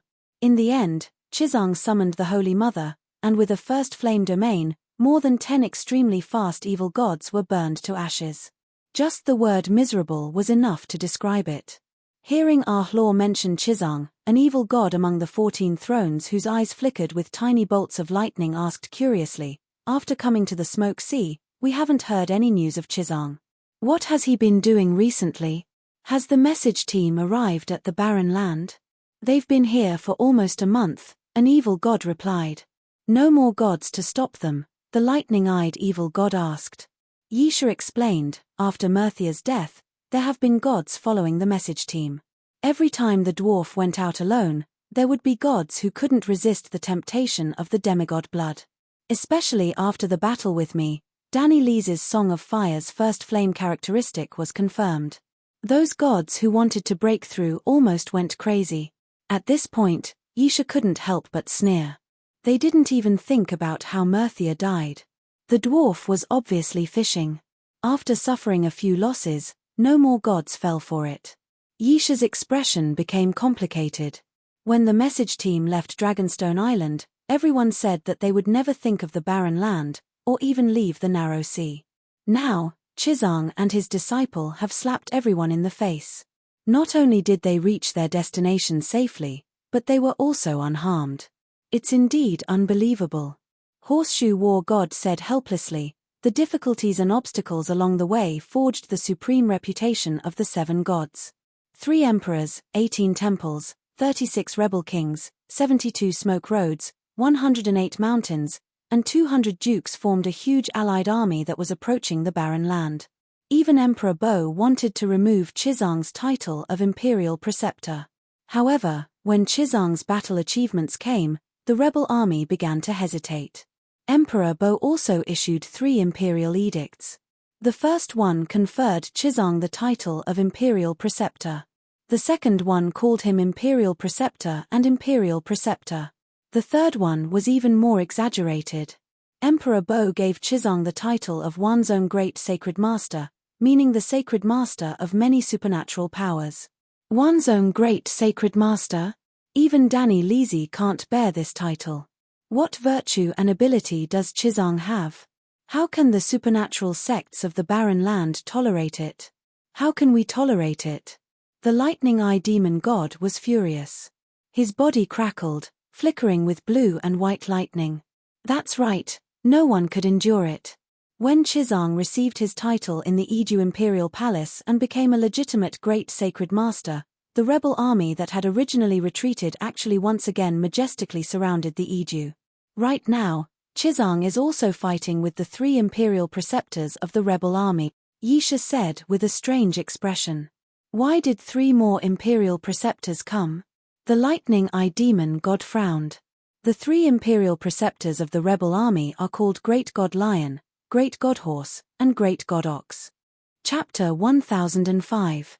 The teaching team stayed in Shamiliana for half a month, searching for traces of deviant ghost babies and ghouls. They didn't find the little deviant ghosts, the living dead also nowhere to be seen. However, through the guidance of Jiaokuan's departed spirit, Chizang and his disciples found tens of thousands of undead corpse ghosts in an extremely hidden cave.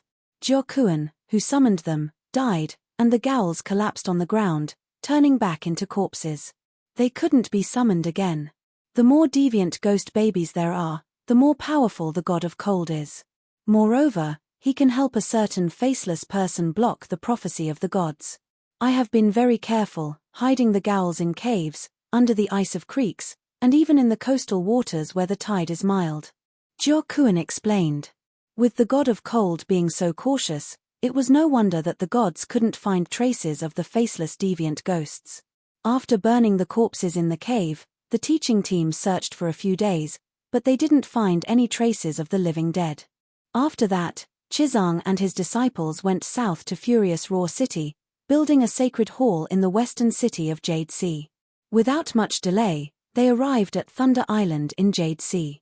Thunder Island was in the south of Barren Land, which was probably the geographical relationship between the Celestial Empire and Dazed Bay.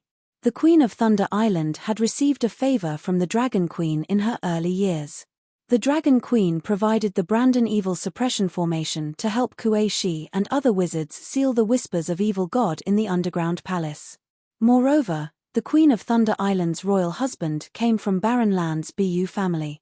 Chizang and his disciples lived a peaceful life for half a month. The reason why they stayed on Thunder Island for so long was also Tyrion's idea. He wanted to watch the fire burning on the other side of the river and understand the current political situation in Jade Sea and Barren Land. Soon, he received a piece of good news. Because Master Chizang killed demons and devils along the way, the rebel army began to retreat.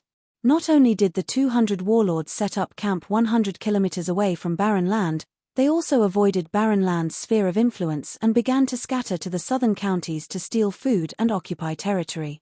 The reason why the rebel army went south to Barren Land was that the position of state teacher was too hateful. Also, the night was long and the north was hard. They planned to hide in the rich south for winter.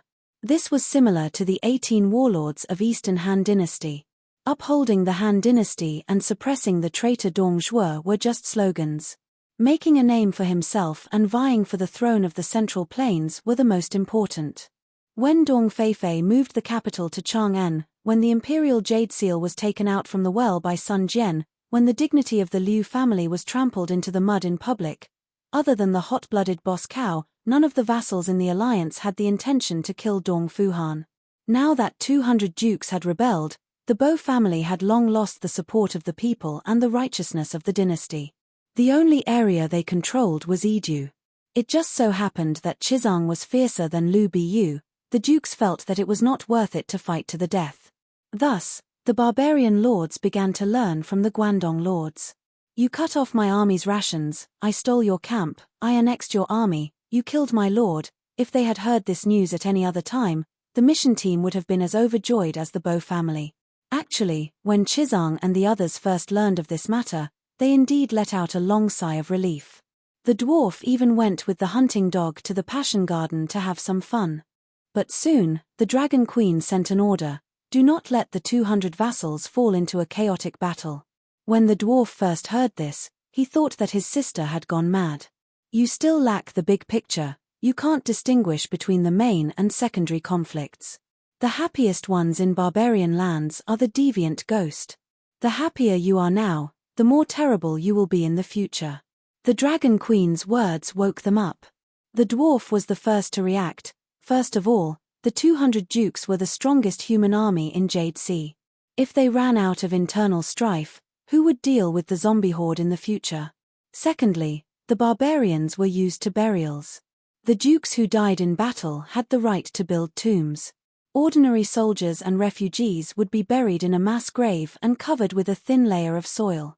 This was a blood transfusion for the deviant ghost. With this, the barbarian lands would definitely fall. If the barbarian lands fell, the Jugasnai plains to the north of the barbarian lands would not be able to escape. The problem was that the barbarian lands and the Jugasnai plains were not completely sealed islands. Across the Bone Mountains and to the west was the Centaur's Dothraki Plains. To the southeast and southwest was the Jade Sea city-state.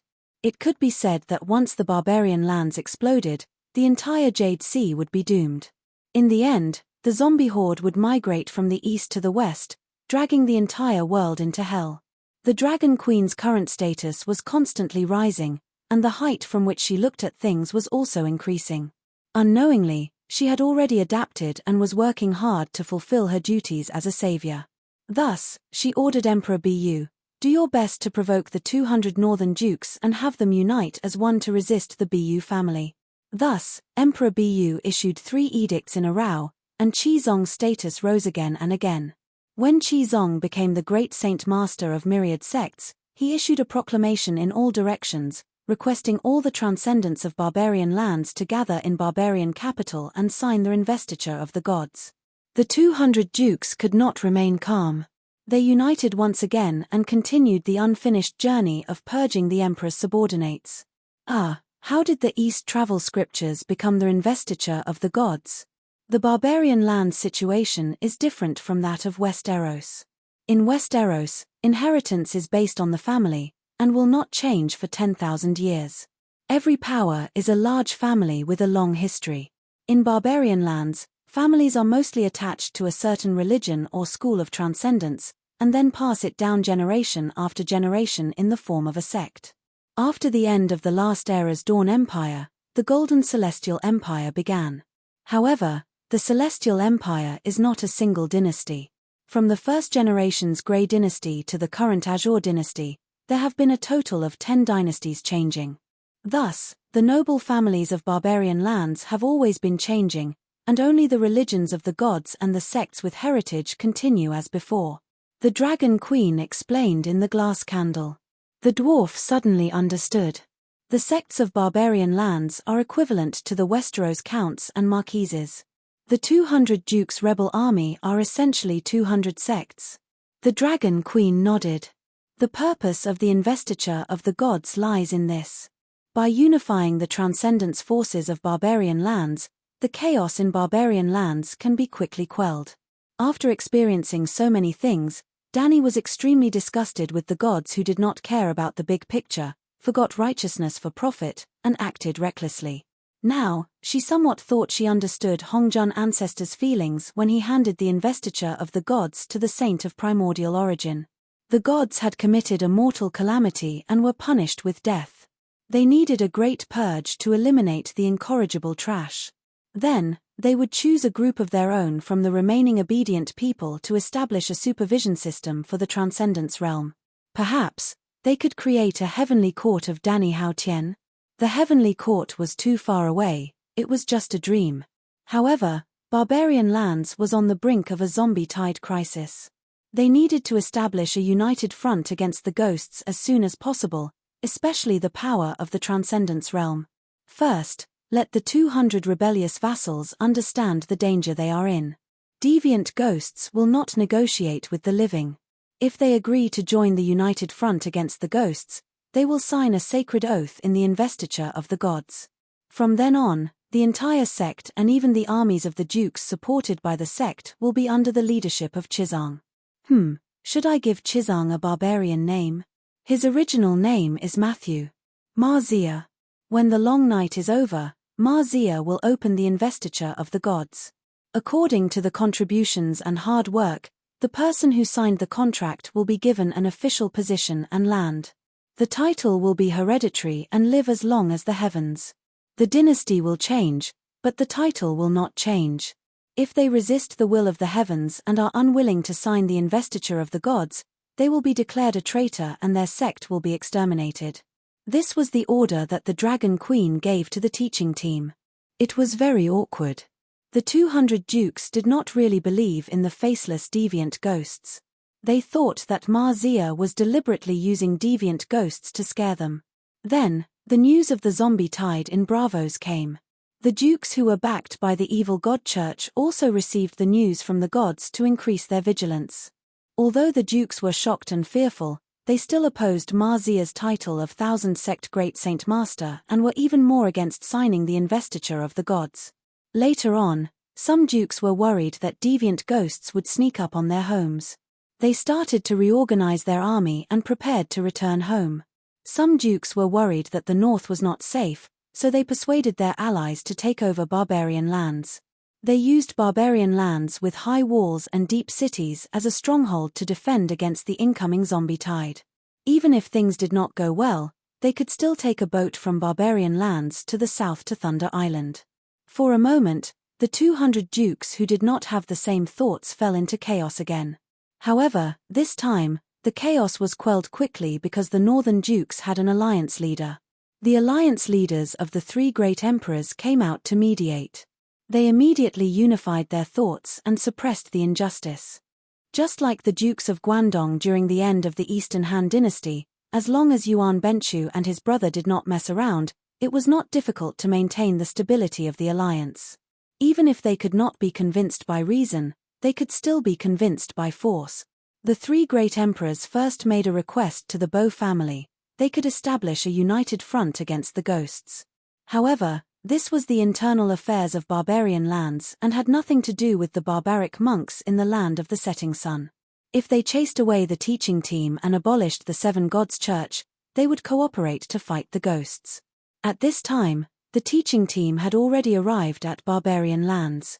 Chizang was the chief bishop of barbarian lands, the teacher of the emperor, the state teacher, and the great saint master of Thousand Sect.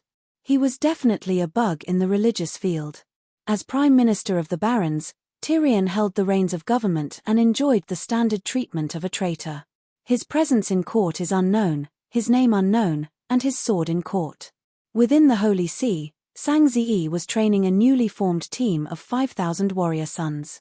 In the imperial court, Hound was also the general of ghost resistance and the commander of barbarian lands. Varys returned to his old profession and became the chief of intelligence.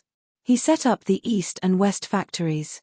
The East factory supervised the civil and military officials while the West factory strictly controlled the common people. Even Bo Tianzi had to respectfully address him as factory master. Varys was the illegitimate son of Targaryen and was a relative of the Dragon Queen. There were rumors that factory master Varys had secretly set up the rearguard commandery, which was responsible for collecting external information. The members of the rearguard commandery were mostly nobles. They were the second and third sons who did not have the right to inherit. They were used to wearing brocade robes, so they were also known as the brocade guards. There were also people who refuted that the commander of the brocade guards was not factory master, but the horse-faced girl, horse-faced Reaper Arya. There were also people who said that this was not contradictory. Factory Master and Horse-Faced Reaper each set up a rearguard commandery. The commander of the Brocade Guards was Horse-Faced Reaper. The other rearguard commandery was called Bird's Nest, which specialized in domesticating little birds.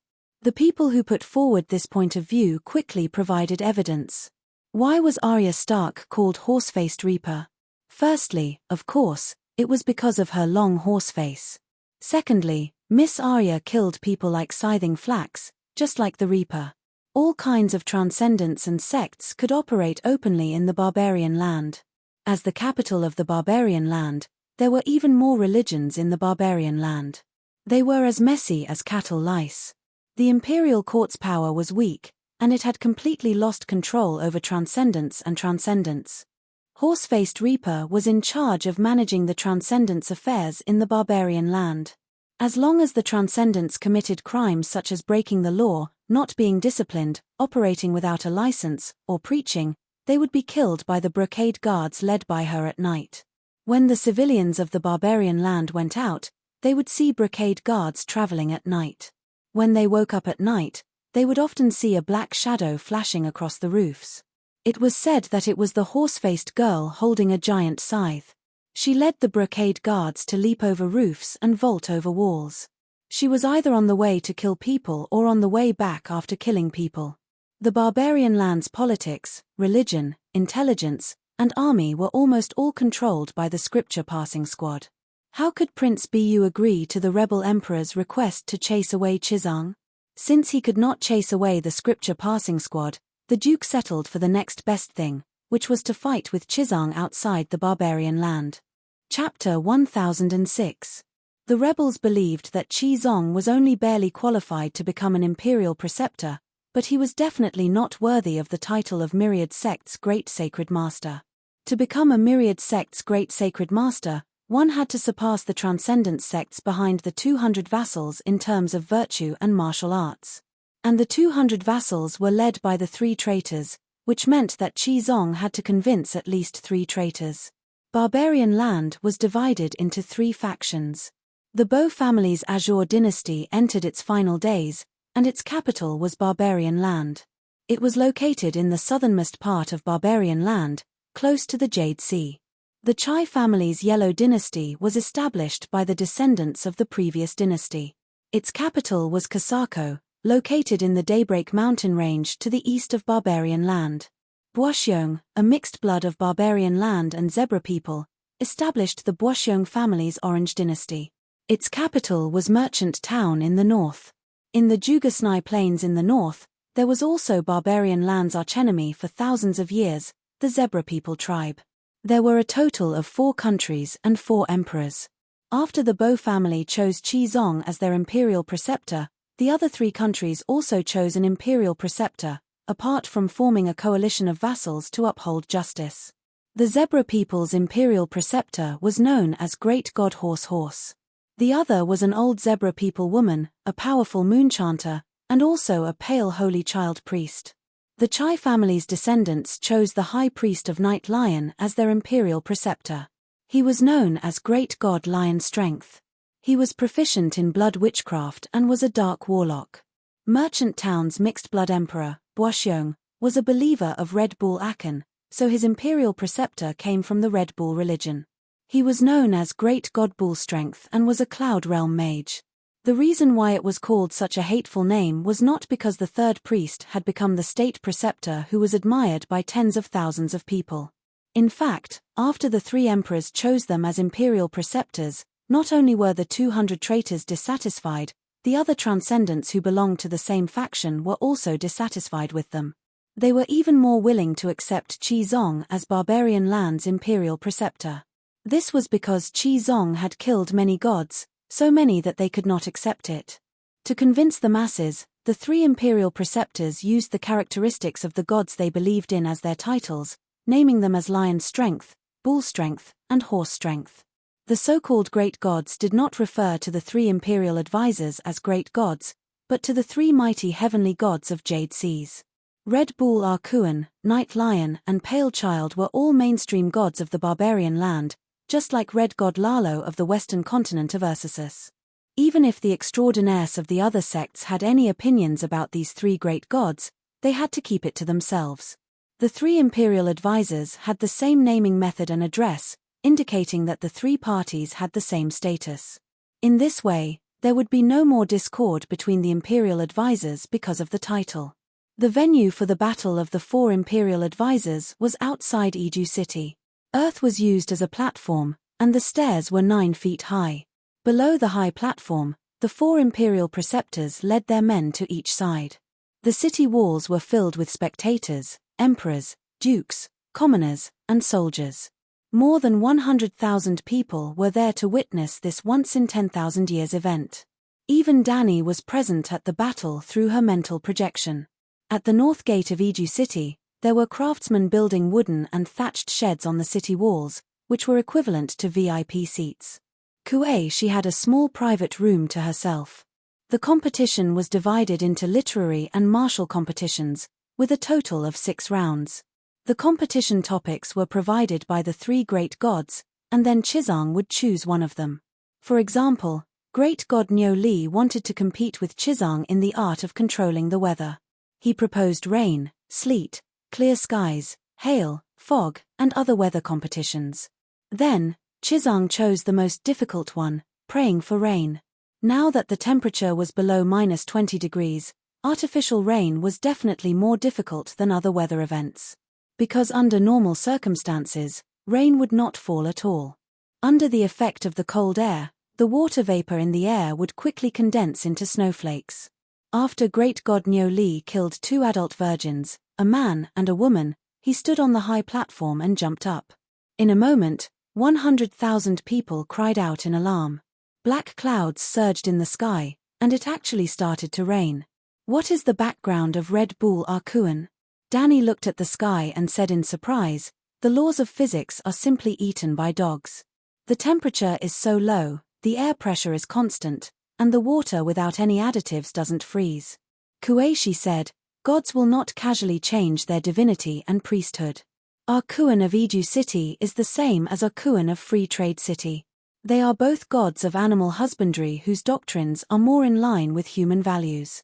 Humans sacrifice white heifers to Arkuan, praying that their own female animals can produce more cubs.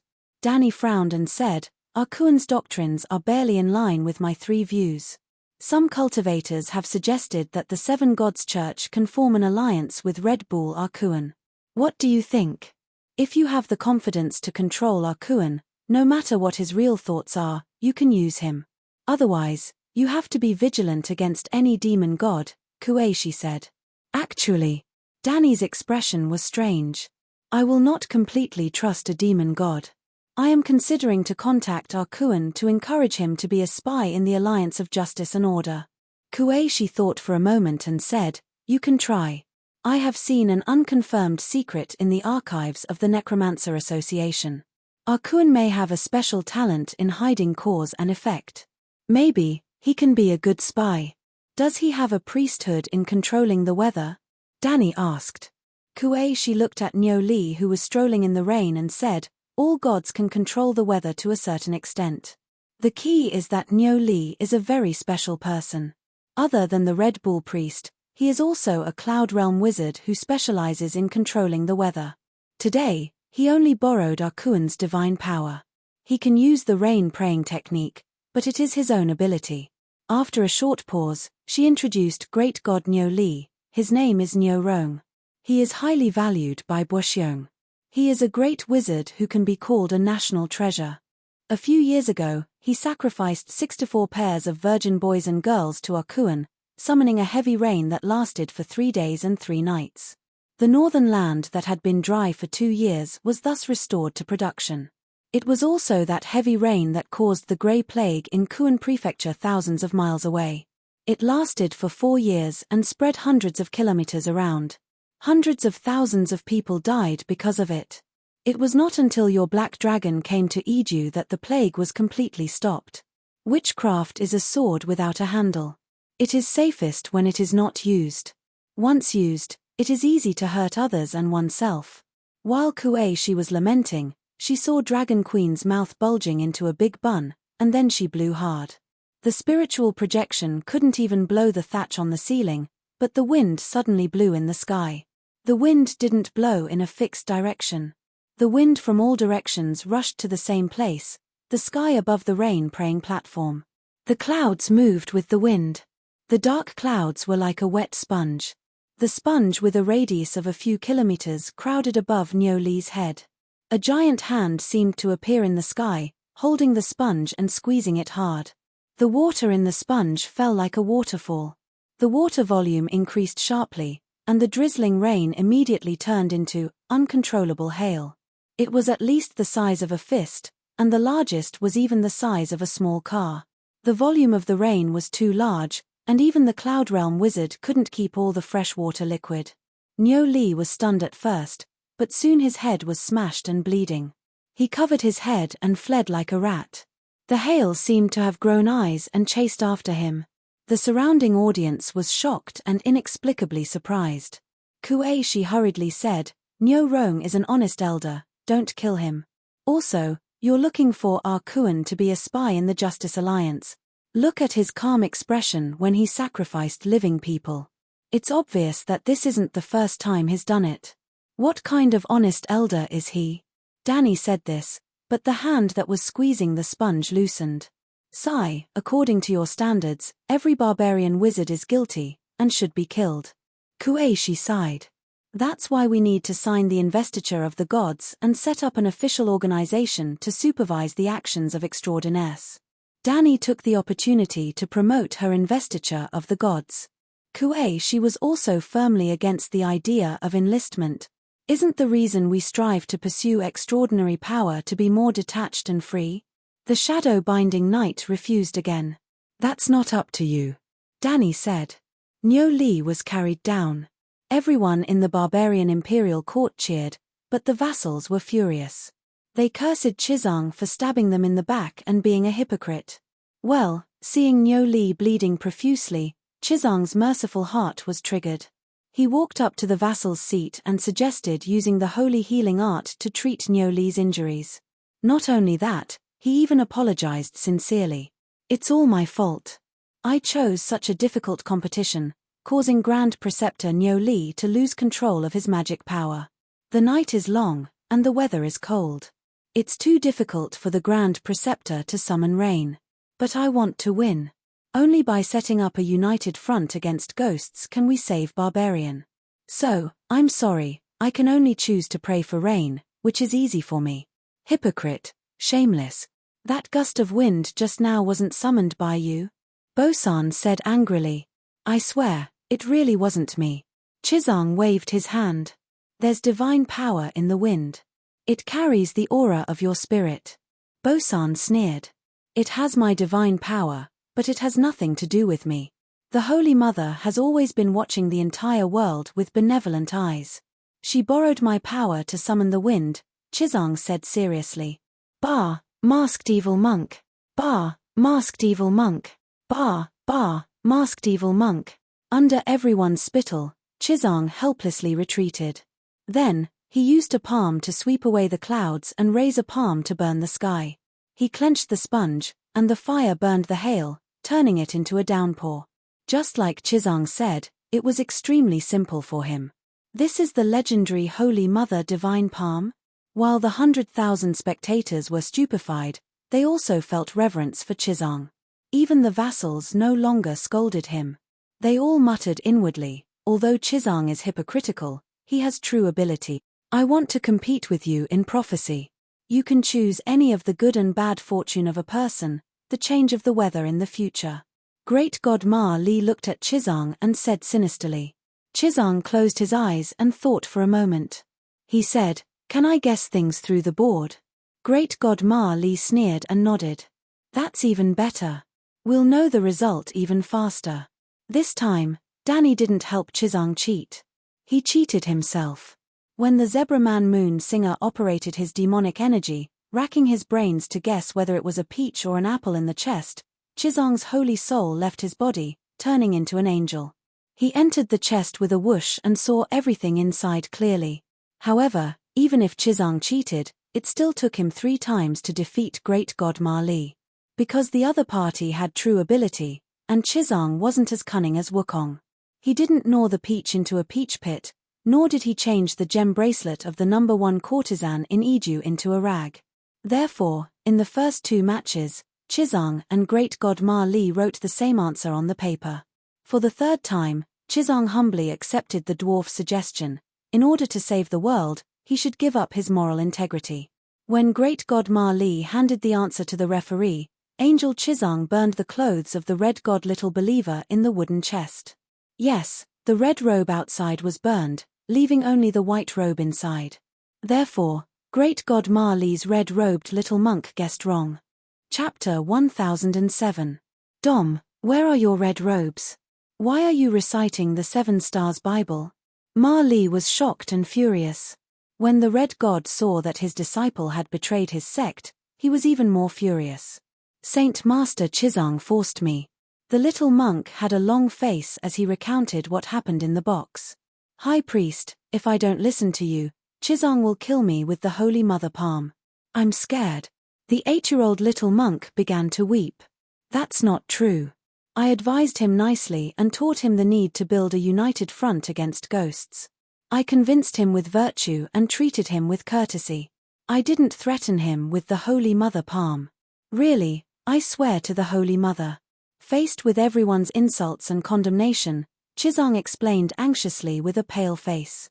Ma Li sneered. Chizong, do you think we should believe a masked evil monk like you or an 8-year-old innocent child? Child, why are you so bad? Deceiving. Before Chizong could finish lamenting, the little monk shrunk his neck and shouted, Saint Master Chizong, don't hit me. Chizong was agitated. You saw it. I didn't do anything, and this child said I wanted to hit him. What's going on? The Red God priest was also puzzled. The little monk Dom pointed at Chizong's right palm in front of his chest and shivered as he said, High Priest, that's the starting stance of the Holy Mother palm.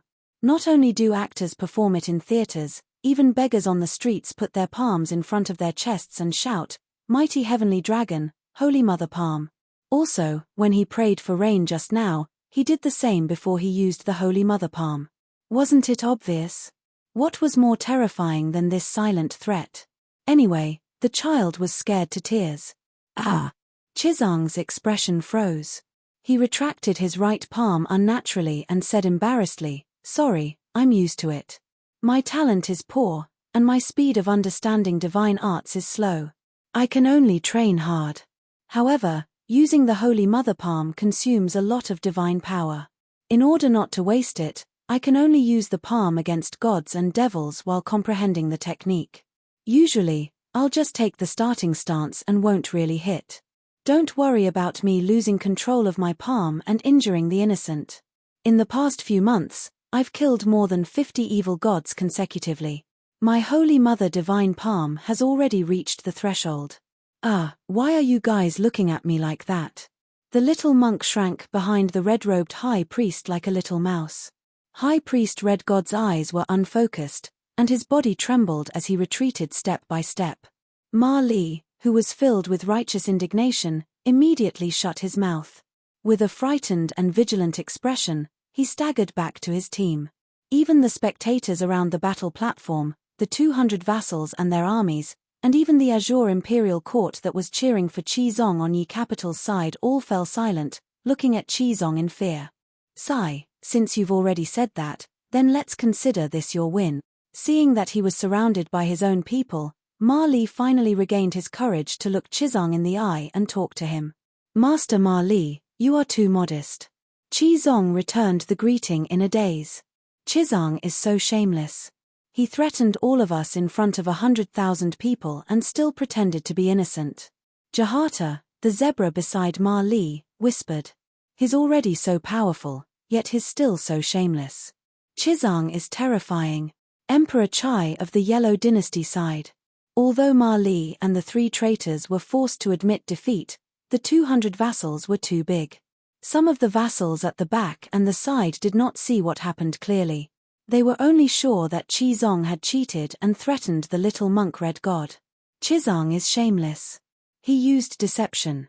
This is a competition of prophesies. He can't use other methods. That made sense. The purpose of guessing was to test Chizong and Ma Li's prophecy abilities. Ma Li did not cheat. He used his true abilities to predict the item in the box. However, Chizong used his undetectable saint soul to enter the box to observe. This went against the original purpose of the prophecy competition. Chizong was a true honest monk. When he heard the vassal's accusations, his face flushed red. He could not speak. He could only place his right palm before his chest and bow repeatedly in apology. I did use a trick in this competition. It's really Hualala.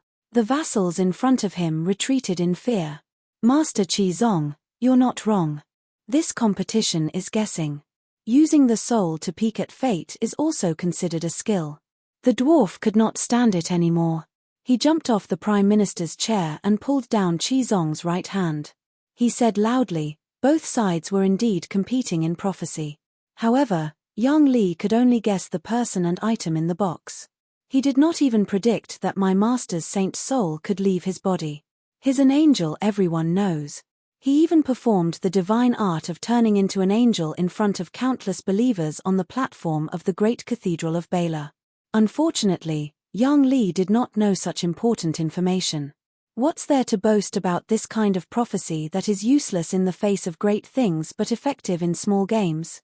The real prophecy is the interference of fate. The gods you believe in were killed by Qizong's master with a single palm strike. Countless of your fates were easily rewritten by him.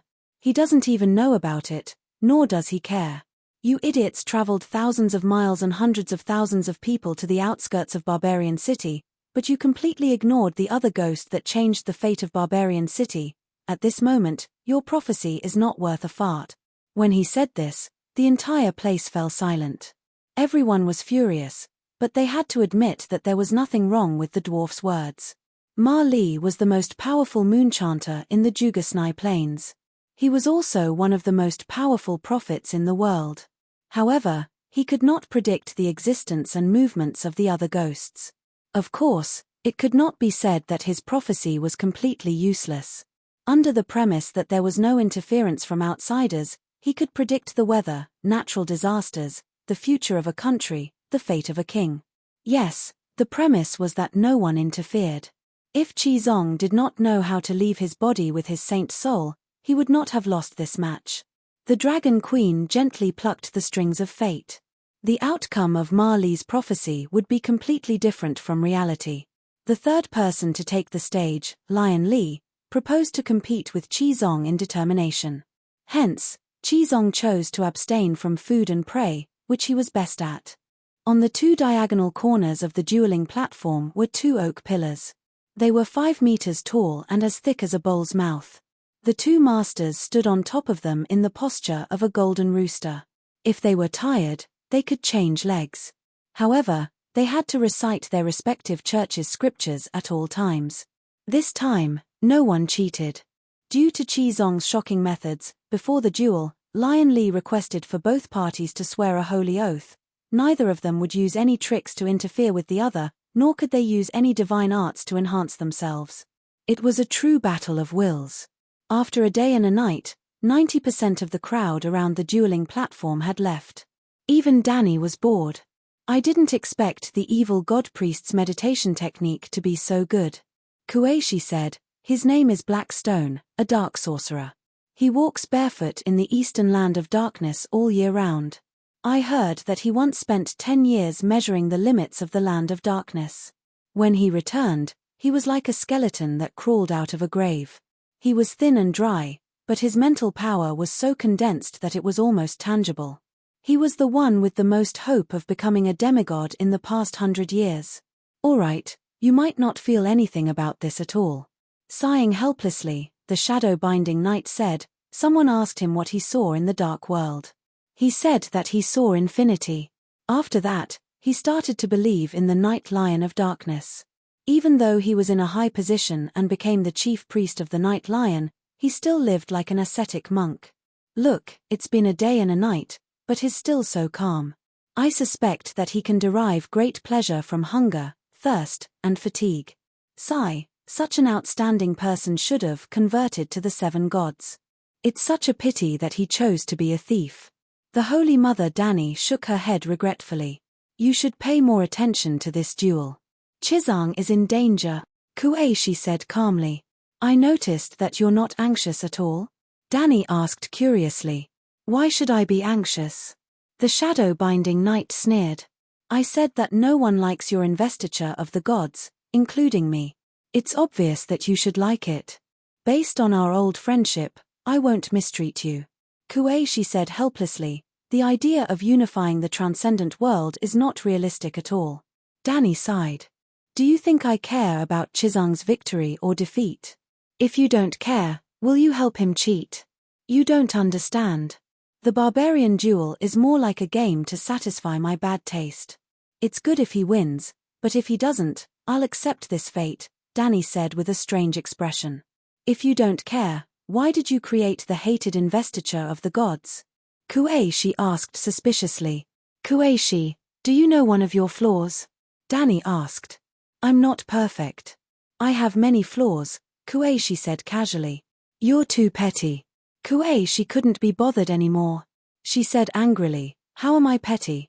Your vision has always been limited to one person, one family, one sect, one city, one country. You're used to only thinking about solving problems after you encounter them. For example, on the investiture of the gods, your vision only focuses on personal gains and losses. Have you never thought that barbarian lands really had other choices? If barbarian lands' transcendence didn't unite under me, would you be able to survive? Do you know why I don't care about the outcome of this duel? It's because the one who benefits the most from the outcome of the duel has never been me, but you, barbarians. If you're willing to submit to me obediently, under Chizang's leadership, there's still a 30% chance of surviving this long night. If you continue to be hostile to Chizang and the investiture of the gods, I dare to guarantee that barbarian lands will be destroyed. Those who oppose the investiture of the gods will all die. Those who live to the next era will all be my people. The world will naturally be at my mercy. This is also the reason why the gods formed the righteous alliance. They aren't willing to sit and wait for death. Kueishi's expression changed several times. In the end, she remained silent. 3 days later, the duel was still going on, but there weren't many spectators left. Dani also retracted her consciousness and focused on the study of spacetime law. Her main focus was still on spatial divine arts. Spatial talent was the polarity of Song of Wind. Therefore, she was actually cultivating Song of Wind. Cultivating Song of Fire was beneficial to saving the world. But before saving the world, she had to save herself first. At this point, Dani, who had gradually grasped the spatial polarity of wind, suddenly felt lucky about the choice she made back then. Door God's talent was very powerful. It would be very helpful to her in the early stages. But in the later stages, this talent would seem a little repetitive. This was because she was also cultivating Song of Wind. When she cultivated Song of Wind to the limit, she would also walk the same path as Door God, comprehending the spatial polarity of Song of Wind. On the other hand, after Blackie obtained Door God's talent, it finally turned from a poor student to an ordinary student in the upper middle class. Of course, everything had its pros and cons. Even if it could share Door God's talent with Dragon Spirit, comprehending its own spatial polarity would be a waste of time. And in the long night, the most precious thing was time. On the 7th day of the duel between Seven Treasures and Lion Strength, Varys routinely prayed and accumulated divine power. Then, he used divine power to train his summoning technique.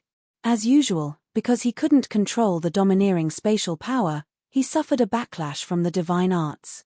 His head was in pain, and he was bleeding from his 7 orifices. Just as he was about to end today's training and find Hound to treat his injuries, a circle of mysterious blue runes suddenly appeared on the table in front of him. A letter was in the center of the blue circle. I succeeded. Varys felt like he was in a dream. After touching the letter and confirming that it wasn't an illusion, he wiped the blood from his nose. With tears streaming down his face, he choked and said, "Finally, I've become a level 2 Grand Summoner. I can summon physical object." Dani's spatial mastery had taken a big step forward. She had developed her own spatial divine arts. This is Dragon Queen's handwriting. This letter was summoned from Dragonstone Island. Varys hesitated for a moment before opening the letter. In the next moment, his expression changed drastically. There was only a very simple content on the letter: Midsummer Islands have fallen. Millions of people have become ghouls.